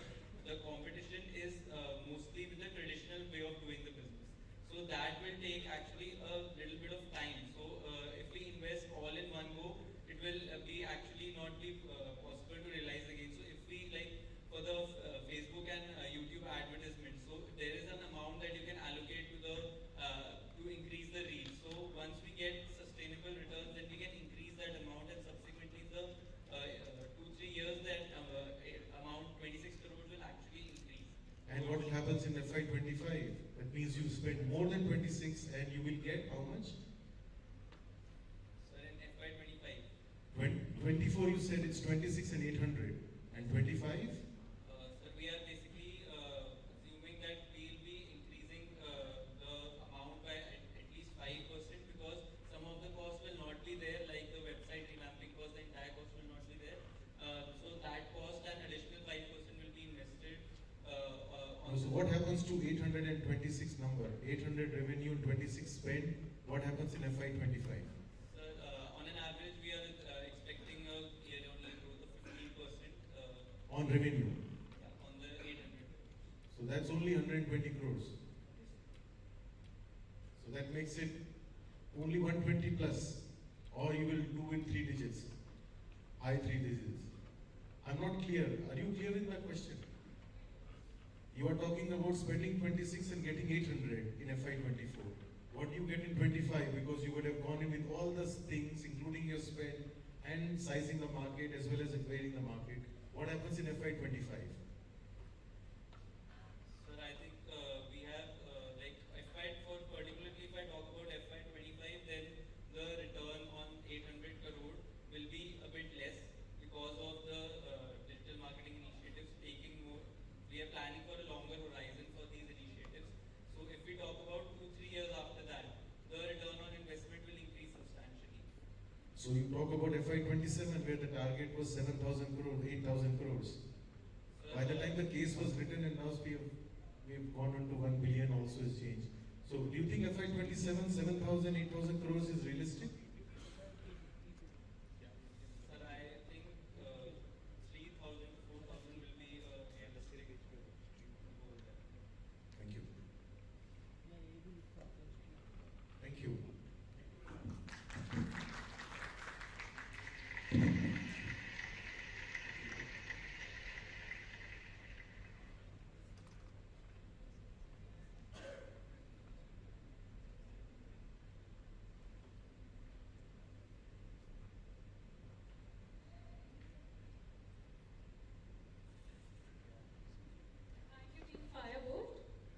Our second theme for the Ashiana case is from Xavier Institute of Management, Bhubaneswar.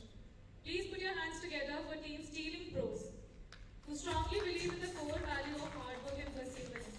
Please welcome Mohammed Javed, Rashi, and Arjun.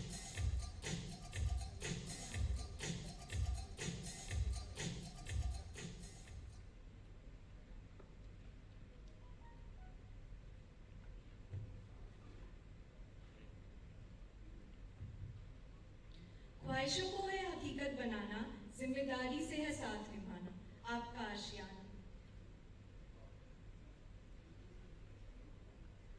Good afternoon, ladies and gentlemen. We are Team Stealing Pros from XIFB here to present a solution for establishing Ashiana as a one-stop platform for IHBs.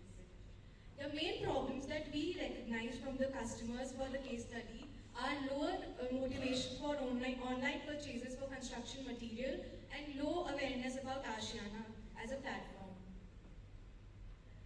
We surveyed 132 IHBs, both potential and current, to understand how only 33% prefer purchasing their construction material online, and 78% said that they will purchase from us more if we provide them with some human interference in the process. We interviewed 25 IHBs, contractors and architects to get both B2C and B2B perspectives for the case study for a comprehensive solution. Architects and contractors said that Tata Ashiana needs to incentivize them better for them to push their customers to buy from the website. And customer pain points include lack of expert advice on the website, difficult UI UX, and less number of contractors in their areas. To understand our IHB segment better, we have segmented the IHB segment into 4 cohorts on the basis of their motive and life stages. One being who buy products on behalf of their family or friends, second who buy low ticket size products, third who buy high ticket size products, and fourth who buy products for rebuilding and renovation purposes. We intend at aiming at targeting the emotional sentiments of our customers, as house building in India is considered to be an emotional stage in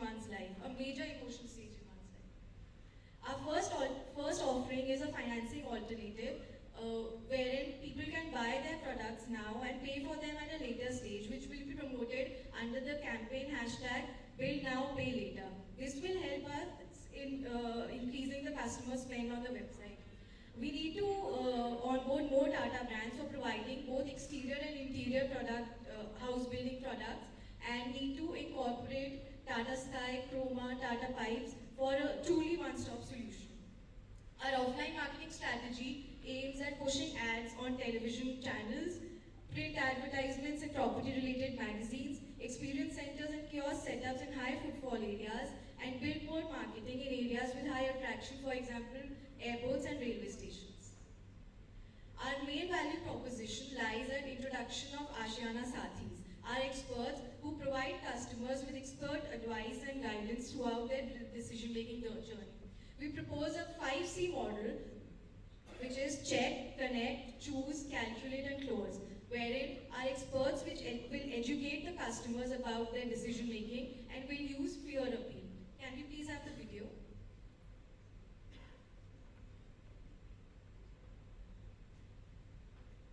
We have made a small video to depict our idea of what Ashiana Sathis will do for our customers.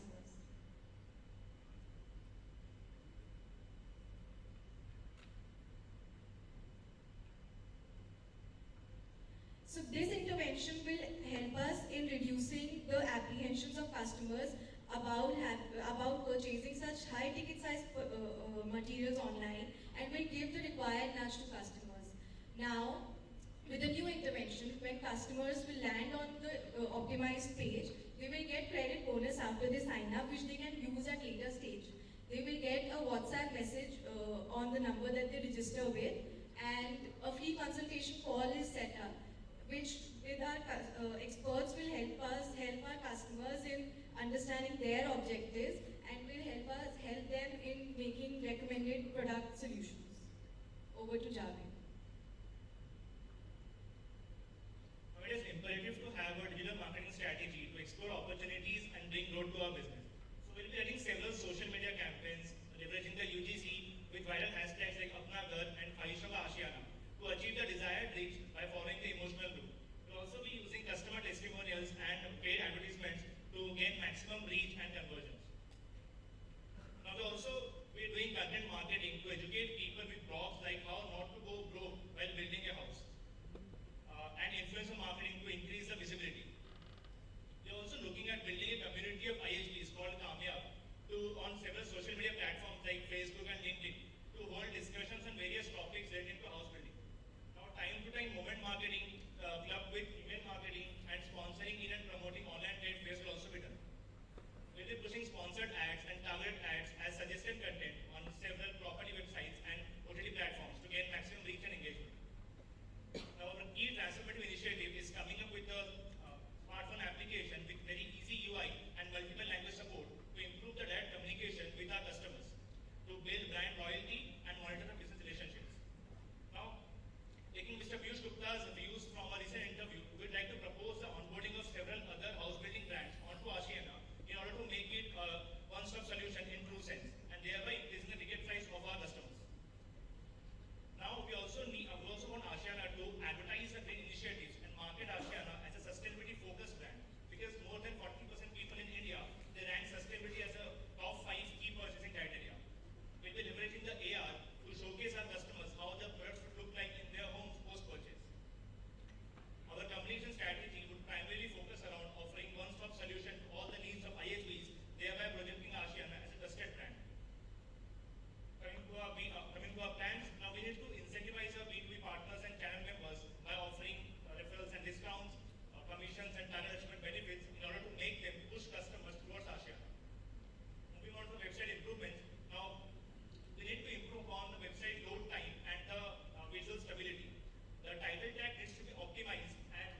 also need to have 360 reviews for some of our products like roofs, so in order to convert the transactions by reducing the dissonance. We propose brand inertia by offering sign-up bonuses, redeemable purchases to increase the frequency and brand loyalty. Our repeat purchase improvement initiatives include re-engagement mails, calls, and WhatsApp follow-ups powered by the whole new project Sathi. Discounts on second purchases, bird recommendations, and loyalty membership programs also help us to increase the repeat sales. Over to you. So now we will look at some key metric measurements that are used to gauge ROI. Firstly, we need to calculate the customer acquisition cost and the cost per mile. Then we need to get the ratio of customer lifetime value to customer acquisition cost to get the profitability per customer. We also need to see what are the most viewed pages on landing pages, and then make changes to these areas and do A/B testing of the same.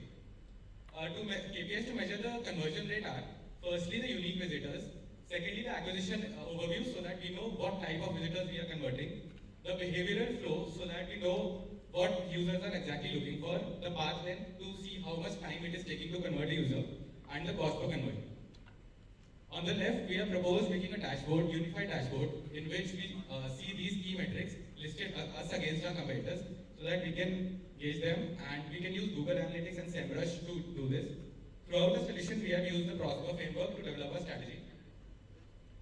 Coming to the financials before our interventions, it is projected that the revenue will be about 2,200 crores. We have assumed the conversion rate to be about 1.7% and Ashiana to have 12.6% of the IHB segment market share currently. After our interventions, we assume that the conversion rate will go up to 2.5% by the end of the year. The total visitors will increase by 10%, and due to this, the revenue will increase to 3,600 crores over the 2,200 before, and the market share is set to cross 20%. This is our spending for the financial year. We plan on spending about 150 crores on both the digital and the traditional marketing, against which we generate an additional revenue of 1,400 crores, which gives us an ROI of about 820% and a customer acquisition cost of about 70,000 rupees. This is the detailed breakdown. And finally, this is the projection till financial year 26, in which we have assumed the exchange rate to be 80 rupees. So that is 8,000 crores of revenue. So the revenue CAGR before was 73%, which has increased to 85% now. The average market size increase on year has also increased, and the average ticket size is set to cross rupees 10 lakhs. The same data here is represented visually on the graph on the left side. We can see how our interventions have increased the market share as well as the revenue. Finally, we've done an attribution analysis in which we've shown that the increase in revenue is not just from increasing customers, but also from increasing ticket size, with the latter contributing much more part in the later stages of the year. With that, we come to the end of our presentation. Thank you, and we are open to questions. So thank you very much. A couple of clarifications or questions. So in your whole analysis, because I heard different thinking. So who is the customer whom we are targeting? Because I heard contractors, you need to incentivize contractors. Who's the customer you want to bring to this platform? So our customer, as your customer, remains the IHBs.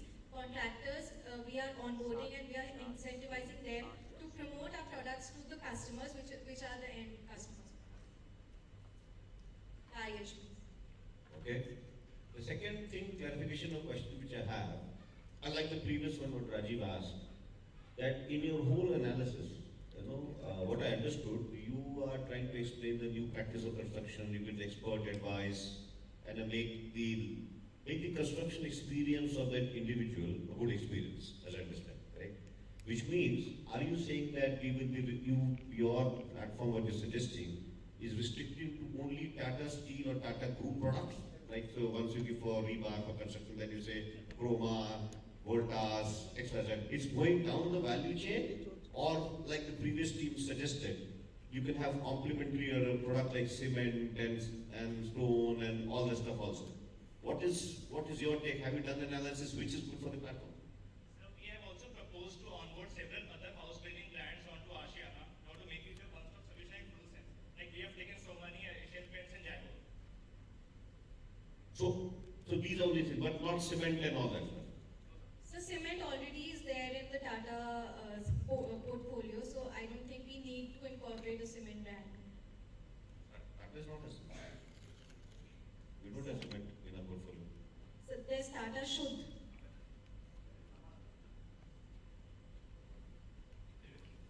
That's not cement. Anyway, so basically, my point is that are you recommending, one is to give knowledge, you said, an expert advice to them. In order to one-stop solution, in a cycle of construction, have you also done analysis which product, plays what kind of a role? If a house big is an X crores or X lakhs, what product plays how much and whether we should be dabbling in all the products, only restricting to Tata products and going down the value chain. Definitely, if we have to become a one-stop solution, we need to onboard all other brands and products that a person needs while building a house. So this is just an initial proposition where we are only onboarding few brands, but as we go ahead... No, I'm saying not brands, I'm saying products. Just to clarify, this is an initial offering that we are adding few products, but as we go along, we'll be adding several other products to our portfolio also. Like cement and all. Like cement. So we assume Tata Shuddh cement is something that the customers can use while building a house. And secondly, you also mentioned that we need to incentivize distributors and dealers. So if let's say if a consumer walks into a dealer outlet instead of going to a platform, you are also saying in order to make sure this platform works well, you should incentivize the dealer and the distributors to tell their customers that you go to the site and we incentivize you for that. I didn't understand that point. And not just the dealers and distributors. We're talking about dealers, contractors, and architects. So if they push customers toward Ashiana, in return they'll be getting few commission and target achievement benefits. It's a second way of getting more customers from traditional marketing. To my mind, I think that distributors will they be registered from distributor? Because today they're making margin by selling themselves. So there is a dealer outlet, physical dealer outlet. Have you done analysis that will you be eating into the business because you are pushing the customers to come to a platform for his business? So why should you do that? So ultimately, the dealers are going to get business anyways because we as a platform are going to use the dealer services for providing the customers. But dealers are getting the added advantage of these incentives while they target their customers to have come to our website for making the purchase. So it's an additional benefit. Sir, adding on to that, there will be some resistance, but we offer them something which, to persuade them to push customers, then I think they will agree to do this. So they're getting something in return. Sure. No, my point is simple. See, today, the challenge is that we have a great relationship between distributors, dealers. Now there's a new platform coming, correct? So there will be a little bit of a backlash from the traditional channel. So how do you see the role of these distributors and dealers? What should Tata do? Have you thought about that in your analysis? That what would you do with the traditional channel? Just leave them aside and bring everybody in. We focus not only on dealers, rather our focus was on more on to contractors and architects because they are the ones who will get maximum benefit if they push customers to Ashiana because their return will eventually be higher than what the dealer gets as margin. Sir, if I may add on to that, like you currently pointed out, the dealer will lose some of the margin if they go through the platform.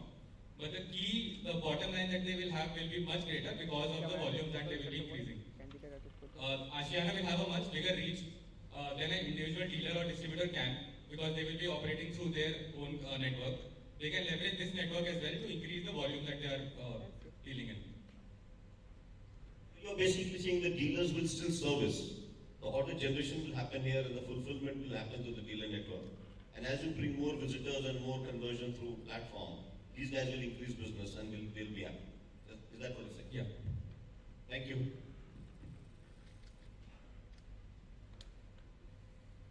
Building on the question, have you analyzed what will be the cannibalization which will happen to a dealer's revenue? Because there is a business plan for Tata Discount through the traditional route. Now what you're proposing is omni-channel. People can buy offline, they can also go to Ashiana. Ashiana you're projecting will reach 13,800 crores. Right? Hello. So will there be cannibalization or this is truly additional market? Sir, and this is based on my research, what we found out was about 48 lakh homes are built in India per year. That was our data. And we took about 5% of that to be IHVs, which is still in a very early stage. So cannibalization, I don't think will happen in such a growing market because we have assumed a 10% CAGR on this market according to real estate trends. So cannibalization, because this is a very early stage in the market. No, approach cannibalization from Tata Steel perspective. Offline revenues for us is 12,000 crores. Ashiana today is 1,400. 1,400 becomes 13,800 as per you. What happens to 12,000 crores, which is offline revenue? Sir, when we say we want our dealers and distributors to push customers, we don't just mean that they'll push customers to buy steel or the Tata bars. So there are several other offerings that we have listed in the website. So they may push the customers to go and avail those product services from the website and not just the steel. They can So get how the much steel. out of 13,800 is steel?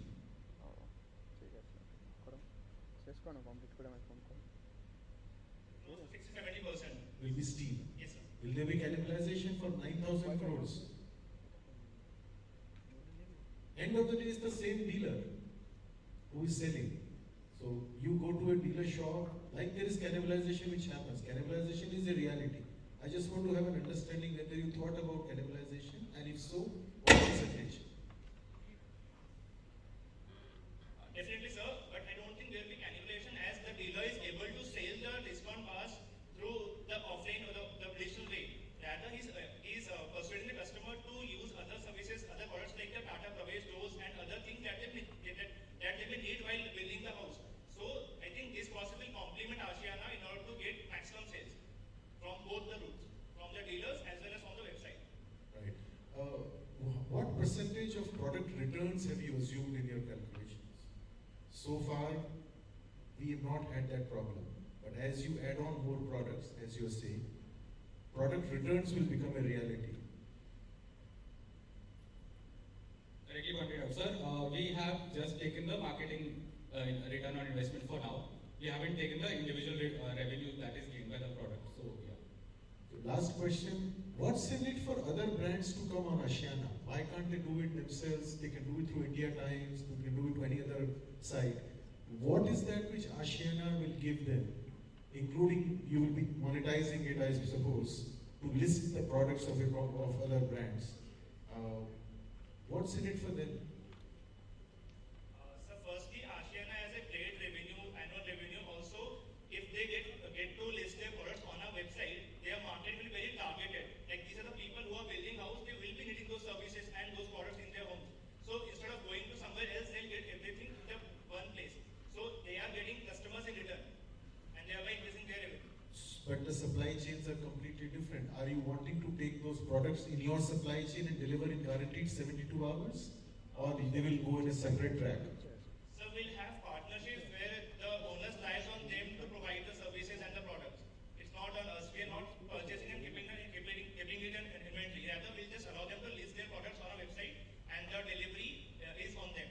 But what about responsibility to customer? Today, when a customer goes on Ashiana, you guarantee 72 hours delivery on steel, and you take the ownership. So on a cement or on a paint or on other sanitary ware, you will not take that guarantee, or you will say deliver whenever you can. So of course there will be the system of checks and balances when the contract will make. What's the guarantee which you will give?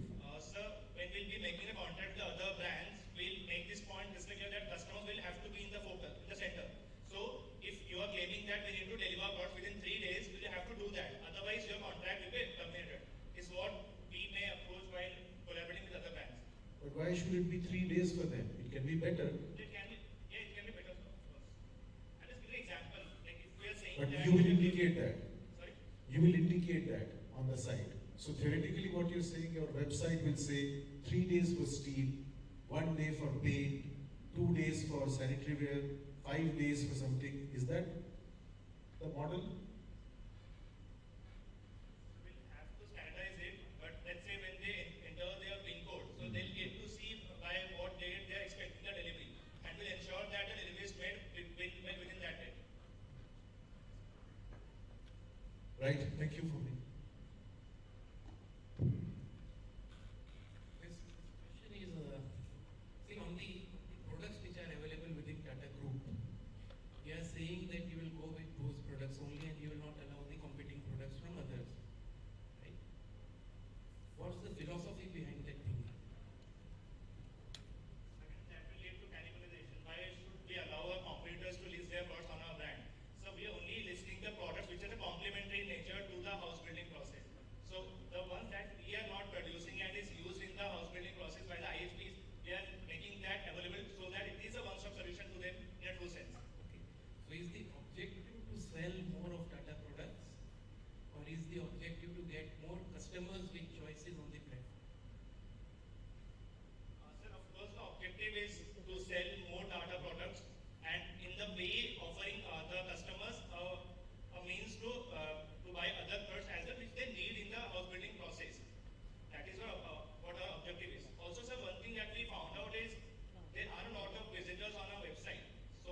doesn't like Voltas. Okay? The person wants to go with Mitsubishi. The customer doesn't like, say, Tata Pigments agar hum वहाँ पे डालें, doesn't go with there, and then the person wants to go with Asian Paints or someone else. Then you are restricting that person with choices over there. We are saying that for some products, you will be, your needs will get fulfilled out here, or for your other needs, you go out. You're not going with a complete portfolio of satisfying all the needs that a customer wants. So it's a very long process. So let's start with these products, then we get to analyze why the bounce rate is actually happening, whether due to limited choices or something else. If it's due to limited choices, then we'll of course onboard other brands as well who are our competitors in those segments. Sir, if I may add on to that. So you asked about the philosophy. Since this is a growing market, the philosophy is to get the low-hanging fruits first. It will be much easier to get the Tata brands first in our portfolio. Then when we capture that market, now we don't have to incentivize the competitors as much to come into our platform. So we will need to gauge the timeline for this. First we need to get the Tata brands on. Then when we finally have a bit of a market share, then we go to the competitors. And meanwhile, as you said, if a customer is preferring some other brand's product, what we can do is, in the meanwhile, while we are onboarding the Tata brands, we can ask those brands to improve upon their product or to get into new customer segments. That can be done meanwhile. Let me increase your difficulties. Like Tata Pipes, okay, is a Tata Steel product. Would you like to put a competition over there? Sir, for pipes, since it is a standardized product, if the standards are met across the industry, then there will be very few customers who would be very brand loyal. Would you like to put a competition over there? Yes. No.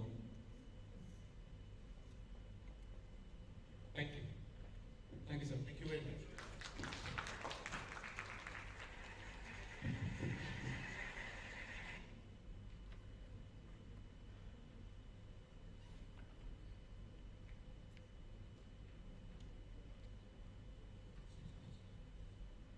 Thank you, Team Stealing Pros. Our last team for the segment. Please welcome from IMT Ghaziabad, Team Prime, Chaumik, Ayushi, Vikramji.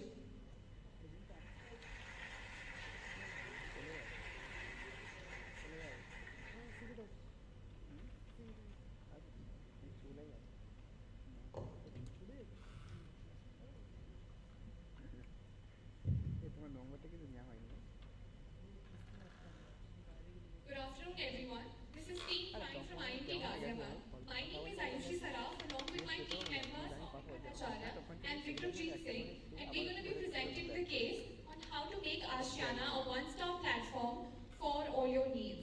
So let's get to the root of it. The problem statement that is in front of us is how to increase site visits, unique customer base, and conversion rate.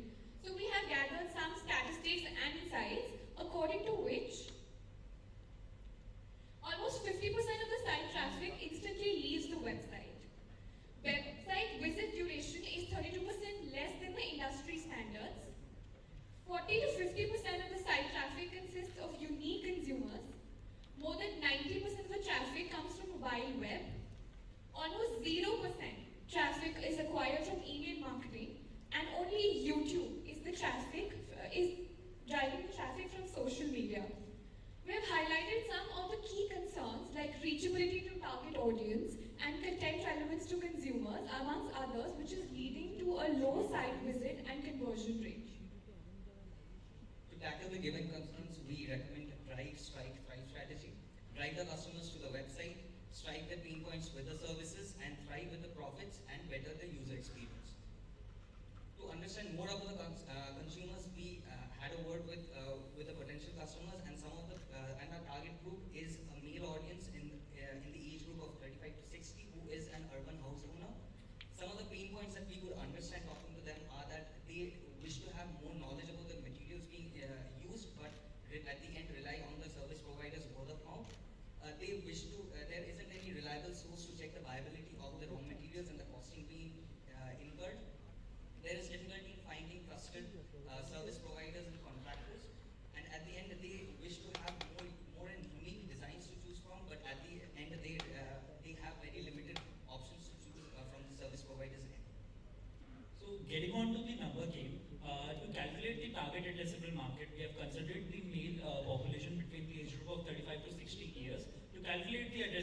we have considered the urban population of the country. And finally, to calculate the serviceable obtainable market, we had several other parameters like house ownership percentage. We have also calculated the SOM for worldwide figures as well. So as we know that customer is king, we have listed down some recommended channels and its digital metrics.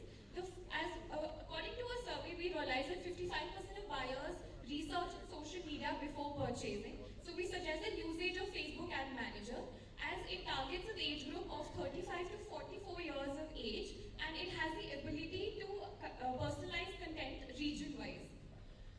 We've also learned that native advertisements are viewed 53% more as compared to Google display ads. So we recommend usage of native advertisement, which can be done from the platforms like Taboola. This has a target age group of publishers of 44 to 60 years, and these publishers could be of the likes of Hindustan Times and Indian Express. We've learned that 95% of the consumers read reviews before making a purchase. So we recommend a software called Yotpo, which automatically converts customer reviews into advertisements. As these advertisements are paid by all age groups, and they automatically push reviews without taking any other action. So now, talking about sustaining our customers, the first channel that we recommend is email marketing. There are several best practices that we recommend, starting with sending a maximum of 3 emailers every week, with several topics that we have suggested over here. We also strongly recommend to make the subject line relevant and make it personalized to the consumer to which you are sending it within a character limit of 45 characters, which is suitable for mobile users. Then we also recommend that the emailer should be within the 3-scroll limit, and A/B testing should be done to find out the best creative. We next recommend web push notifications because they have the ability to reach about 80% of the all internet users, and they also increase the brand retention by about 3 times. We recommend to send 3 to 5 notifications per week, and we also recommend to localize the notification based on trends, language, and time. Next, we recommend calling to sustain customer relations and take service review. They can be used to understand needs and trends of the customers, and we can identify the areas of improvement for the same. We have also recommended several best practices can be used, one of which is calling the customers within 3 days of completing the service. So here we have the 4 A's of content strategy. We have introduced new elements of content strategy that would align with companies' objectives and user needs. The first that we have is attraction content that facilitates the pull. It could be done in the format of catalogs of what's trending in the market and selling dream house designs, which would create a pull among the consumers. The second that we have is action content that facilitates the move. This would be the format of upcycling of existing content, video banners and guided talks, which would prompt consumers to take action. The third we have is authority content, which facilitates domination. We list down our points of difference when pitted against our competitors. This would help us dominate the marketplace.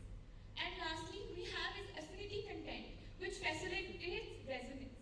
Values such as trust and integrity would be strengthened via a seamless pre- and post-sales experience and a haptic feedback mechanism. We have here a mock advertisement which we have designed for our campaign. अपना घर होना एक सपने से कम नहीं, इस सपने को पूरा करने में क्यों छोड़े कोई कमी, क्यों करे किसी और पे भरोसा, अब अपने सपनों को खुद ही करे पूरा। और हम हैं आपके इस सफर में, आपके हम सफर। 7,000 से ज्यादा सर्विस प्रोवाइडर्स, 150 से ज्यादा अट्रैक्टिव डिजाइन्स, और देश के हर कोने में happy customers. Tata Steel-a-thon, adding steel to your dreams. So the campaign idea is Hum Safar. That is, we are So the campaign idea is Hum Safar, and the tagline that we have is adding steel to your dreams. The objective of this campaign is to enable house builders curate their dream home by themselves. So we have a value proposition which we have here on table, which is the SEM strategy. S here is for simplicity. The creative that you just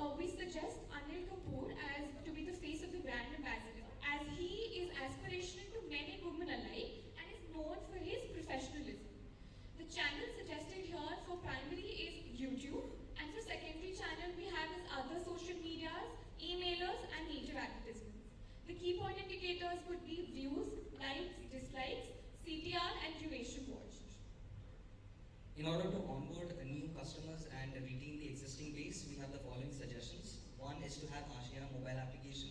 The application to have tabs as that are listed on the website, and in addition to that, also have an AI and ML based tech using which the customer will be able to measure the dimensions as per requirement and also place the order directly from the application using those dimensions. A second recommendation is to have a social networking platform for the individual house builders and service providers in the website as well as application called Mohalla. Such a platform generates leads and improves sales by up to 55%. Our third recommendation is to have an e-store in the virtual reality. This will create a buzz in the market and also give a unique customer experience. We can do such collaborations with platforms such as Obsess. Tata Ashiana's feature to be placed on Tata's super app, Tata Neo. We have recommended several strategies, but now we need to understand that where exactly are we placing these strategies if we map them in parallel with the customer journey. So there are different steps that we have in a customer journey. So our strategies would not only address the pain points, but would also motivate the customer to become an individual home builder. So now talking about the impact of the strategies, we estimate to reach about 4.5 crore people and get 47,000 new customers on board in the first year.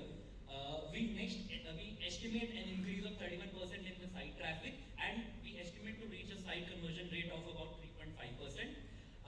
We project a revenue of 5,000 crores in the fiscal year 2024, which is about 51% more than the projection by Tata Ashiana currently, at a customer acquisition cost of 600. So here's a quick look at some of our future prospects.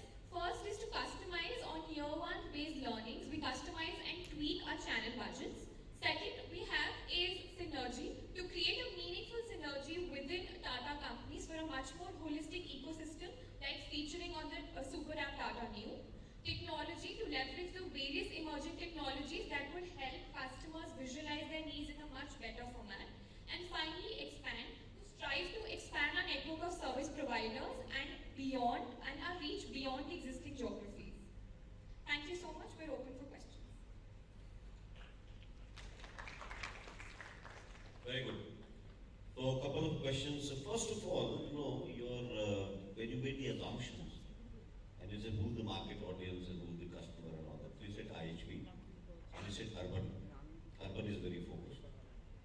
So have you done analysis whether IHBs are there in urban or it is semi-urban or rural? Because in urban it's all about multi-story apartments.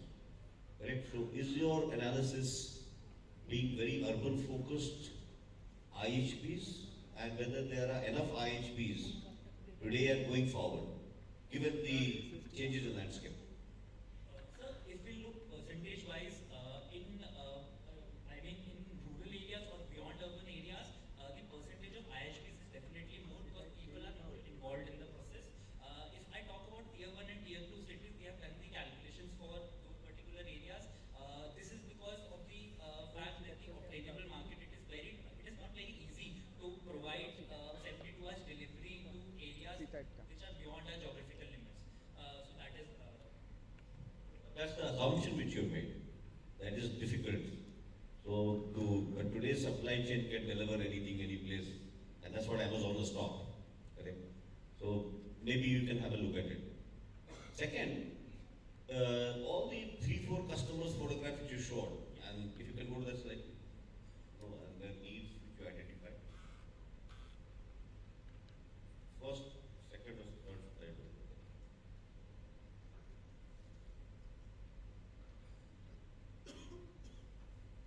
Yeah. So if I understand from the insights which you have generated and the pain points, service is playing a big role. Like dependent on service providers' information, which to check difficulty in finding trusted, reliable service providers.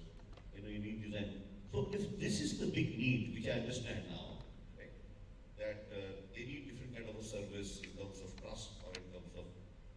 So in your solutions or in your recommendations, I've not seen how do we address this. What are the kind of service you will provide in order to address, because you have found out very nicely that some of the customer segments. So I've not seen what will you provide from the service perspective, which is going to be a big differentiator and satisfying the needs which you have taken out from the inside.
question is, when you said the strike, drive, and drivers, so first is to get more customers on the site, right? And you have those hordes of things, notification, calling, building relationships, no? But why might that would be true for any product? What is the unique things, giving in mind that this is what the needs are, or this kind of business we are in? Because suppose if you had to bring up platforms from FMCG product, or bring up platforms from Egypt, you know, all the methodology which you said, sending notifications, sending emails, calling, could be very similar. So is there a unique thing or a differentiated thing to push the guy into this platform, or bring the guy to this platform?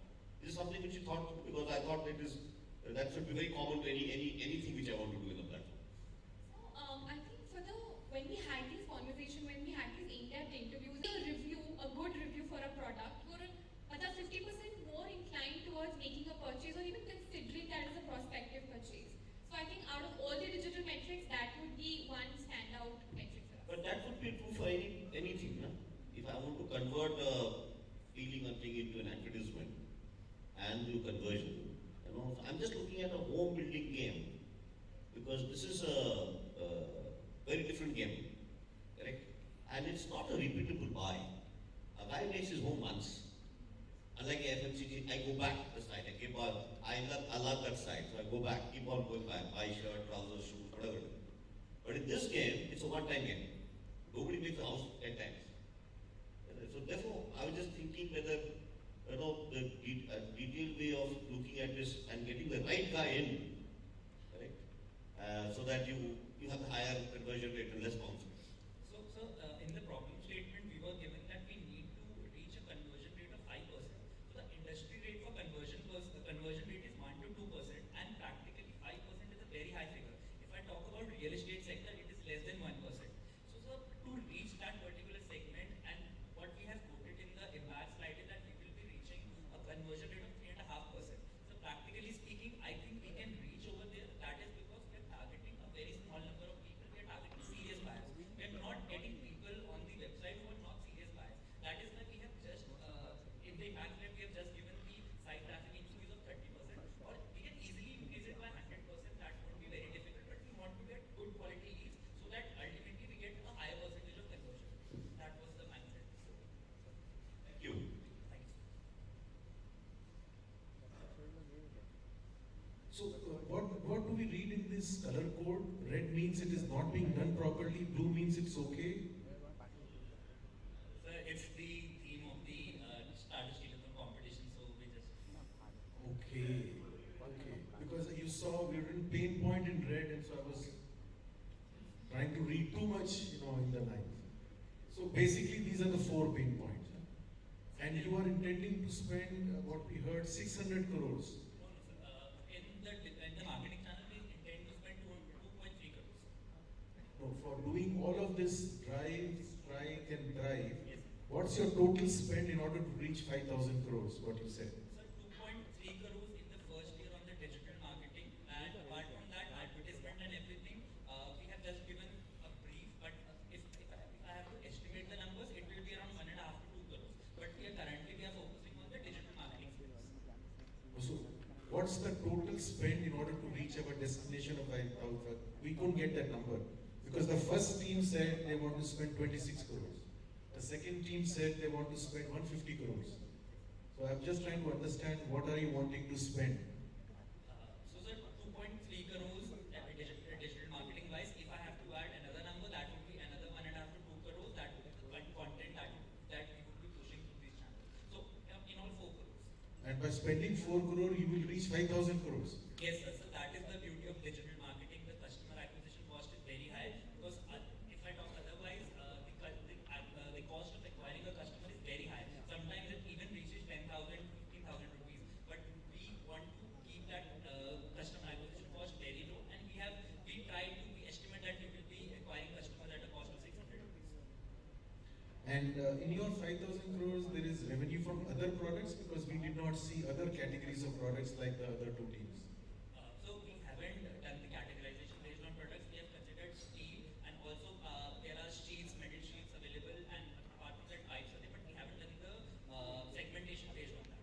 No, are you planning to list other materials like paints and cement and sanitary ware and many other things, or this is pure steel revenue of 5,000 crores?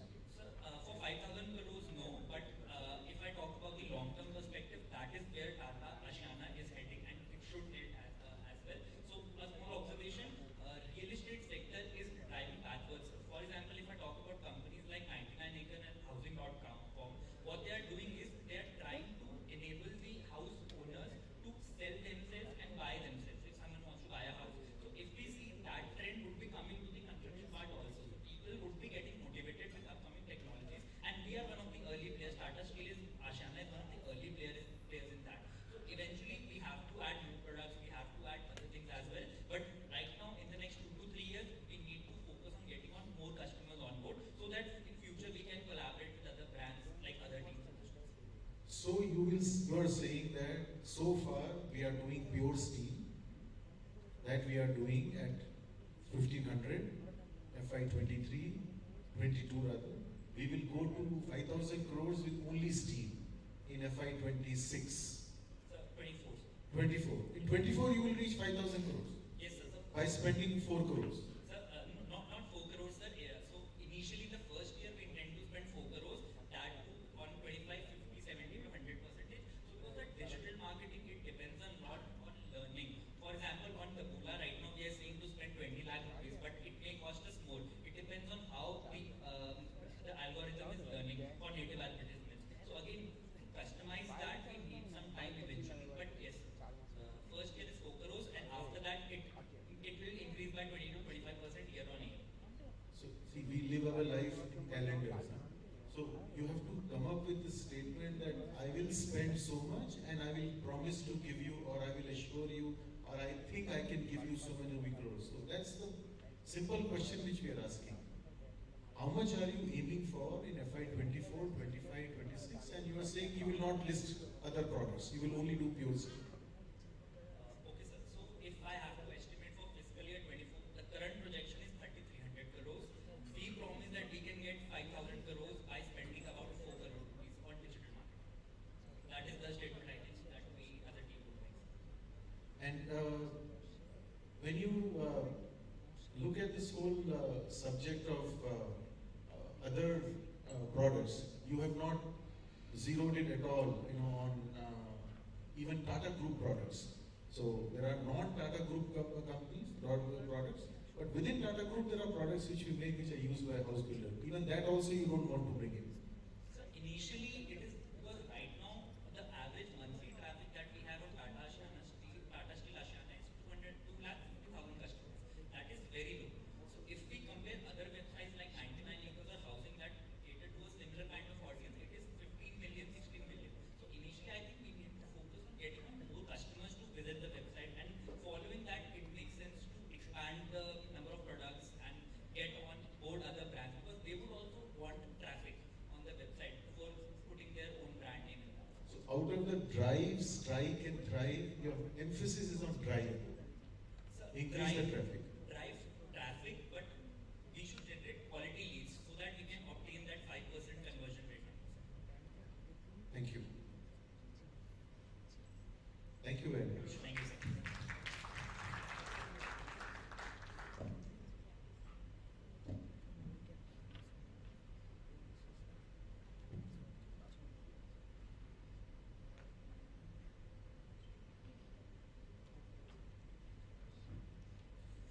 Thank you, Team Prime. I will be taking the audience verdict for all the 3 teams that we have had, starting with Team Prime. Team Stealing Pros. And Team Fireball. Great. Well, thank you for an amazing run on the business track. And with this, we take a break for tea. We will have a 15-minute break. So please let's assemble back at 5:30. Thank you, everyone.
and our bouquet of benefits include inclusive leaves, unique experiences, holiday plans, club memberships, and a lot more. We always strive to be more inclusive, to be more happy, and to be more taken care of. So that is why this year, the 2 case studies were on the current focus areas that are digital and well-being. Pursuit of Happiness, our first case challenge, was on designing a holistic emotional well-being framework for Tata Steel. The participants were expected to come up with suggestions to increase the adoption as well as acceptance of employee well-being initiatives in Tata Steel and how to measure the impact. The second case study, Human Resource 4.0, Transforming Employee Experience Through Digital. The participants were expected to design an HR approach with digital at the center.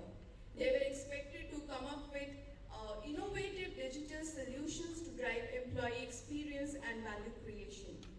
This year, for this track, we received more than 2,000 entries, and after 2 rigorous rounds, today we have with us our top 5 teams. Teams, to remind you, you will have 10 minutes for the presentation and 10 minutes for Q&A. So I'll request you to please adhere to the timelines. And audience, please remember the teams and please listen to the presentations carefully because I'll take the votes for all the teams at the end of the presentation. So let's begin our pursuit of happiness, calling upon the HR crew members, Hridaya Ramanarayanan, Vedansh Dubey, Tushar Kanti from Xavier's Institute of Management, Bhubaneswar, who are divided by life experiences and united by a common passion of creating simple and actionable solutions. Over to you guys.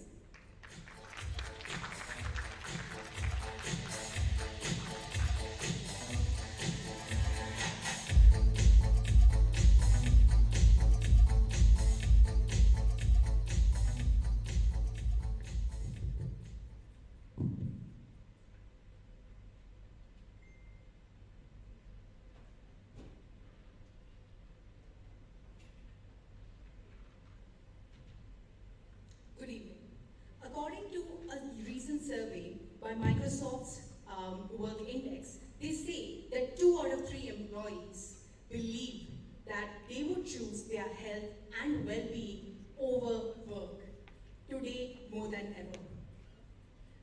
According to Associate Chamber of Commerce and Industries India, 43% of the Indian workforce suffers from depression, with at least 23% of them suffering from frequent ailments like blood pressure, arthritis, and various others. And that's the reason we need to address the elephant in a room, the issue of wellness and well-being in a workspace. Good evening, everyone. We are Team HR Group from Xavier Institute of Management, Bhubaneswar. Today, going to present our big idea on the topic of pursuit of happiness, with an idea to derive a holistic well-being program for all the employee group of the Tata Steel. So, without any further delay, let's get started. Before diving deep into the solution, let us try to understand the major roadblocks that we are having. The first roadblock is about the desensitization of the initiatives. Employees are not aware about the initiatives that Tata Steel is having, and they need to understand more about it. The next is about the lack of leadership behind the time invested by the direct managers and the relevant stakeholders to all these initiatives. Another major roadblock that we are able to see is normalizing conversation. Since a lot of employees are not able to relate to specific initiatives, they are not able to speak up. They are not able to approach a specific counselor. So these are the major roadblocks that we are able to identify. Now, in order to understand this major roadblock, we have done a small analysis. We have used the 5-wave analysis and then we have combined it with the fishbone diagram or Ishikawa diagram. Now, after understanding this, we have tried to approach to what are the major root causes. So firstly, leaders, direct managers or relevant stakeholders don't have a lot of time because they are already submerged in a lot of other initiatives. Again, the next is there is a lack of customization because the initiatives are kind of rigid. Another major issue is the initiatives are kind of not scalable because they are basically divided on a specific regional basis. Now, why a particular employee assistant program or microportal is not that successful inside Tata Steel? Probably because of the reason of complexity and a lot of redundant features. Now, let us try to focus on the next part, that is what Tata Steel is currently doing. So we will say by a steel framework that is focusing on strategy, technology, employee circle, environmental, and legal. Tata Steel is doing phenomenal job in terms of initiating amazing initiative for employee well-being and such as wellness in terms of mental health, physical health, and financial health. In addition to that, Tata Steel is way ahead in terms of the legal initiatives, such as initiating initiatives such as Rahat, that is creating impact in the life of an employee such as Yogita Bai. She is a junior employee who works in one of the control center of the Tata Steel. Now, this basically caused us to understand what are the big ideas that we are going to create. And those big ideas are basically majorly focused on 4 important pillars. That is practicality, ease to implement, cost, and time effectiveness. So let us discuss the big idea, focus on 3 P's: people, policies, and processes. Firstly, it is about tightening the policy. Why policy? Because policies are the ground of a specific organization where we need to focus on. What I mean by tightening the policy, that is basically opting a top-down approach, integrating the relevant materials that we have and the other websites that we have, gearing up the workspace, highlighting the important initiatives inside a particular organization by doing internal marketing, and then tracking those initiatives using dynamic dashboards and doing specific actions in order to buckle up those initiatives to another point. Now the question arises, how? How to stay ahead in this road? So Vedansh, I'll tell you how do we do this. We do this with the help of the CARE framework, which practically focuses on 4 pillars of HR, which is communication, active learning, rewards, and employee engagement. So in communication, we'll be focusing on 3 basic aspects. One is targeted campaigning, another is app notification, and another one is mailers. In targeted campaigning, what we have to focus is that there should be written and visual content in the office premises. Along with that, a personalized approach from the HR team is required. In app notification, there will be push notification, gamified quizzes, and medicine reminders, which is very important for employees. Next, we have mailers, which will be bi-monthly in nature, where we will have campaign approach.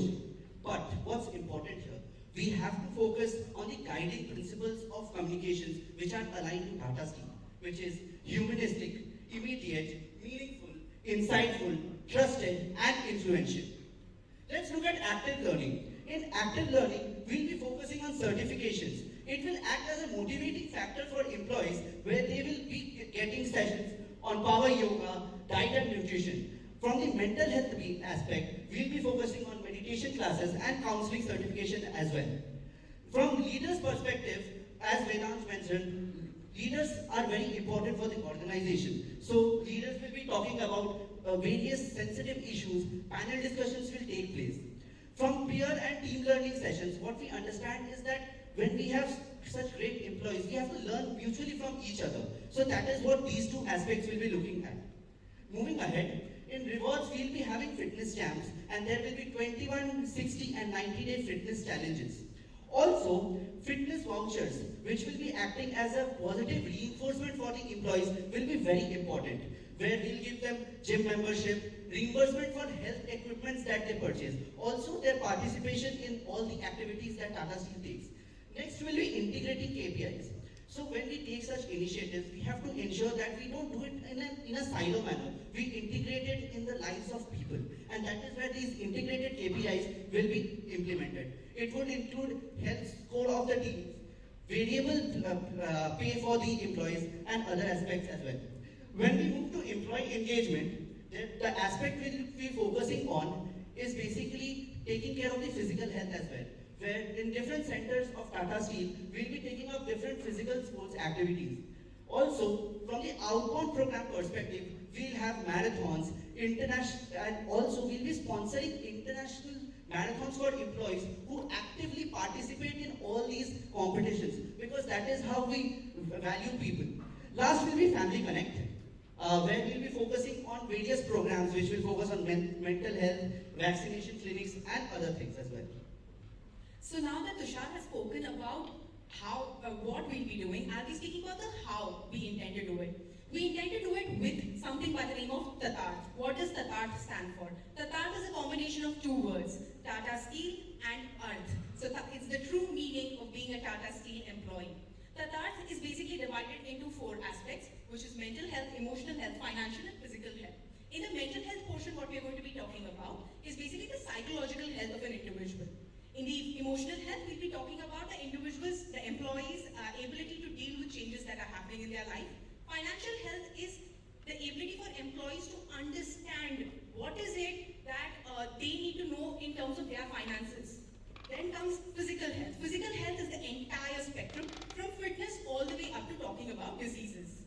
Before we go on, one important part over here is we believe that we need to do this entire platform through a drive centrally and manage locally approach. What do we mean by that? For the drive centrally approach, we are recommending an application be launched, and for the manage locally portion, we'll be coming on to it next.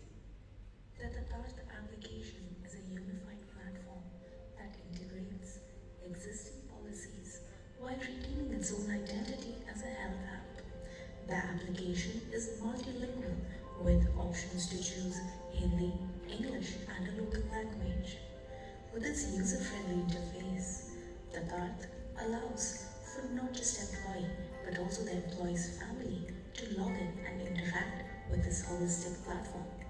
Come, let us learn a little more about it. Right. So a little bit about the application. Next slide, please. The first portion is emotional health. Under emotional health, we have the G, which is basically going to be talking about the good news movement, which was something that was done by DNA, where the first page of the paper was just covering good news. Then there is going to be an employee engagement section, a nurture for a hobby section, and an entertainment section where we are integrating OTT platforms onto it. Next comes the mental health portion, which is pump. Over here, we have unlearn, relearn, pen a thought, meditation corner, and phonotherapist. Phonotherapist is already an existing initiative by Tata Steel, which we intend to integrate onto this platform. Next comes FACT, which is basically fitness champions, activity clones, trackers, all of that. Next comes the financial health portion, which falls under AWARE, which is academic aid, actual real-time assistance on your financial problems, and so on. Next slide, please. Now let's come to the manage locally portion. When we're talking about manage locally, we're talking about high customization is high relevance. Employees need to know what time, when should a particular program be enrolled to a particular set of locations. And then we have something very interesting that says enables change agents. Wait, what are change agents? So change agents are employees that drive these initiatives. But we propose we don't call them change agents, but we call them change champions. Who are change champions? Change champions are the employee among us. Change champions should drive the initiatives, they track the initiatives inside the Tata Steel, and they take actionable outcomes. How do I identify them? We can identify change initiatives by their level and the badges. Alright, that's interesting. So moving on, this brings us to the next portion, which is our implementation plan, which is, we like to say, it's an epic implementation plan. Why? Well, because the first part of it is explore, where we will be mapping our existing policies against what we are proposing on Tatar. The next is plan, where we'll be testing the beta versions. Implement will be launching the applications. Control will be bi-monthly, quarterly control, as well as yearly feedbacks. Next slide, please. Right. So now we're going to be talking about measuring effectiveness. We intend to do this through two portions. First is the tangible, and the second is the intangible. Under the tangible benefits, we're talking about attrition, productivity, cost of hire, employee engagement, adoption, and health index. While in intangible, we're going to be talking about employee value proposition, brand image, and employee morale. This brings us to the end of our presentation. We are now open for questions. Thank you. So, very good. So I have only questions. So, whatever I heard is we assume that the stress, anxiety will be there, it's all mitigation. We'll do this, we'll do this, we'll do this. Is there any thought to, from HR side, how do we reduce stress and anxiety in individual rather than assume that they're there and all this is mitigation?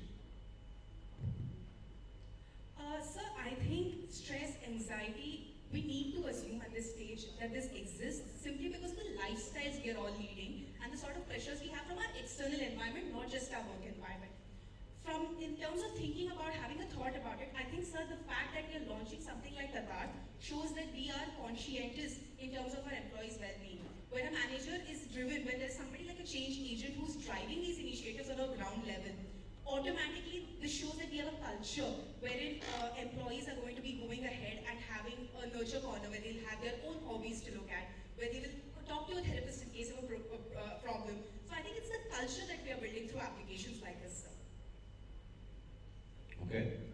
And the next clarification is, today there are multiple apps on health and well-being and fitness. every at the drop of a thing you'll find. Right? So today a consumer, employee or an individual, it's the game of an individual right now, right? Whether an employee or not, everybody should be considered. And by the way, everybody knows that I need to be fit, I need to do certain things, and I know that at the back of a call I have the various apps, but still it's not working. Or it's not working to the extent it would love to work. Right? And that's the challenge which all of us have had. How does your app address that? Why should I go there instead of the plethora of apps which I have? So over here what we have is, again, I'm going back to culture. Because basically the rewards portion where we spoke about the 21-day, 60-day, 90-day challenges, companies are seeing, Accenture in fact rolled out its own application and they have seen a 54% spike in downloads within a span of 3 months. Employees are looking forward for these fitness apps which they can do with their colleagues, where they can do these team challenges, where they can motivate one another to do better.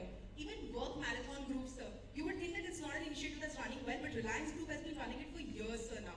And they have seen the sort of dedication with which even leaders participate in something like a marathon. And that's where we're coming from, sir.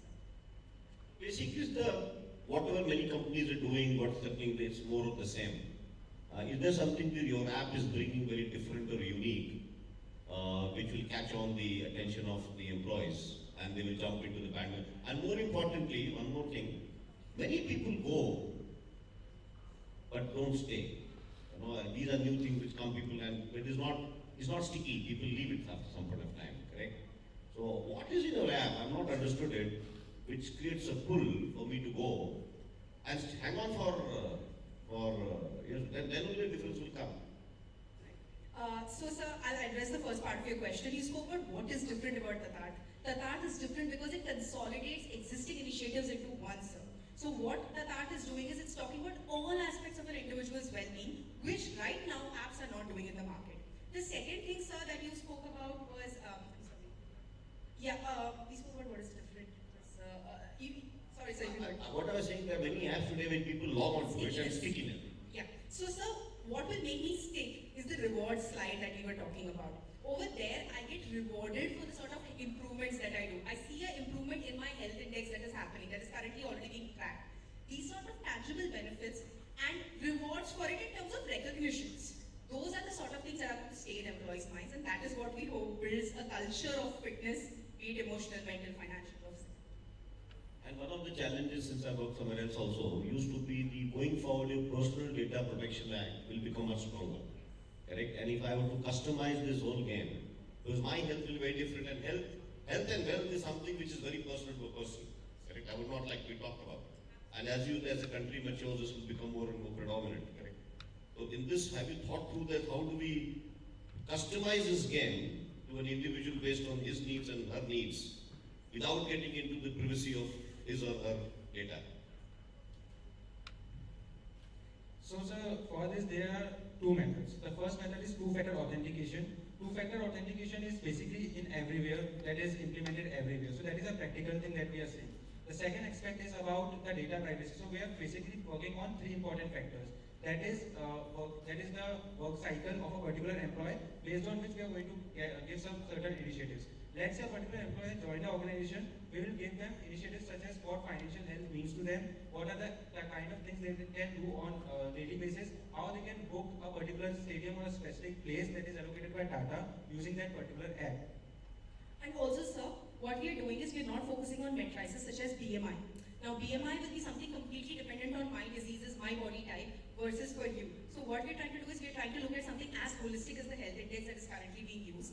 The second thing that we're doing for data privacy, sir, we are creating sections like phone a therapist, meditation corner, all of these portions can be enrolled on an anonymous basis. With an OTP, you can enroll onto it, you can interact with the app and not share data of what is it that you are using. So that is another thing that we've thought about, because even we felt that this is too intrusive into an employee's life. Thank you. Yes, sir. So which particular segment you are focusing on? Because Tata Steel, let me give you an idea. We have got executives, we have got blue-collar employees, and there is a huge workforce which is also a contract workforce, which is a part of Tata Steel family. So which segment you are focusing on? So actually, we thought about this a great deal, and what we decided is we don't want to focus on any one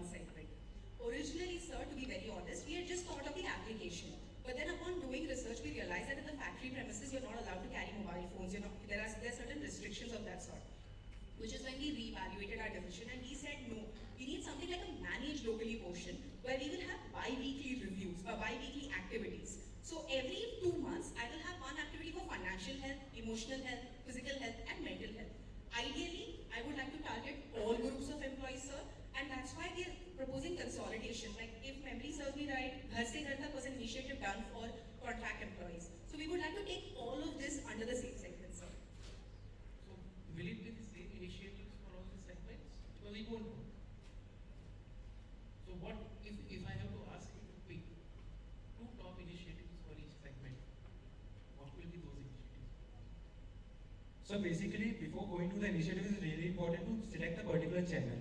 We can't give this application to the workers who are particularly working in factory because they are not able to use it, they are not able to utilize it. So we are going to use the notice boards, we are using to put forward the offline channel for them, at least in the factory premises.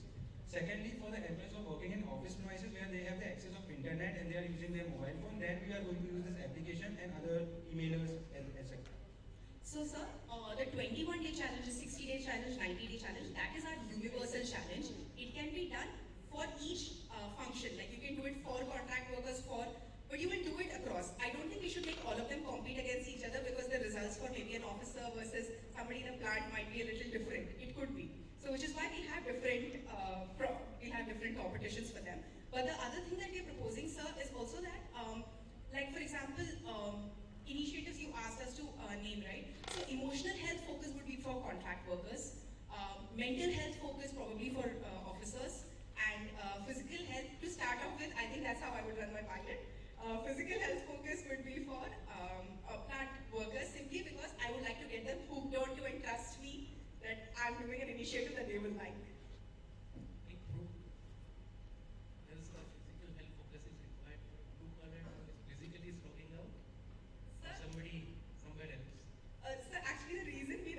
That is because I know that they know they're going to do well, so they will get more easily associated with the application that way. They don't need it. Right, they don't need it. But it's a hook, sir. In the first 3 months, if I do the physical health portion, it's a hook. The other thing is, Tata Steel has always been known for pioneering something. I don't see an initiative which is a game changer and maybe first of its kind initiative in the industry. If I have to ask you and pick one, what is that pioneering thing from our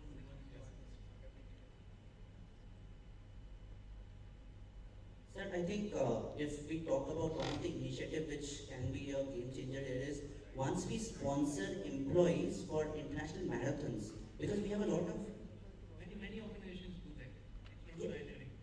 They already do so, but here the thing is, if you implement it in your own organization, that is when people start following that particular thing. So building on Tushar's point, sir, one thing that's coming to mind is the unique locations that are there that Tata Steel has, right? So I think trekking groups would create a different initiative which other companies do not have presently. There are not enough trekking groups available for different organizations. Steel has been doing this initiative for many years. Sorry, sir, we did not find anything digitally on that. We'll look further.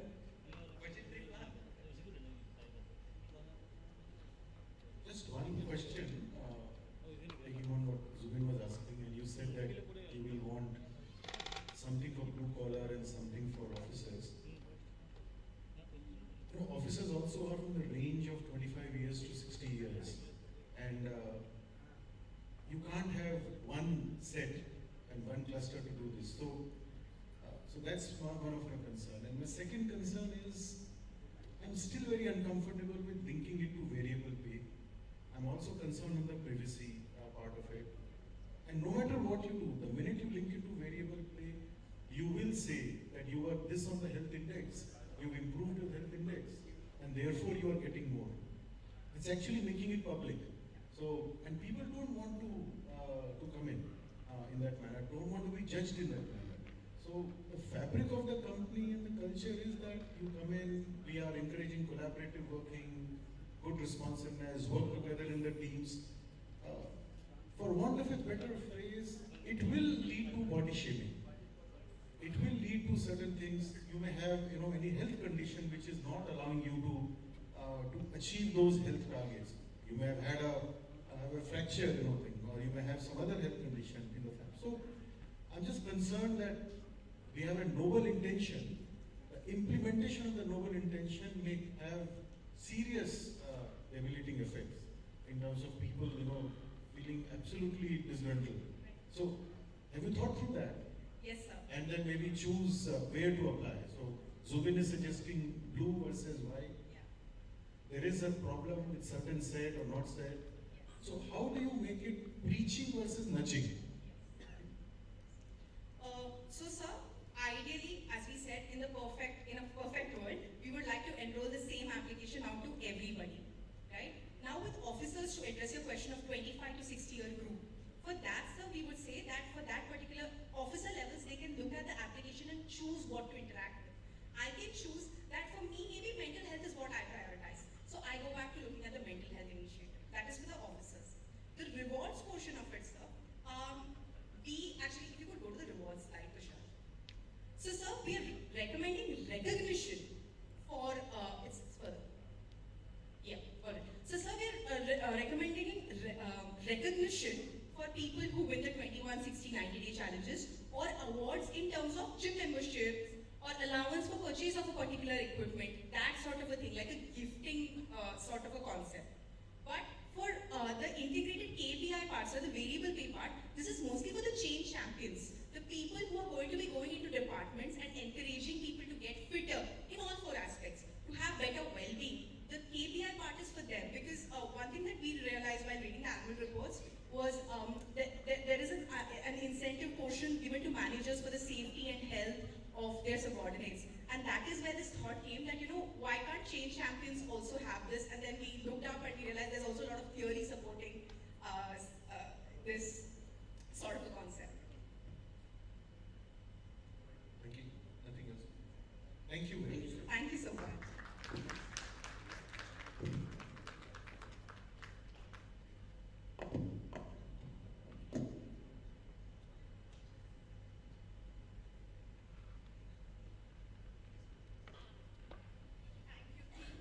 So now, after hearing about the DART, I call upon stage to tap the potential of 3 energetic individuals. I invite on stage from IIM Shillong Team Untapped, Divya Chandak, Shayan Das, and Shaurya Chauhan. They will present their well-being framework for Tata Steel.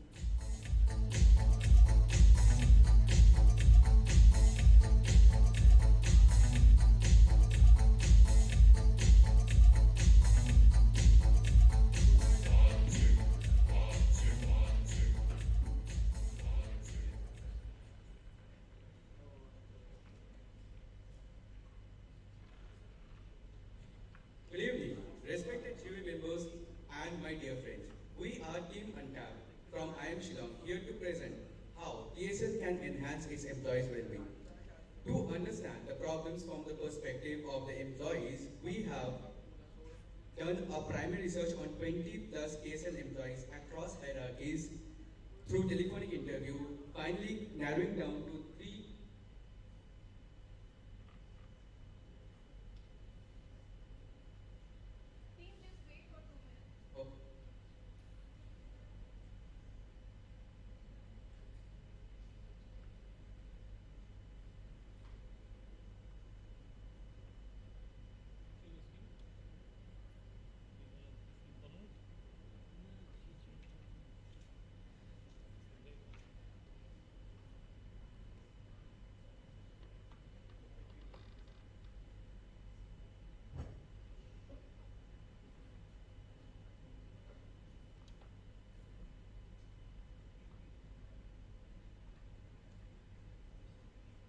Oh. To understand the problems from the lens of the employees, we have conducted a primary research of 20 plus TSL employees across hierarchies and deduced these 3 major employee archetypes which are present over here in the screen. This in turn helped us to find out the major key problems that involves.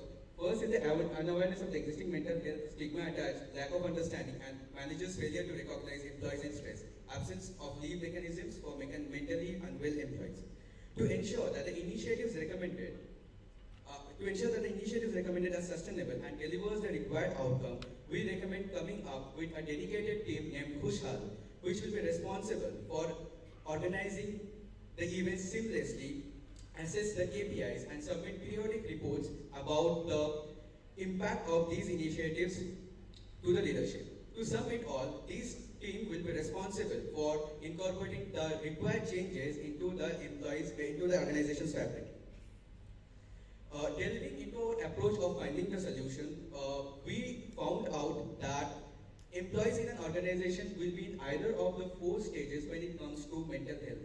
First is denial, wherein the concept of mental health is ignored altogether. Second is defense, wherein the concept of mental health is recognized, however the employees refrain from engaging in conversations related to it. Third is acceptance and adoption, which is the first positive step towards incorporating the concept of mental health. And finally, integration, which involves long-term practices and policies within the organization to treat mental and physical health equitably. We have tried to come up with a comprehensive solution that caters to every employee segment of Tata Steel. To tackle the denial phase, firstly, we are coming up with the Stealing Minds, a leadership connect program. This will be fortnightly hybrid two-way communication initiative which will be implemented in 3 phases. The first phase of implementation will be roping in speakers, that is, leaders and senior management employees. In order to have their support, we will highlight the positive correlation between the employee well-being and productivity. The second phase will be extensive in-house promotion of the campaign. And lastly, the D-Day, where the speaker will be communicating on the 3 fronts. Firstly, importance of mental health and what they do to maintain their role. Secondly, their past mental health issues and how did they cope up with that. And lastly, making the employees aware about organizational policies and interventions in this regard. Through Stealing Minds, the result will be the change initiation, which will be driven through leadership, not just by communicating, but also by collaborating and self-committing. Our second initiative to help the employee in denial stage is Manasika Saptah, which will be a full week dedicated to raising mental health awareness. So this campaign will also be implemented in 3 phases. The first phase will be roping in regional mental health NGOs and subject experts. Focusing on NGOs implies that organization is not leaving its lower level employee in quest of uplifting its workplace well-being. The second phase will be extensive in-house promotion of the campaign throughout the month. And lastly, administering the series of events which should cover the mental health basics, the case studies of individuals and organizations, group activities, sensitizing tasks, sensitization of the first-line managers, doctors, and finally employee assessment. One out of these 7 days will be Financial Awareness Day, where the financial knowledge and money management ability will be imparted to especially the lower level employees. We understand mental health deserves daily attention, but dedicating an entire week to it goes a long way. We expect a shift from ignorance to acknowledgement of the concept of mental health among the employees post Manasika Saptah. In order to address the different stage, we have our Sahayak Saathi program. This program will be rolled out in 2 forms: volunteering program and peer talks. Peer talks will allow employees to get a monthly forum to talk about their past mental health issues, if any, and also their current mental wellness practices in front of their peers. This will be very beneficial because sometimes mid or lower level employees get up with some innovative ideas which leadership might have missed. Coming to the volunteering part, here the employees will be encouraged to come forward and to serve as a Sahayak Saathi. These Sahayak Saathis will be our guiding lights in the organization. The 4 key responsibilities of Sahayak Saathi will be to follow the ICU approach, which is identify, connect and understand to help the fellow workers in distress, motivating them to seek psychologist services offline or online if necessary, assisting the Kushal team in the implementation of events on ground level, and conducting employee awareness surveys. Here is the journey of Sahayak Saathis, which starts off with filling the volunteering form and finally getting rewarded and recognized. Through Sahayak Saathi, we wish to push the employees from acknowledgement to embracing stage, where they cultivate the thought process that mental illness is very normal and it can happen to me as well. And if that happens, I'm ready to seek help and ready to talk about it. Now, we are in acceptance and adaptation phase. Here we have devised a 2-pronged approach, where to reach the last of the Tata Steel employee who is ready to take professional assistance for the mental. So our first approach is integration of conversational AI into the workstation, especially recommended for the workers or the employees with a high screen time. As the name suggests, this AI-powered chatbot will form a personal connect with the employees through conversation and will eventually encourage them to use the services of one-to-one help platform under AAP if the need arises. One such snippet of the conversation is presented over there. This technological intervention will believe that will have a great amount of profound impact on the office employees. Our second approach is augmenting the physical presence of mental health department in our main hospitals and clinics. Because we have to cater the employee segment which is either hesitant or less technologically advanced to go for the online counseling services. Even taking case of TMH Jamshedpur, which has dedicated psychiatry department, we propose that it should also have a dedicated psychologist department. Because when it comes to catering the mental health, therapy should always take precedence over the medication. So for this initiative, we have to work on three fronts. Firstly, we have to hire clinical social workers and psychologists on contractual basis. Then we have to set a 24-hour mental health hotline to address mental health issues. And finally, if the ethics code is violated, we have to use grievance redressal system. Over to Divya. So coming to the integration part, the most significant step we can take to integrate mental well-being to the fabric of the organization is by policy level intervention. So we are recommending that we should include mental illness as a criteria to avail sick leave. This will change the perception of not only the employees but also the societies regarding mental health in the very same way when Tata Steel introduced menstrual leave for its female employees. Next. So once the conceptualization is done, the next step is implementation. So we need to bring in all the stakeholders on the same page. All of them play a crucial role, and through that they contribute to the bigger welfare of the society. Like take an example of employees, they are the biggest beneficiaries of this leave. So their role is to avail this holistic and healthy life policy and inspire others to do the same. The most important factor would be the effective communication of this policy. So we have devised various channels through which we can communicate this policy change to the bottommost hierarchy in our employees. And finally, we need to review this policy by taking quarterly surveys and analysis of KPIs. Another way of looking into the integration process is by inculcating habits that will not only boost the spiritual but also the emotional quotient of our employees and help us in preventing mental illness at the very first place. So currently, Tata Steel very well caters to the basic three needs of the employees, but for the topmost two needs, we have some scope to work on. So for the self-esteem needs, we can work on two fronts. First is mindful communication. That is, we can make small yet impactful changes through communication norms by saying phrases like, how are you feeling, and take care of your body and mind before and the end of our meetings and interactions. In the very same way, when Ona ma'am in the starting of the session started with the safety pause. Next initiative we can do is catch them doing right. So we always believe that if someone is caught, that person has done something wrong. So we need to reboot this thought process and come up with rewarding kindness to employees by appreciation boards and appreciation jars. And for our self-actualization needs, we can go for yoga and meditation on a daily basis by organizing half-an-hour session of yoga for our employees during the working hours. Next. So this is what the timeline of Kusha team will look for the back-end work that they will do before the initiation of the tasks. And this is how the well-being calendar of any particular office or plant will look like.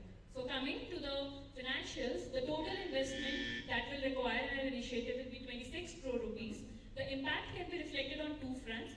First is the improvement in the productivity of our employees, and second is the total cost savings and the L&D and the rehiring. So to sum it all, as change is the only constant, it's going to be inevitable. But what's inevitable is the path that we choose to bring this change. So here is the current state, and what we are proposing is the desired state. But the journey is for us to decide. So our solution will act as a catalyst to bring this change and bring the acceptance and adoption process in a very easy and fastful manner. And it will help our employees from going down into depression and will increase the productivity and performance of the employees. So this is all from Team Untapped, trying to provide a solution to succeed in pursuit of happiness as well as to live more. Thank you. Thank you.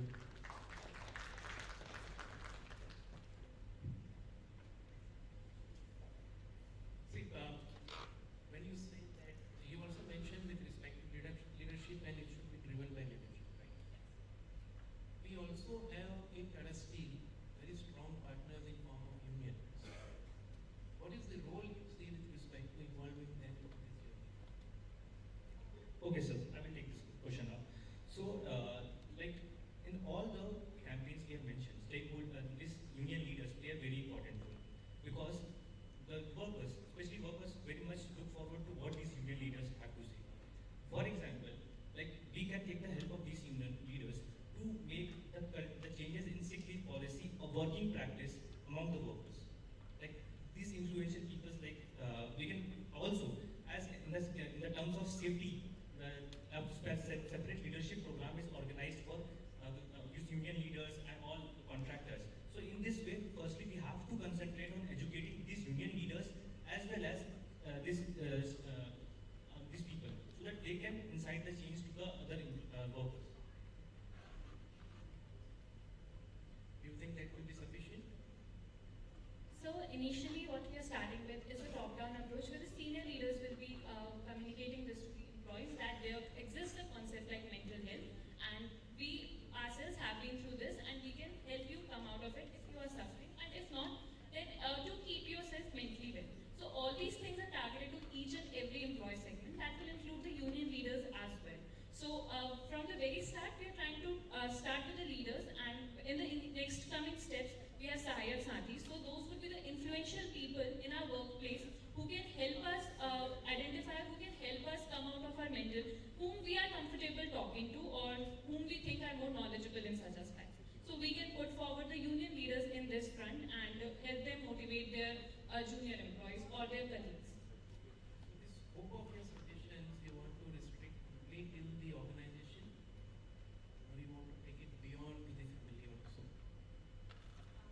So currently, like we know that we have an EAP, that is one-to-one helpline in it.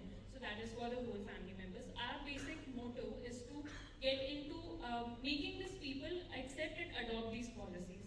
So currently, our first point of contact will always be the employees, but through our employees, we can make them communicate with all the benefits, and whatever we have made them aware of is applicable to their families as well. So that will be a part of the sensitization process in itself. So adding to what she's saying, for example, if you take the mindful communication, so like you can sensitize the employees regarding that. Like you have to, if you are meeting your son or your daughter, you don't have to just ask about his or her physical state, like on the phone.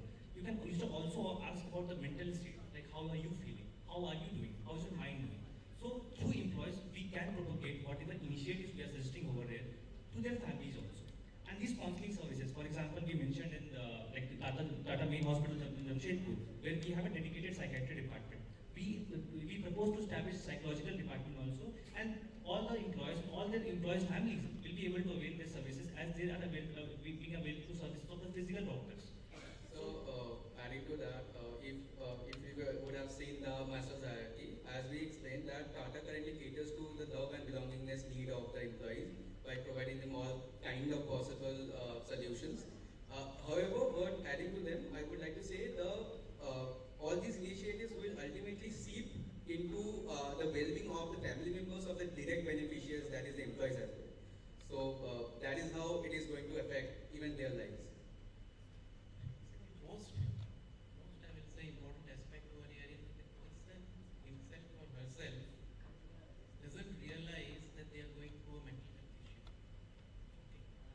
Okay. How do you bring that education? And how the denial will come only when you basically understand that yes, somebody is going through that. During the denial phase that we are trying to bring in the concept that there exists mental health, and if employees are not able to get into that zone of accepting this, we have the defense phase. So defense is basically that they know mental health, there is some concept, but it can never happen to me. I am very well and I don't know what others are doing, but this is never going to happen to me. So this is the type of philosophies we generate. So for defense stage,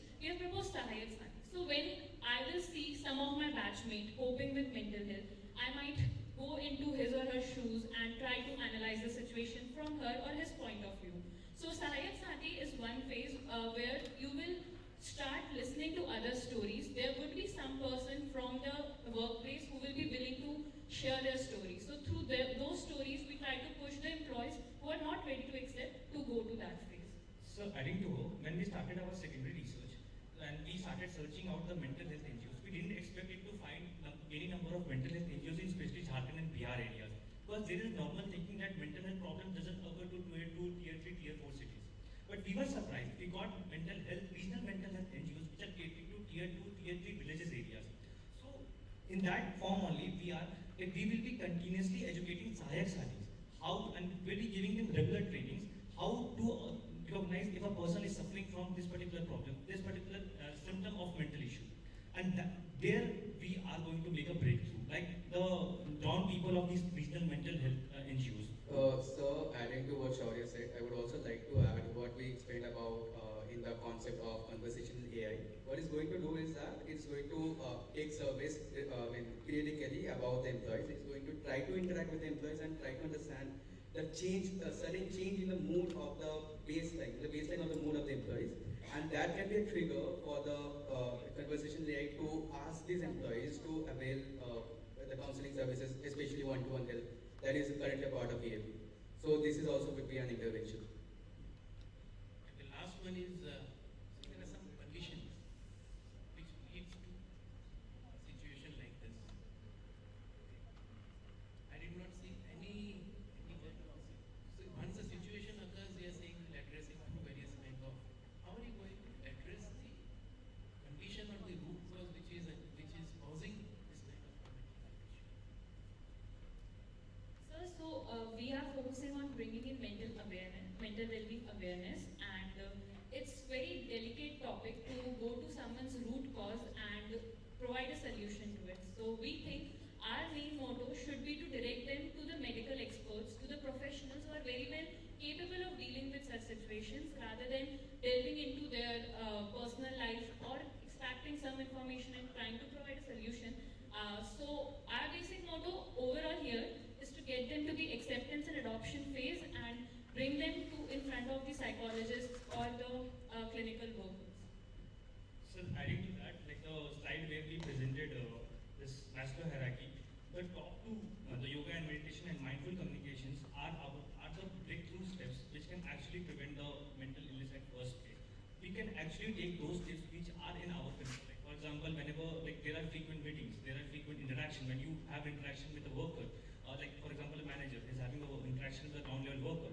So taking the stock of the mental state of that particular employee will go a long way in acknowledging that this mental health is really important. So these all steps can actually be a. So adding to that, I guess you have asked about how to address the root cause of the issue. So there is substantial evidence that is present right now that says that if we increase the spiritual quotient of any employee, like any individual, substantially decreases the amount of chances of them developing mental health diseases like anxiety and depression. So this exact intervention is going to help us in that, in preventing that. This was asked the earlier team also, this particular one. How do you plan to roll it out to the contract workmen?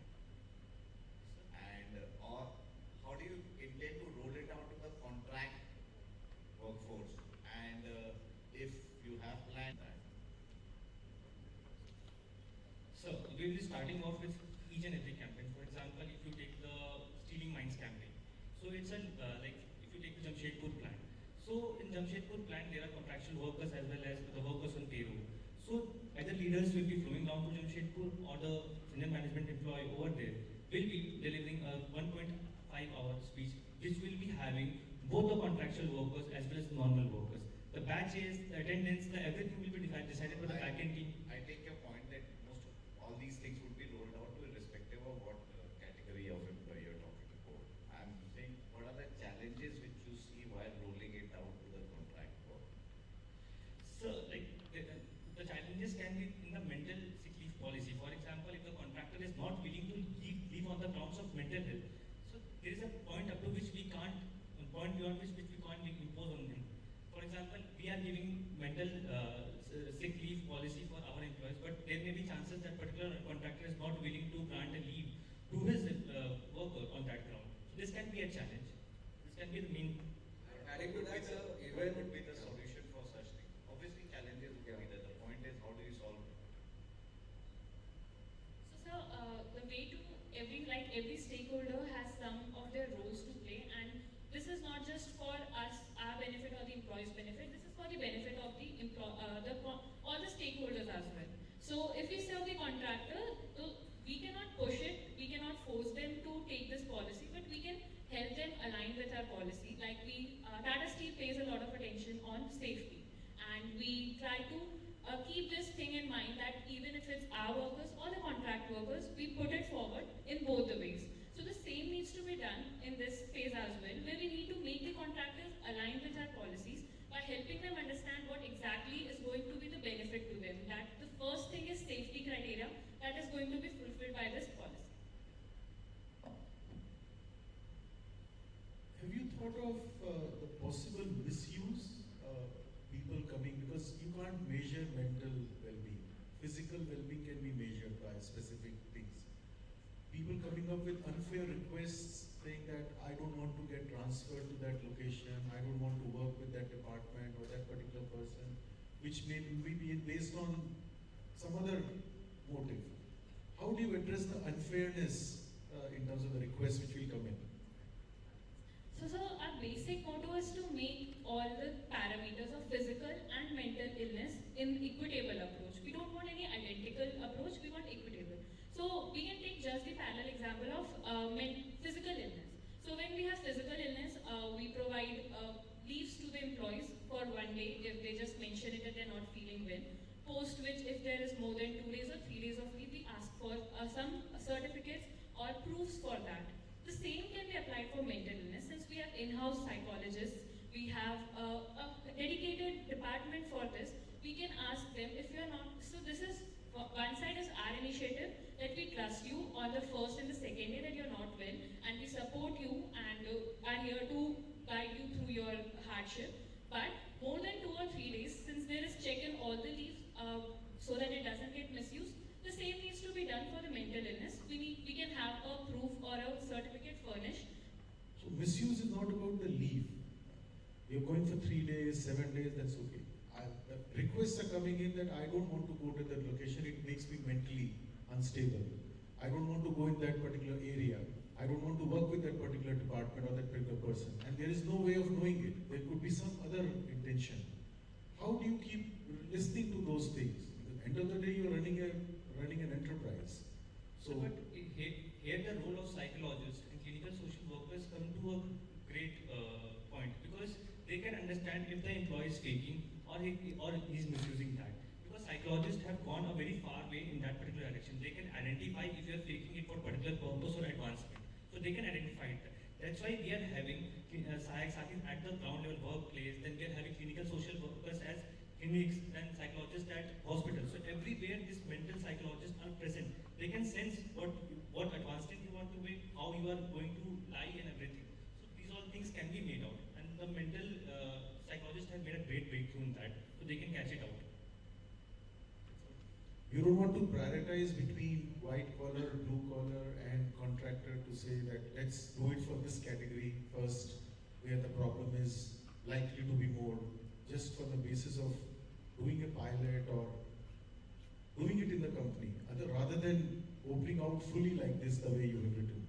So, sir, when it comes to It's a sensitive subject, as you rightly said, and you are opening up for no reason without testing it out, and you will create a different kind of a setup.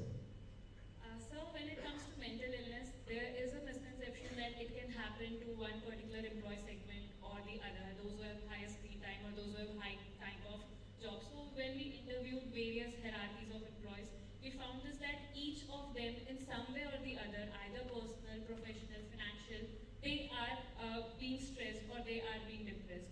So prioritizing someone on the basis of their work schedule is not going to help us out.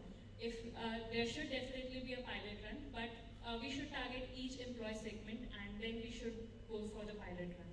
And sir, also, like if you take the example of Manasika Saptah, like it will be rolled out both in like the corporate employees as well as plants. But the scale in which it will be rolled out, it will be different. For example, in corporate employees, you have the employees working in front of the screen. So you will, then they are very much educated, they have internet access and everything. So for them, we will be having famous psychologists and everything to deliver these sessions. Whereas when you are catering to lower level employees, that's why we are bringing in regional mental health NGOs. Because these regional mental health NGOs have worked at grassroots level and they have worked on identifying local people who are having mental health issues. And many a times we believe these local people can't have mental health issues, but they have identified good number of people who have got the issues, especially in Jharkhand and Bihar also. Thank you. Thank you.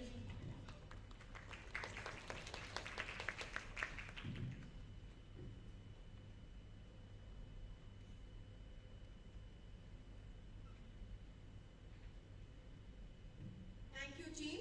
Now, moving on in our pursuit, I present to you Team Crux from XIMB. Welcome on stage Ishan Atri, Anshika Gupta, and Soumya Thapyal. I believe, like me, they are also coffee lovers because this is the team that said that they hold coffee in one hand and ambition in another. Over to you guys.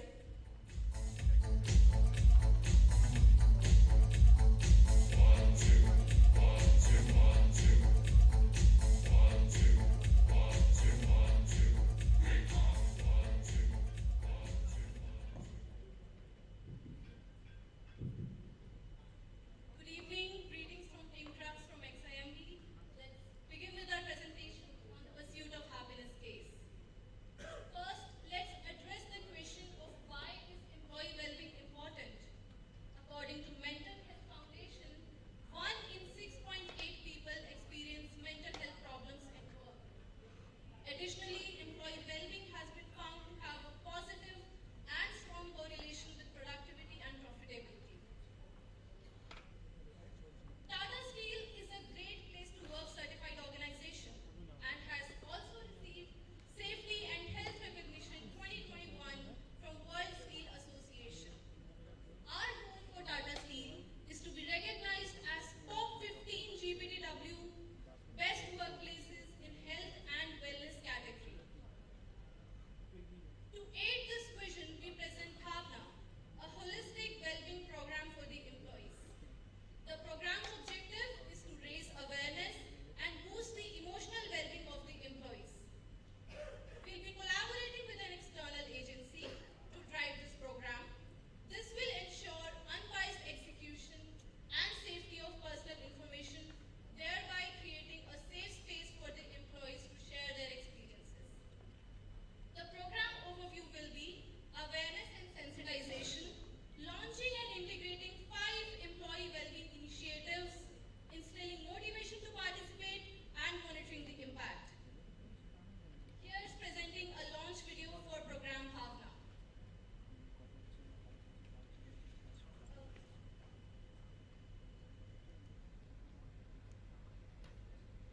Can we please play the video?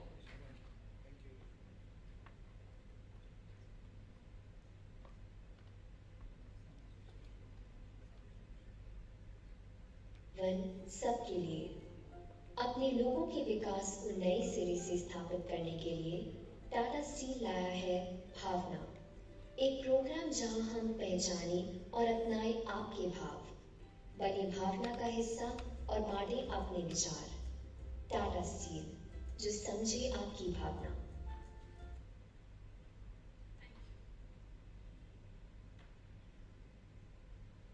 Here, our program follows a top-down approach.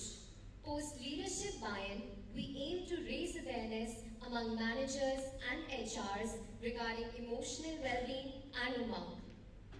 According to McKinsey, 75% of the employers have acknowledged the presence of stigma associated with emotional well-being in their workplaces. To address this, we will be training and sensitizing the managers and HRs via workshops and simulation programs. Post that, we will be raising awareness among the employees via organizing quarterly stress management webinars and emotional body scans. To address the low EAP utilization, we will be setting up well-being information kiosks on every Thursday and dedicating 30 minutes to wellness.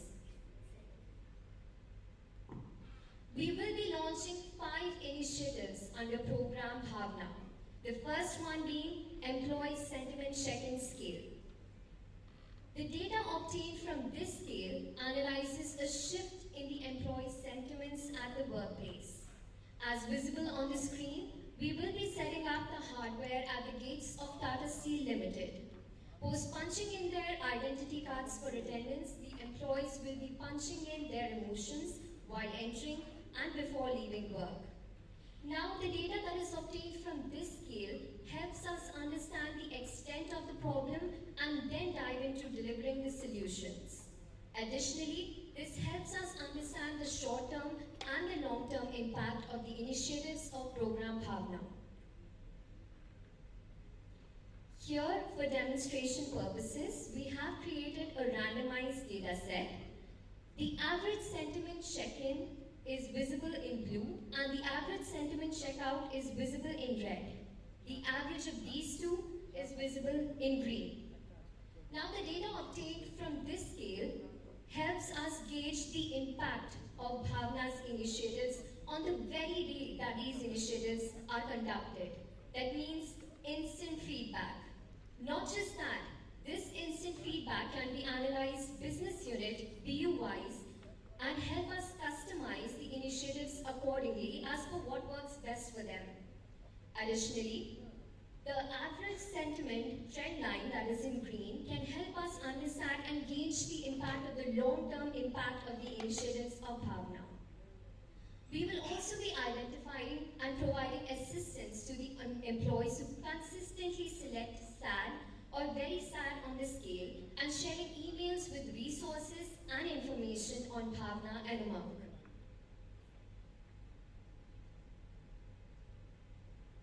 Thank you. So, like Soumya mentioned, we will be using the sentiment check-in to gauge the extent of the problem at hand and before we actually implement all these 4 initiatives, the next 4 initiatives that we'll be talking about.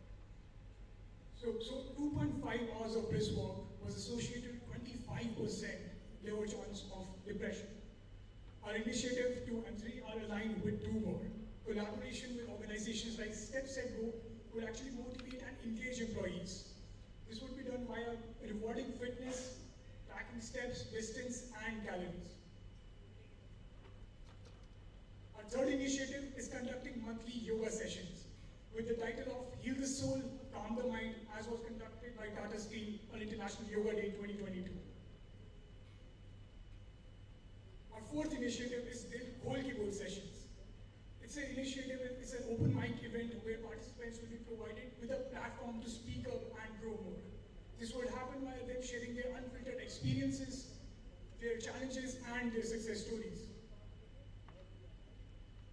Last but not the least is an initiative which aligns with Live More, rebranding sick leaves as wellness leaves, which will encompass both physical as well as emotional wellness. Now, it is essential to actually motivate the employees to participate in these initiatives. To do so, we have come up with 3 implementable ideas. Number 1 is organizing lead by example sessions. According to NCBI, leading by example actually leads to more cooperation amongst the followers. Second is use raffle as a motivational tool. This would include employees, they would stand a chance to win exciting tangible rewards. Third is inviting influencers to speak in the experience sharing sessions, which will lead to more insights, more exposure to the employees of Tata Steel. We have identified a few influencers who may be invited to Tata Steel to address the employees and talk about topics like emotional intelligence and well-being at workplace. We will be collecting feedback and monitoring the impact for continuous improvement. As per Business Wire, 77% of employees say that health and wellness programs positively impact the culture at work. Now, what impact do our initiatives have on Tata Steel Limited? Self and social awareness creates a shared sense of empathy among employees and builds a culture that prioritizes collaboration,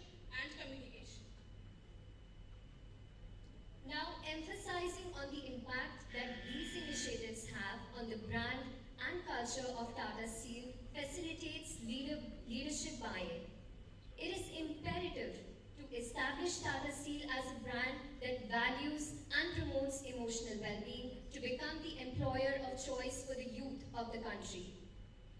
According to People Matters, for every single rupee that is spent on emotional well-being, the organization saves rupees 132 as savings on absenteeism costs and rupees 6 as savings on healthcare costs.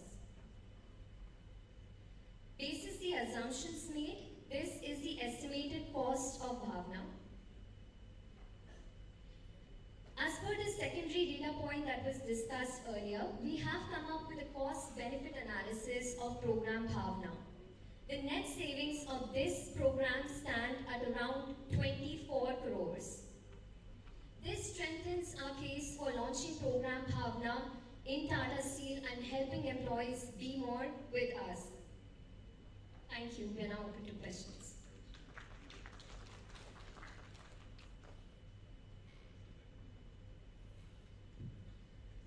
Thank you. The question is on the last part. One KPI you are looking at is the kind of absenteeism that happens and that gives an indication that yes, people are not coming and there is some issue why they are not on the shop floor or not in the offices. Is there any other indicator? I'm saying one is the employee coming out and telling that I am having an issue. Are there some KPIs which can help you to gauge apart from those happiness smileys which we work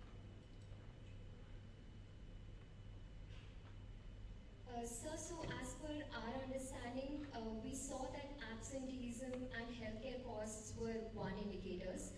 Additionally, we also believe that it has a huge impact on the productivity when the employees are at workplace and they don't have a stable emotional bent of mind. So they might feel that this might impact their work, and this is our understanding. And we also felt that the data that will be recorded onto the employee sentiment scale, this will also help us understand the impact that our initiatives are having. And also, when the employees are punching in their sentiments, they are getting an understanding of identifying and labeling their emotions, which helps build emotional intelligence over time as well.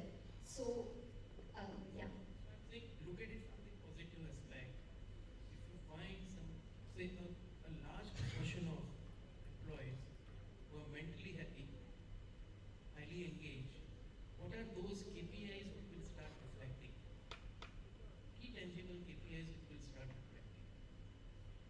Sir, for the employees who are consistently rating, for example, selecting good or great on the scale, we could obviously observe that their productivity and their association with the workplace is higher than the other employees who have been selecting maybe sad or very sad on the scale. And thus we can obviously measure the impact of the scale as well and the impact of the initiatives on the other employees who have been selecting sad or very sad. How do you measure individual productivity? Sir, so what we can do is that for the first 3 months of before launching the initiatives, we can probably conduct a current scenario analysis. For the first 3 months, we can just collect the data of, for example, which employees are pushing in which emotions and selecting which emoticons while checking into the office and checking out of the office. And then after implementing our initiatives, we can have an instant feedback on the initiatives. And it will also help us ascertain the long-term impact of the initiatives and the program Bhavna as well. Also, sir, this can also be correlated with their performance at the workplace. So their ability to take up more tasks or be more participative in what is happening at the workplace is also indicative of a positive emotional well. Thanks.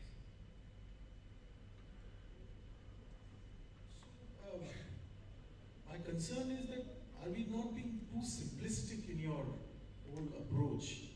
You have thought of one lever which is Bhavna, Project Bhavna. You are asking that question. The first response why the person is sad or very sad or happy could be external reason. Person has come from home, having some other issues beyond the workplace. So my concern is that we are just going on the face value and launching very simplistic looking suggestions of let's do yoga, let's talk it out, and after 1 month things will improve. So I'm not able to see how the intensity of the problem is far serious. The way you introduced 1 out of 6.8, only 15% well-being is there. So I think we are being too simplistic. That's the impression which I'm fearing that we are getting in this. If I may pick that up. Sir, I completely agree that the problem is very serious, but we also understand that the awareness and the stigma that is associated with mental well-being is equally very strong among the people. People are not willing to talk about emotional well-being because of the stigma that is associated with it. So when we were brainstorming, we thought that the way to approach is to bring about awareness and sensitization and also come up with simple initiatives. They may not be path-breaking, but they should be initiatives that people are willing to take up to bring about a difference in their lives. Even taking up fitness as a goal and practicing yoga can bring about a humongous difference in their lifestyle and in turn their emotional well-being. So as simplistic these initiatives sound, they are very easy to take up and also continue over a period of time. We wish to start a bit slowly to actually engage the employees and make them believe in that mental well-being is actually existing in the workplace. Even if there are other factors beyond the workplace, they are carrying that baggage to the office once they are entering the gates of Tata Steel. So we believe that that will eventually have an impact in the workplace, so we're doing our bit to bring about a difference in their life. In addition to the rupees crores benefits, are there other benefits which you can think of? Attrition reduction or overall increase in, we only measure the health index today. Are you proposing to introduce another KPI just to measure it, or any other indirect KPI? Happiness quotient, attrition reduction. Something you have to, because by the time you can see the effect of it and rupees crore benefits will come in, it will not be 1 year to 1 year basis. So I see your project, but I'm not able to see how it will have the impact the way you are thought of. So I get the point. Like you said that it will take time, and it's our understanding that emotional well-being, if it has to be improved, it takes a lot of time. There are not many quick wins at the moment that probably a couple of months of yoga or a couple of months of Dil sessions or fitness engagements could bring about an instant change in someone's life, but we believe that if these initiatives are practiced for months altogether and Tata Steel is creating an environment or a culture where such things are not stigmatized, I think that it will bring about a difference, and these investments right now will probably turn out big in the future, and I think that this is a very important aspect that needs to be considered right now. So also to add on, we will be sharing the data of the employee sentiment check-in scale with the employees every fortnight. So the employees can also see what emotions they've checked in and kind of conduct an analysis of how their emotional and well-being state has been. So that will make them self-aware, and also the initiatives like Dil Ball sessions where they can really connect with the peers and the colleagues and the managers and every sort of worker at the workplace. They can sort of develop some emotional intelligence at workplace and can be more aware of their colleagues' feelings and emotions as well. And absolutely, sir, like you mentioned, it will have an impact on the attrition as well. Because if people have a sense of belongingness, if they see that their emotional well-being is improving at the workplace, then they know that Tata Steel is the place to be. Because every other initiative, Tata Steel is a pioneer in that, and we want to establish Tata Steel as an organization that really values and promotes emotional well-being also.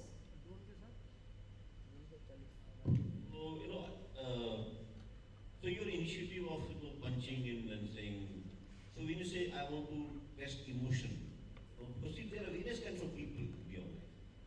There are said officers, workers, contractors. You know, the subject of emotion is so subjective. Right? And then based on that, if you want to make some insights and generations, you know, do you think it's practical? Because there's a contractor, there's a worker, there's an officer, there's a senior management, various kind of. And how do you define emotion? Or you said there are only 4 smileys.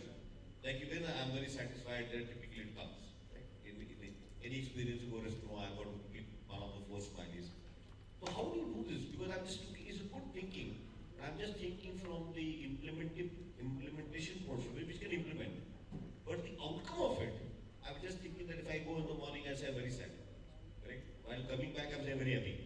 Then after 4 days, while going, I'm saying very happy, coming out very sad. How do you, what will the data show? First of all, how do you define the various categories, not say kind of a category? The job, normally these things I used to see a trend. If all 4 of us go to a restaurant, and all 4 of us said, I'm not happy with this, correct? It's not about the individual. It's about the general, you have not given me good service. But here the question is about the individual. State of emotions and feelings is about the individual. So I'm not able to understand the, how will you generate insights and then advise whether you have to go for this or that or that. In your example, the green line will show that you are okay.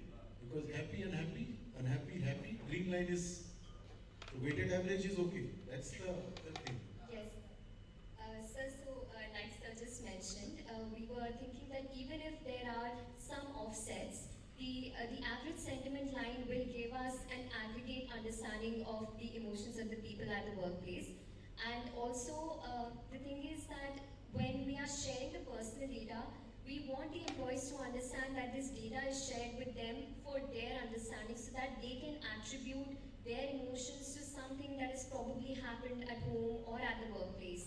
If we see an entire business unit's department data showing a similar trend, then we can understand that probably there's something that has happened at work.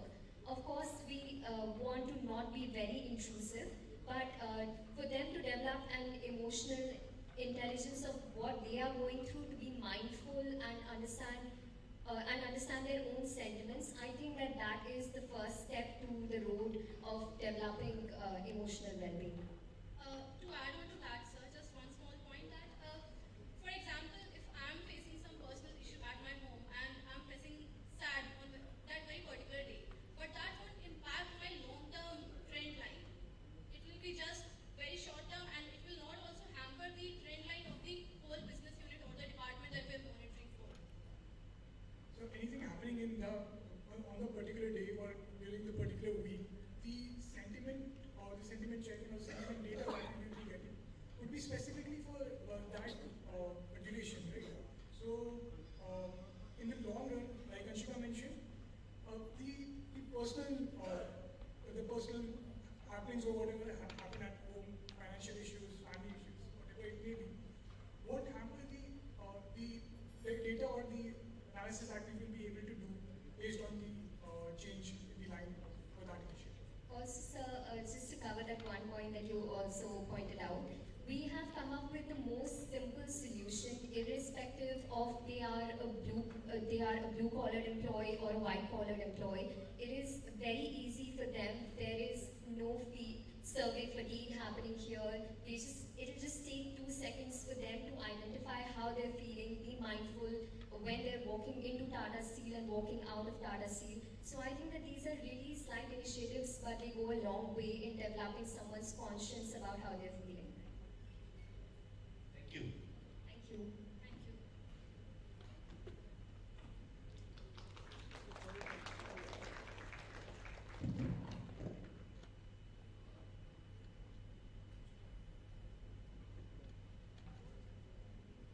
Thank you so much. Now, audience, over to you. I request you to please vote for the teams who presented on Pursuit of Happiness. Let me announce the team first. So the first team is HR Crew from XIMB. Wow, great. The next team, Untapped from IIM Shillong. And Team Crux from XIMB. Thank you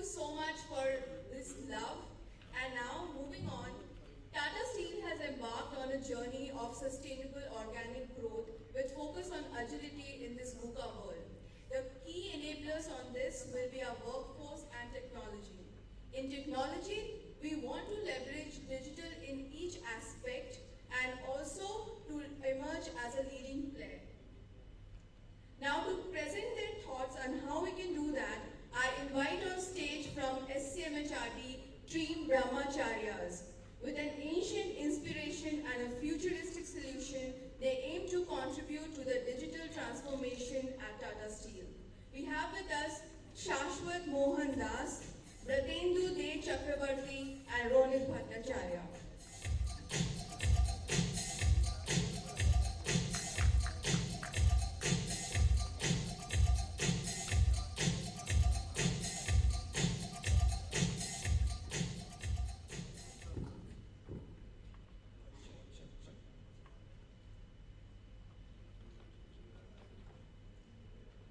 A very good evening, everyone. We Team Brahmacharyas are extremely grateful to be here this evening. Now we know it's been a long day, so we'll not do too much faff. We'll cut right to the chase.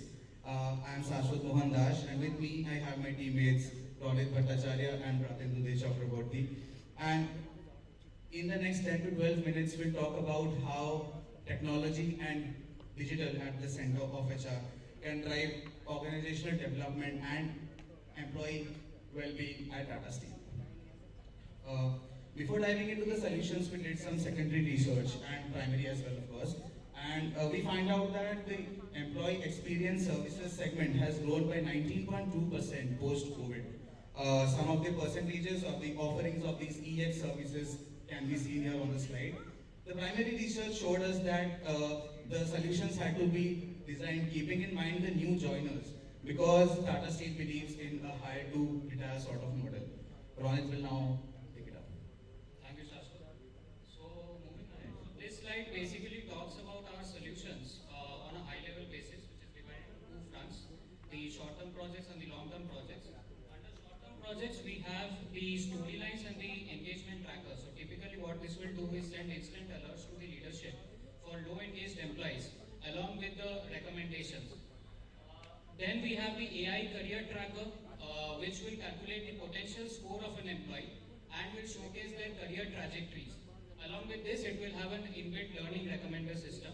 And finally, an AI-based chatbot, which would be the first point of contact for officers, executives, and the MOPRs, and a recognition portal where it will showcase which employee was appreciated by their seniors. In the long-term projects, we have the visual analytics framework for organization network analysis. Moving ahead to our first short-term solution, which is the storylines and the engagement tracker. So the question comes, what are storylines, right? See, all the employee data reports would be connected to the engagement data report. Then statistical tests would be performed to understand how different features in these data reports are affecting the final engagement score. Then triggered points would be identified when this engagement score decreases by a significant margin. And these triggered points are called storylines. To give you more clarity in this, you can see some of the examples of storylines which are divided to 4 main categories affecting the employee engagement.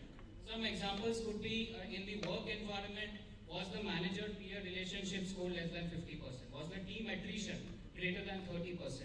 In rewards, was the comp ratio less than 70%? So this is how the end product would look like. When you have a low engaged employee, alerts would go to the leadership along with the storylines, which will help them to take instant actions. Coming to our next short-term project, which is the AI tracker. And as said earlier, this would calculate the potential score of an employee. And this is done using 5 main features. First, the skill variety score. Second, the performance score. Feedbacks received in the performance.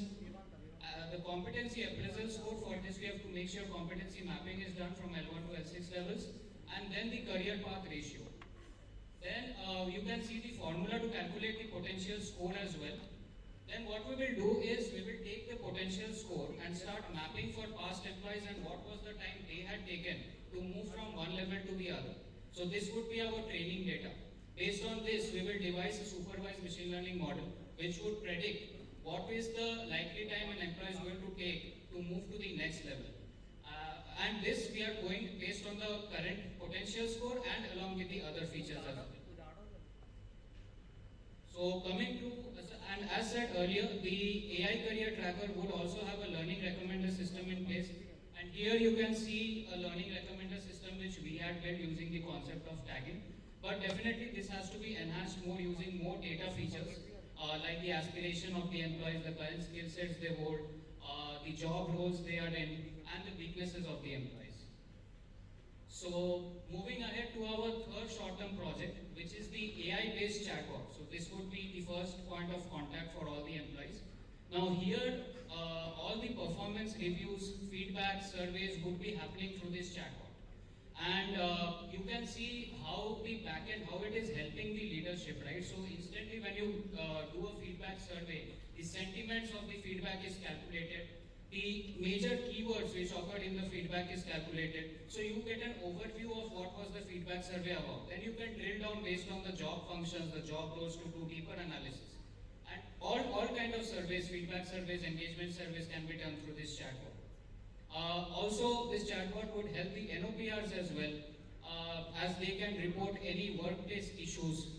They can use it for their transport facilities. Then they can claim all their overtime wages, if any. Like this, many features would be embedded in this chatbot. Moving ahead to our final short-term project, which is building the recognition portal, which would showcase when an employee was appreciated and by the senior. So here we are following a strict top-down approach because we feel that this number of appreciations received by an employee can be used in performance appraisals as well in the future. So and you can see the front end part of the recognition portal as well. So the next slide would be about mental health quotient, which would be taken up by Pradeep. So the previous team talked about a lot of ways they are going to address the mental well-being by yoga sessions and all. But it is said that if you can't measure, you can't improve. So, and at the very point that when the HR should intervene. So that is why we have tried to quantify that how we are going to measure the mental health of a particular individual at a particular point of time. So we have mentioned few of the challenges that the current the organizations are facing using the current mental health system. They are highly heterogeneous, they are inconsistent, they are negatively biased. So that is why we have come up with this KPI, the mental health quotient, where we'll be getting to all the 5 aspects. They are the core cognition, the complex cognition, the social factors, mood and outlook, drive and motivation, and based on the final score, the respective category will be mentioned. Now coming to the questionnaire part, it will be of 2 types, the spectrum-based and the problem-based. The spectrum-based question will focus more on the positive aspect of the individual, whereas the problem-based question will focus more on the negative aspect of the individual. Now coming to the algorithm part, so it is divided into 3 parts. So first of all, for the problem-based, the response rating, that is the 9-pointer scale from 1 to 9, it will be transformed to n minus rating response, and for the spectrum based, it will be the reverse, the rating response minus n. Here n is the threshold number, and one main aspect about this is that the value of n will be dynamic. So it will change based on the severity of the particular symptom for each and every question. And then the ROS, so these are the 2 parts, and then on the final part, a differential nonlinear weighting pattern will be introduced to give a certain weightage to each and every question. So we have also made a working model for the same. This is a sample output, and here you can scan the QR code and you can check it. So come to the long-term projects, what Ronnie told, that we'll be working on developing the ONA, the Organization Network Analysis Framework. So why ONA? Because ONA will help us to understand the key gaps that is present between an individual and a team. So that is why we'll be focusing more on the, we'll be shifting our focus from the common metrics to understanding the relationship between the individual and the team. And so we have to do the data collection where it we'll be collecting the data from the meetings and emails, and also there are the privacy concerns. So that is why we'll be taking only the raw metadata, and also with the proper approvals, and the business application is that it will help in optimizing the business process, and it will help to discover the hidden talent. And so the ONA will help us to understand who are the central nodes, the knowledge brokers, and who are the peripherals within the organization. So by this, we can make our business more sustainable in the long run. And in this slide, we have mentioned, or rather we have prioritized all the factors, the key matrices that we will be using to make the ONA framework more robust. Before moving forward, I'd just like to request the audience to please keep your phone and code scanners ready. So the major question is, how do we drive higher adoption for these? Like, these are all very beautiful solutions. How do we start with them? So for that, we have come up with the major plan, an app called Tata Connect. Tata Connect is an all-encompassing app that has all the solutions that we have proposed over and above the current internet portal that has been put into use, right? So here you can see the age stratification of some of the solutions that we have proposed along with employee groups and personas. We also have something known as Tata Think. Tata Think is an entrepreneurship opportunity that we have come up with that would cater to the Gen Y and Gen Z workforce. New joiners would be coached to use these apps and these services, and they can then act as influencers to connect to others. We do understand that some employees might not have access to smartphones or might not understand major languages. So the app would also be available in all vernacular languages, as well as it would have an IDRS system for grievance redressal. So to sum up what we have talked about right now, we have the storylines and the engagement tracker, we have the career tracker, we have an AI chatbot and recognition platform. We have the Strive events which are already put into use, which would be redefined with Tata Think, which is the entrepreneurship challenge. Then we have visual analytics for organizational networks, and finally we come to the new KPI to measure mental health, which is the mental health quotient. Here you can see a snapshot of the app that we have designed. And finally, we have also come up with a sample website for you guys to play with. It has all the solutions that we have talked about, and also you can calculate your own mental health quotient using this app. So if you guys want to scan, this is it. And yeah, that is all from our side this evening. Thank you so much, and we are now open for questions. Let's go to the previous slide. Yeah. So I was just wondering, it's so much of data in my hand about myself, about organization, about my peers, my subordinates. When will I do my work? No, I mean, all the time, all this data is coming in on the app, seeing that this person is depressed, my mental quotient is not very good, you know, my career path is not in 1.8 months, what you said. Then is it not too much of it? That's my question. Yes, sir. Already I'm doing that rather than work. In fact, I'll get more paid by this rather than getting the deal.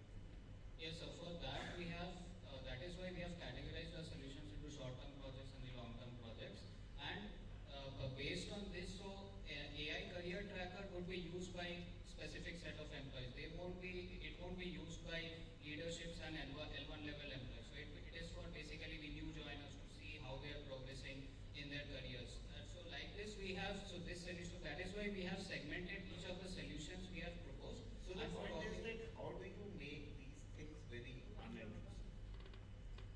I mean, unintrusive.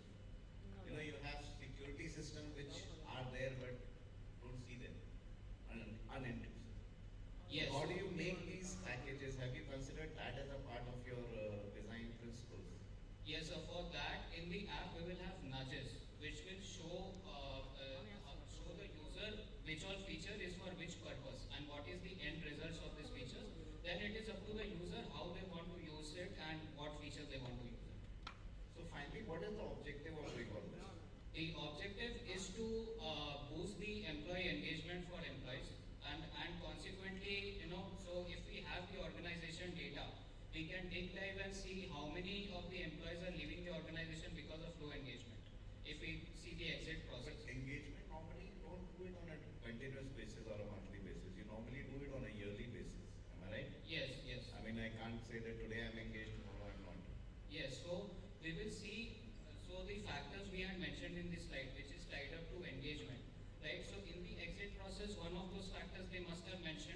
we will link that to the engagement, and so from that we can do back calculations that, okay, these many numbers of employees have left due to engagement. From there we can calculate the turnover cost.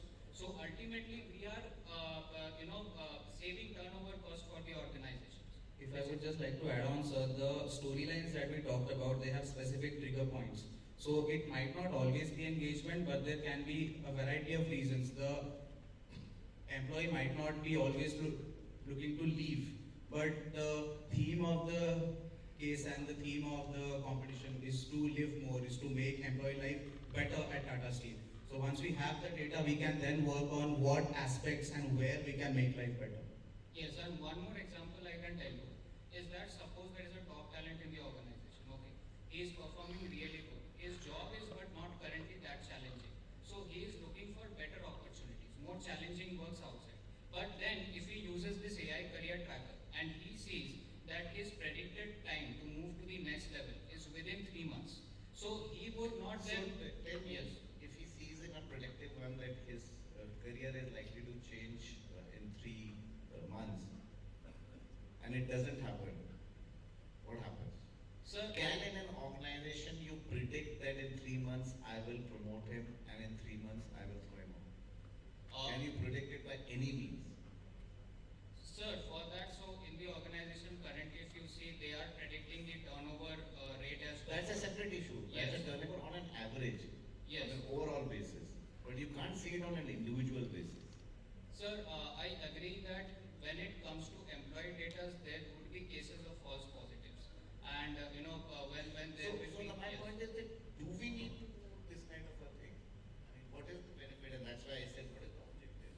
The objective is to improve the engagement of a person, and that engagement doesn't necessarily improve just because you have given him some carrot of promotion. Engagement is not about promotion. Engagement is in fact to that extent not even about what salary you get. Yes, so sir, if you see, there are a lot of factors which relates to engagement, right? So one factor in this AI career tracker, if I am telling, if I forget about the potential score and the predicted time, there is also the strengths and weaknesses which is showcasing in the employee. There is also learning recommender system. But then you have engagement tools, so many engagement tools which run every year and you get it.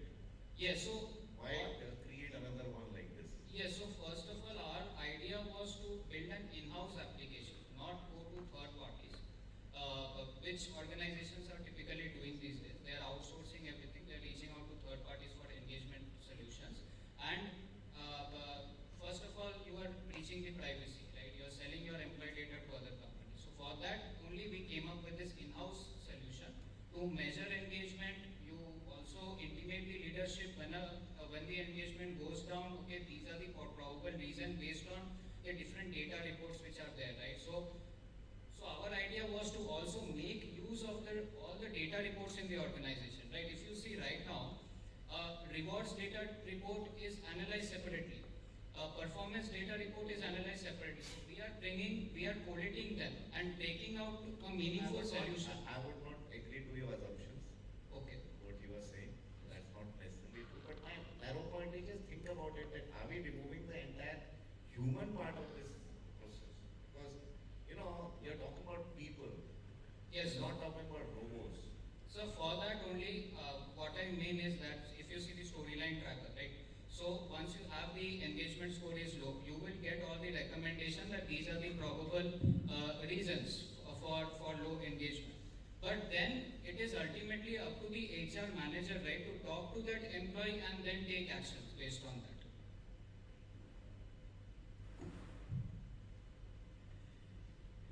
See, the potential of AI in the field of HR is enormous.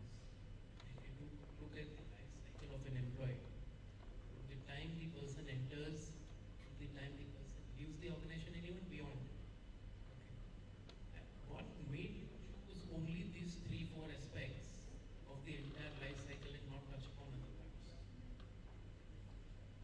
Sir, what is coming to my mind right is our thought process was the case study talked about the employee engagement and well-being, right? So to boost the employee engagement, yes, you are right, we did not consider the entire life cycle, but these were the features we felt could be implemented within 1 to 2 years based on the current data reports availability, and also for mental well-being also. To calculate the mental well-being, we came up with MHQ, which would again intimate the HR when to intervene and then send the solutions that okay, you can take these mental health coachings or these sessions. So what we are trying to do is help the leadership as well as the employees. So we were looking at a two-way solutions. Thanks. The other question is, just go back to the potential calculator.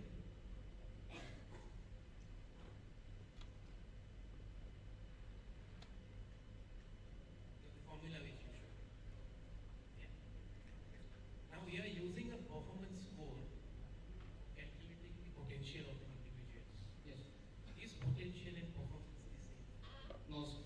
So, will this give you a price tag? sir, actually, one of the factors would be based on the current performance of that employee to compute the potential, right? So now here you can add another variable, also the target achieved by the employee, the target score as well. You can add that.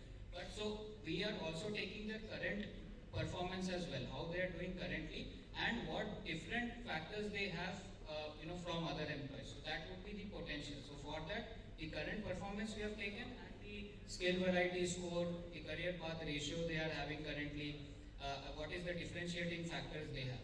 So for that we came up with this one.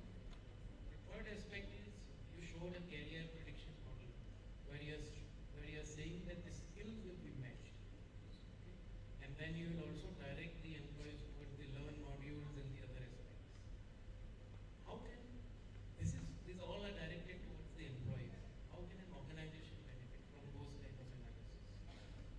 Sir, as I said earlier also, if we have a potential score and using that we are trying to predict, right, how when the employee will go to the next level. This can be a positive reinforcement for some employees as well, right? Because they might think that okay, I'm not getting promoted, and they might start looking out for other opportunities. So that is why we are using this model as a positive reinforcement for employees. And ultimately, these talents would stay in the organization and the turnover cost would be safe, which is the hiring cost plus the training cost. So the prediction can only be whether the person is ready now or the person is going to be ready in future. You can't predict the date on which the person is going to be ready. Yes. So again, for that, we have to work on the accuracy of the model, which we are working, how accurate that model is. So obviously, this is all the solutions we have mentioned are POCs, proof of concepts. They are not in pilot stage also. So once in pilot stage, we will start measuring, okay, so as I said, we will take up the past data, and based on this model, we will check, was it predicting the correct results or not? Let's say X employee, he took 2 years to move to the next level based on the different features. Potential score would be one feature. There will be other features also. So then we will see that, okay, how accurate this model worked for past employees.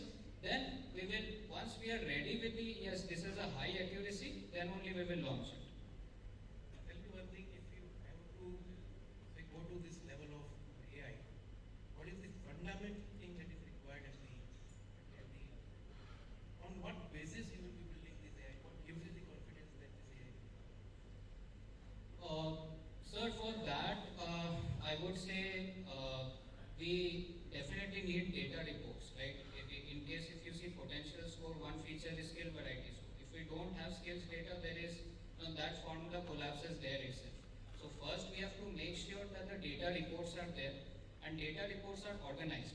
So first database management needs to be there, the central repository needs to be maintained for all the employees. Even past data is important because without past data we won't be able to train them.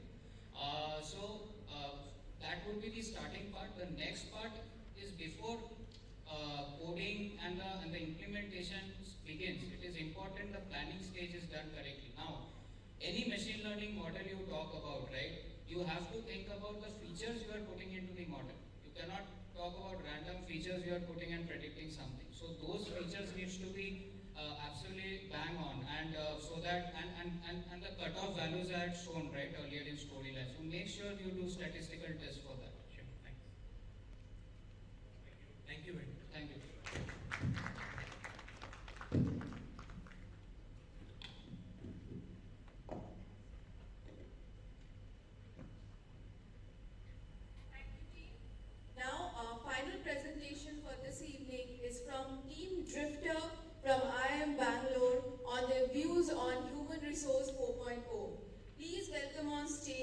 Mansi Agarwal, Uma Shankar Agarwal, and Shubhapti Basu.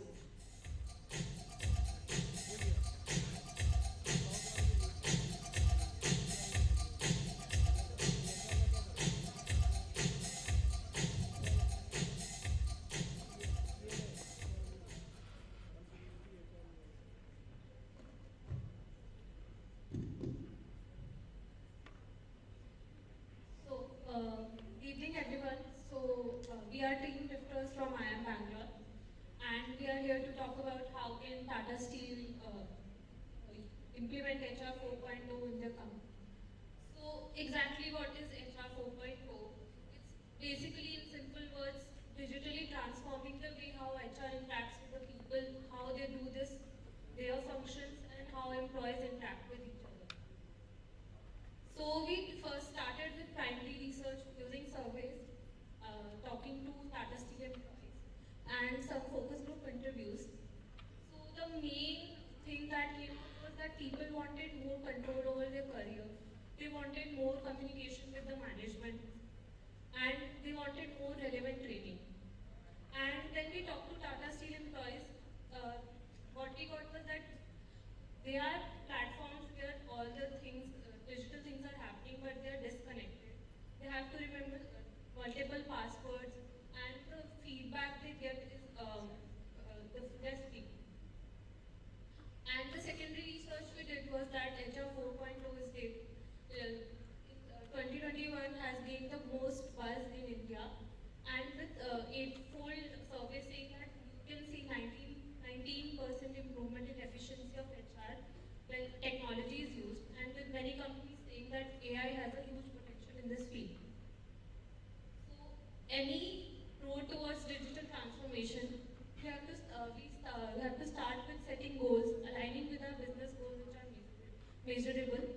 Next, we have to plan our hard and soft resources, then assign responsibilities, and plan timelines.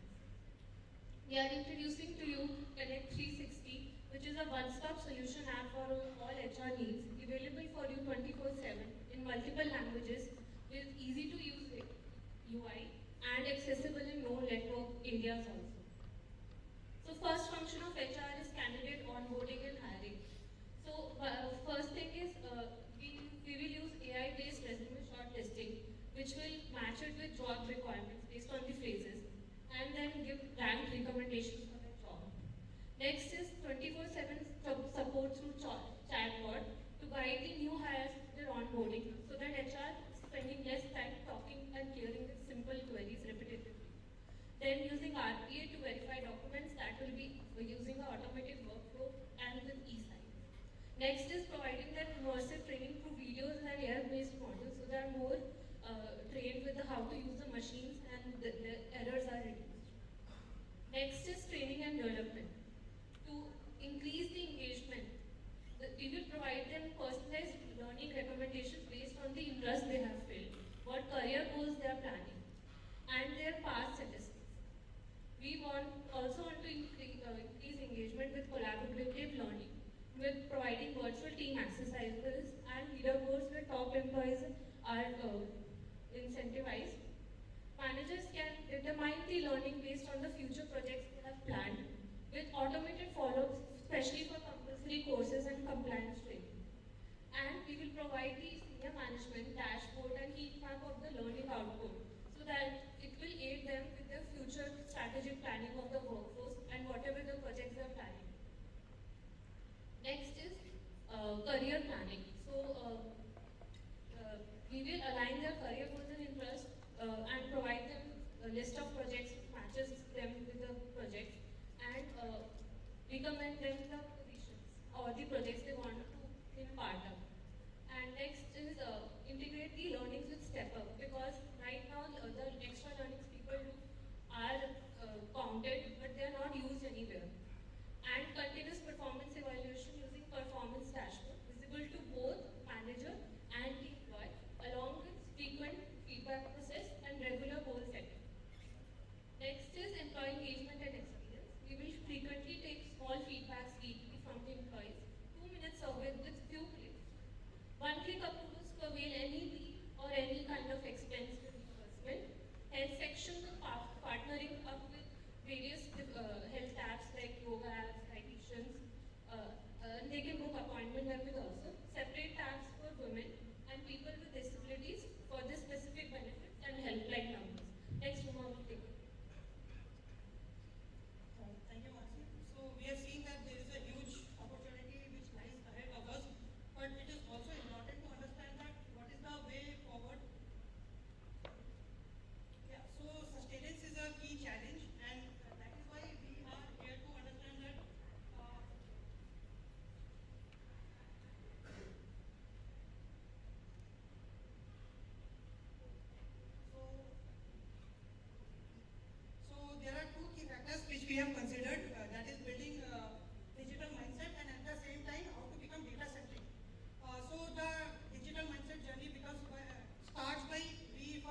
not connected right now.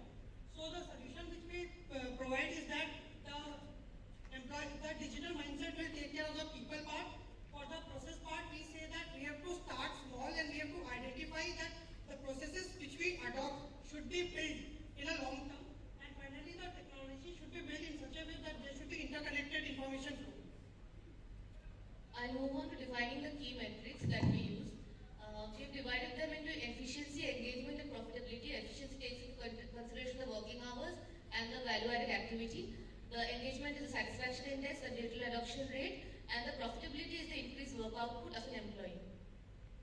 We collect the data of an employee based on their profile, their demographic data, their engagement, and we segregate them into data on high performers and low performers, and we run these 3 types of analytics to get the following metrics. The 5 most important metrics that we consider are time to hire, recruitment cost to hire, turnover, absenteeism, engagement rating. These impact my job application ads, the selection of a candidate, the insights on the department teamwork, and determines whether my training videos or the training that we provide are helpful for the employees or not. Finally, we end with the way forward. Tata Steel has already entered into HR 4.0 with their existing platforms, but these platforms are unable to interact among themselves and require some amount of manual entry. So the key question that arises is whether we want to improve the existing platforms or we want to come up with a single platform. And therefore, the question is whether we move on with our internal team or we take an external vendor. And therefore, we compare them on the basis of 3 parameters, which are competency, time taken, and quality. And we see that the external vendor, because of the expertise and the industry level experience, have a better knowledge. Thank you.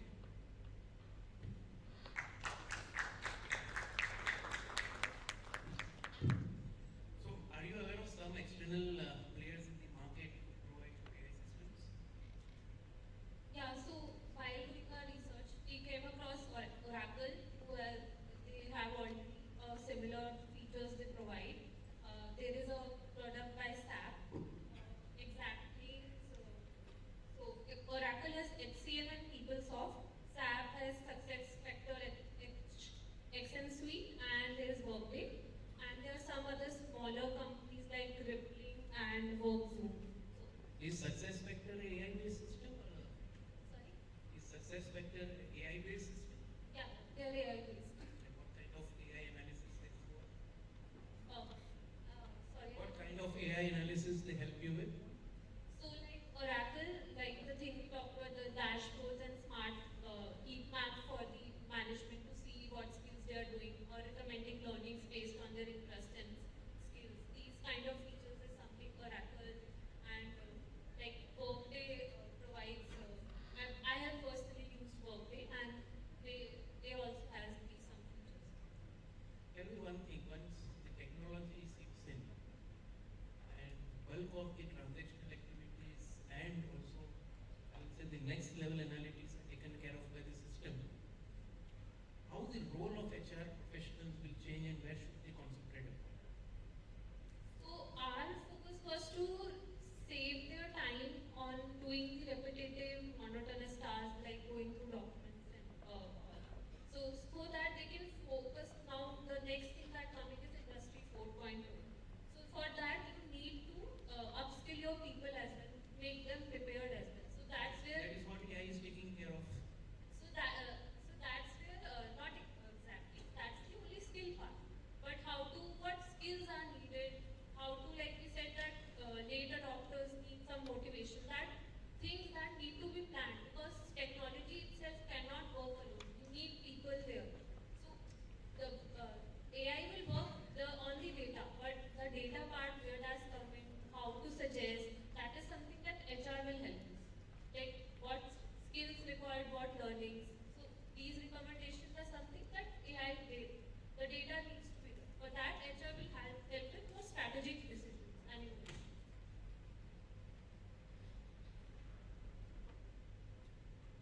Thank you. So, one thing which I like is you are looking at it from the employee point of view, not really from the organization point of view. That's something which is important because we need to look at things how the employee wants to make life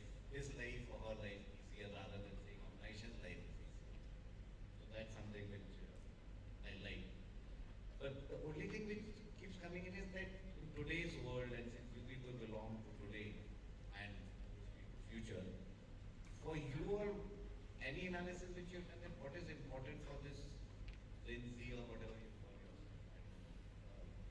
What makes the difference? How do you differentiate which company I should join or which company is better than the other? In your way of looking at it. I'll take that one. So, sir, there are few key factors that differentiates. Like we have seen that what are the freedom which we get. For example, there are learning modules available. What we came to understand from surveys that points are being rewarded, but at the end of the day, how that learning modules are being connected to our careers and all, those kind of things, what are the other opportunities which we can see and explore, how timely are we getting the guidance, is the feedback coming at annually or biannually, those are the things which the technology will help us. Dashboard becomes a key factor, but again, one thing is that, as discussed earlier, that there are too much of information if it is coming into us, so we might not be able to access it. So again, we have to have a limited number of information, but something which we can use for our own skill development and adding value.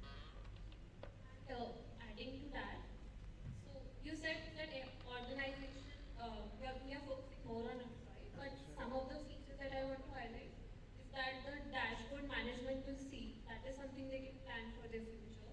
And all these things will help the company because all the automated follow-up frees the time to do other more important work. And second question, the main question that you asked, personally, I feel the company I want to go to is the one where I have to go to HR the least, like the problem, every problem that I have is solved quickly as possible, and I need to go and trouble the HR least. Good, thanks. Just to take this point forward, what my colleague Mr. Singhal mentioned. See, as an entrant or as an employee, and suppose you're a fresh employee in the questionnaire, will you be too excited to see all the data, facts, figures in your app, like, or you would like a personal touch as an employee to bring the care? What excites more, and how do we handle this? Yeah, so obviously I would like to see the data. So if we see that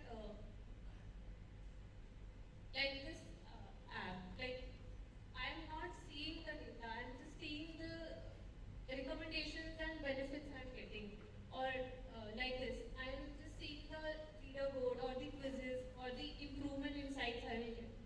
The data is working in the back end to give me recommendations. But This, or rather than somebody physically coming around and talking to you, listening to you, addressing your issues. No? Because HR is a very different ballgame. It's not a machine. With a machine to give you a lot of stuff, you can understand I'm going right or wrong, correct? But all this can happen, but still the engagement may not happen. That's the way I look at it, correct? So, is that the concern for a new individual like you all who walk into the organization today? we are not losing the human touch. For example, chatbot will help you with simple queries like how many leads I have, or I want this expense to be reimbursed. But in the end, if something is still not clear, I still always have the option to go into the app that says that like in Amazon, like customer service, they give you options. And then in the end, this is your problem solved, or you need to talk to our customer services person. So similarly, if the problem is still not solved, you can always go to it. Thank you very much. Thank you. Thank you so much.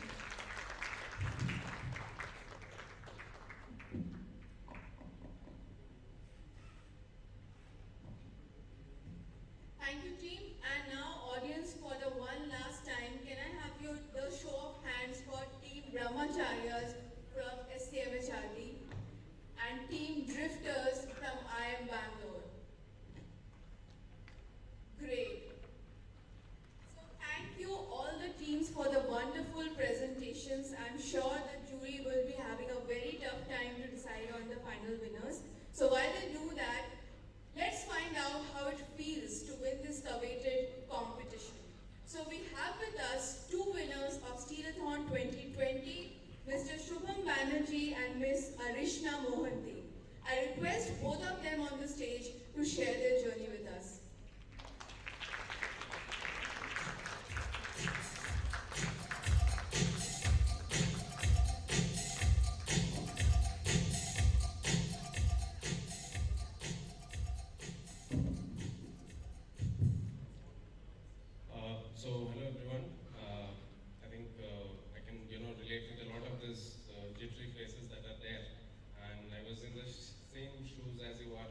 2 years back, albeit virtually. But I think, barring all of that, I think first up we should congratulate all of you, in the work that you have done. You truly deserve the spot here, and you should all give a great round of applause to yourselves for being here.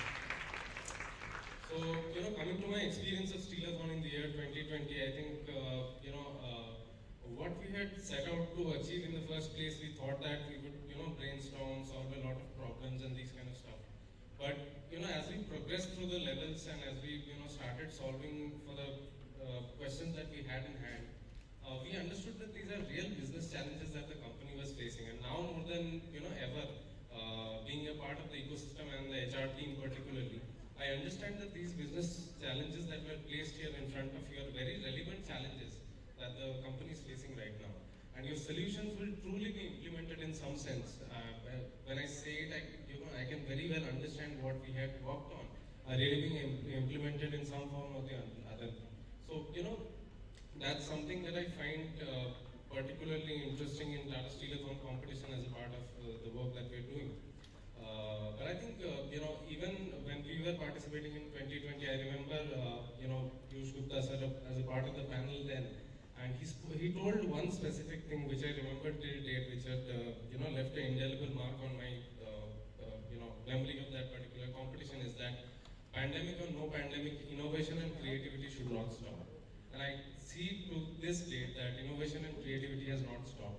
And the kind of solutions that we have seen today are really beyond the charts. It's going off the mark. So it's very good on that front. And I think that brainstorming sessions and all those all-nighters that we had pulled 2 years back still remains very relevant with all of you that I see today. So I think with that, I'll pass it on to Arishna to share her experience on the M&S flavor of the competition. Thank you, Shubham. As rightly mentioned by my colleague and friend, Shubham, I think the beauty of Steel-a-thon has always been that you have a different array of case tracks. That you have operations, you have M&S, you have HR, and you get that flavor to go and try and test which case study would you pick up on and where can you show your acumen and skills. The second thing which I would like to point out is Piyush sir's terror. I think that was something which was told to us on an year-on-year basis that be careful, he's the one who's going to grill you the most, and today I got a flavor of it. I think most importantly, we missed out on this, the actual space where we come and present it to you, and the flavor which you guys are getting it right now is something that we did not experience, but today it was really good to be a part of it. Like Shubham mentioned, you all have reached here after great rigor and so much of hard work that you had put in your particular solutions and ideations, and that is what matters. You are satisfied with your solution and how you present it, and the confidence with which you came up with your ideas, and the belief in your ideas is what was replicated today here. That is what matters, that today you stood out of all of them, and that's a huge thing in it. So continuing with Shubham. So yeah, I'll share a little bit of my experience once I joined Tata Steel. We have a very different perception of companies which operate in the manufacturing segments. We think that they operate very much from a client-oriented system, or they operate from a corporate system. But one thing that's very common that I've felt after joining Tata Steel is the kind of camaraderie, the kind of ecosystem that is there, which always empowers you to be more. And in its true entirety, I felt the essence of it in a lot of bits and pieces. But in the overall scheme of things, I've always felt that Tata Steel, gives you always that leverage point to understand things, propose problems which are always taken up very seriously at the senior leadership level as well, and gets implemented in the right fashion and at the right points. So, this is one part of working at Tata Steel that I've always felt, that my opinion is always heard, and it gets into the right kind of people's ears and always gets implemented. So you always have that space to work with phenomenal kind of people. We have an esteemed jury here who have done exceedingly well in the kind of work they have done. So I think the level of exposure that you get once you join a company like Tata Steel is next to none.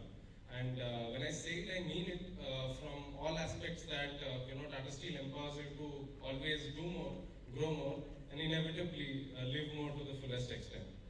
So I felt that in all aspects, and I think an interesting part of being a Tata Steel management trainee is that you also get to go on a Uttarkashi trekking. So we have very interesting policies and things in place that always keeps us riveted. So that's something that has been a great experience till now, being a part of the Tata Steel ecosystem. I'll pass it on to Arishna to share her bit of experience. I think for any young individual, personally me, it's very important to have a positive workforce around you who does not nurtures you but encourages you to grow. So while you're in such a diverse workforce, you might feel a little scared or anxious that will my ideas be heard? Will they be supported? Am I getting the right platform to talk about it? And I think Tata Steel caters to that. With such a positive team and the people you are around who are always ready to hear out new ideas and implement them. That is what helps you grow and learn in the long run. And that is something which I had heard of, but now I'm living through it. The amount of support that I have gotten with the projects or my training or any aspect of it has been tremendous. And that is something I laud the company also for. Coming back to how my experience has been here, it has been very positive, very, very good. And yeah, just I'm wishing you all best of luck. And I hope that you guys come here soon and be working along. So all the best to all the teams. Congratulations to each one of you once again for being a part of Steel-a-thon finale.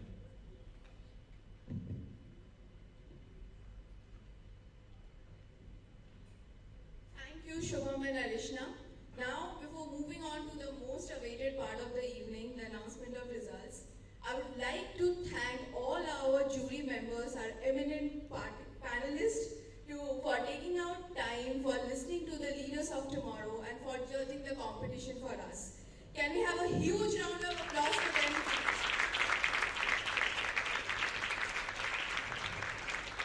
And a big shout out to Pradeep Narayanuri, Vipin Sharma, Vaishnavi Shankar, B. Ashwarya, and Komal Singh from the TAG group, Onam, Pritha, Ishita, and all others from the corporate communication team, Kinkini, Megha, Utkarsh, Animesh, Jagjeet Singh, and all others who were there to judge the competition for us.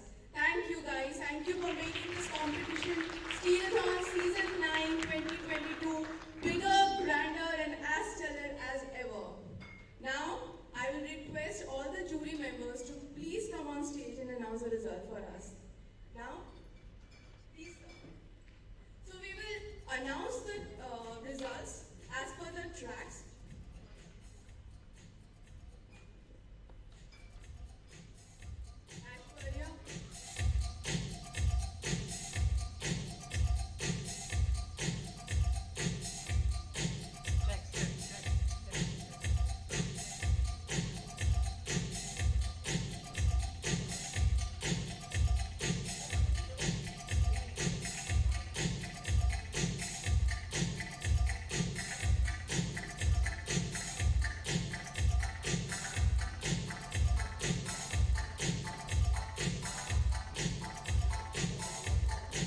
Mr. Rajiv.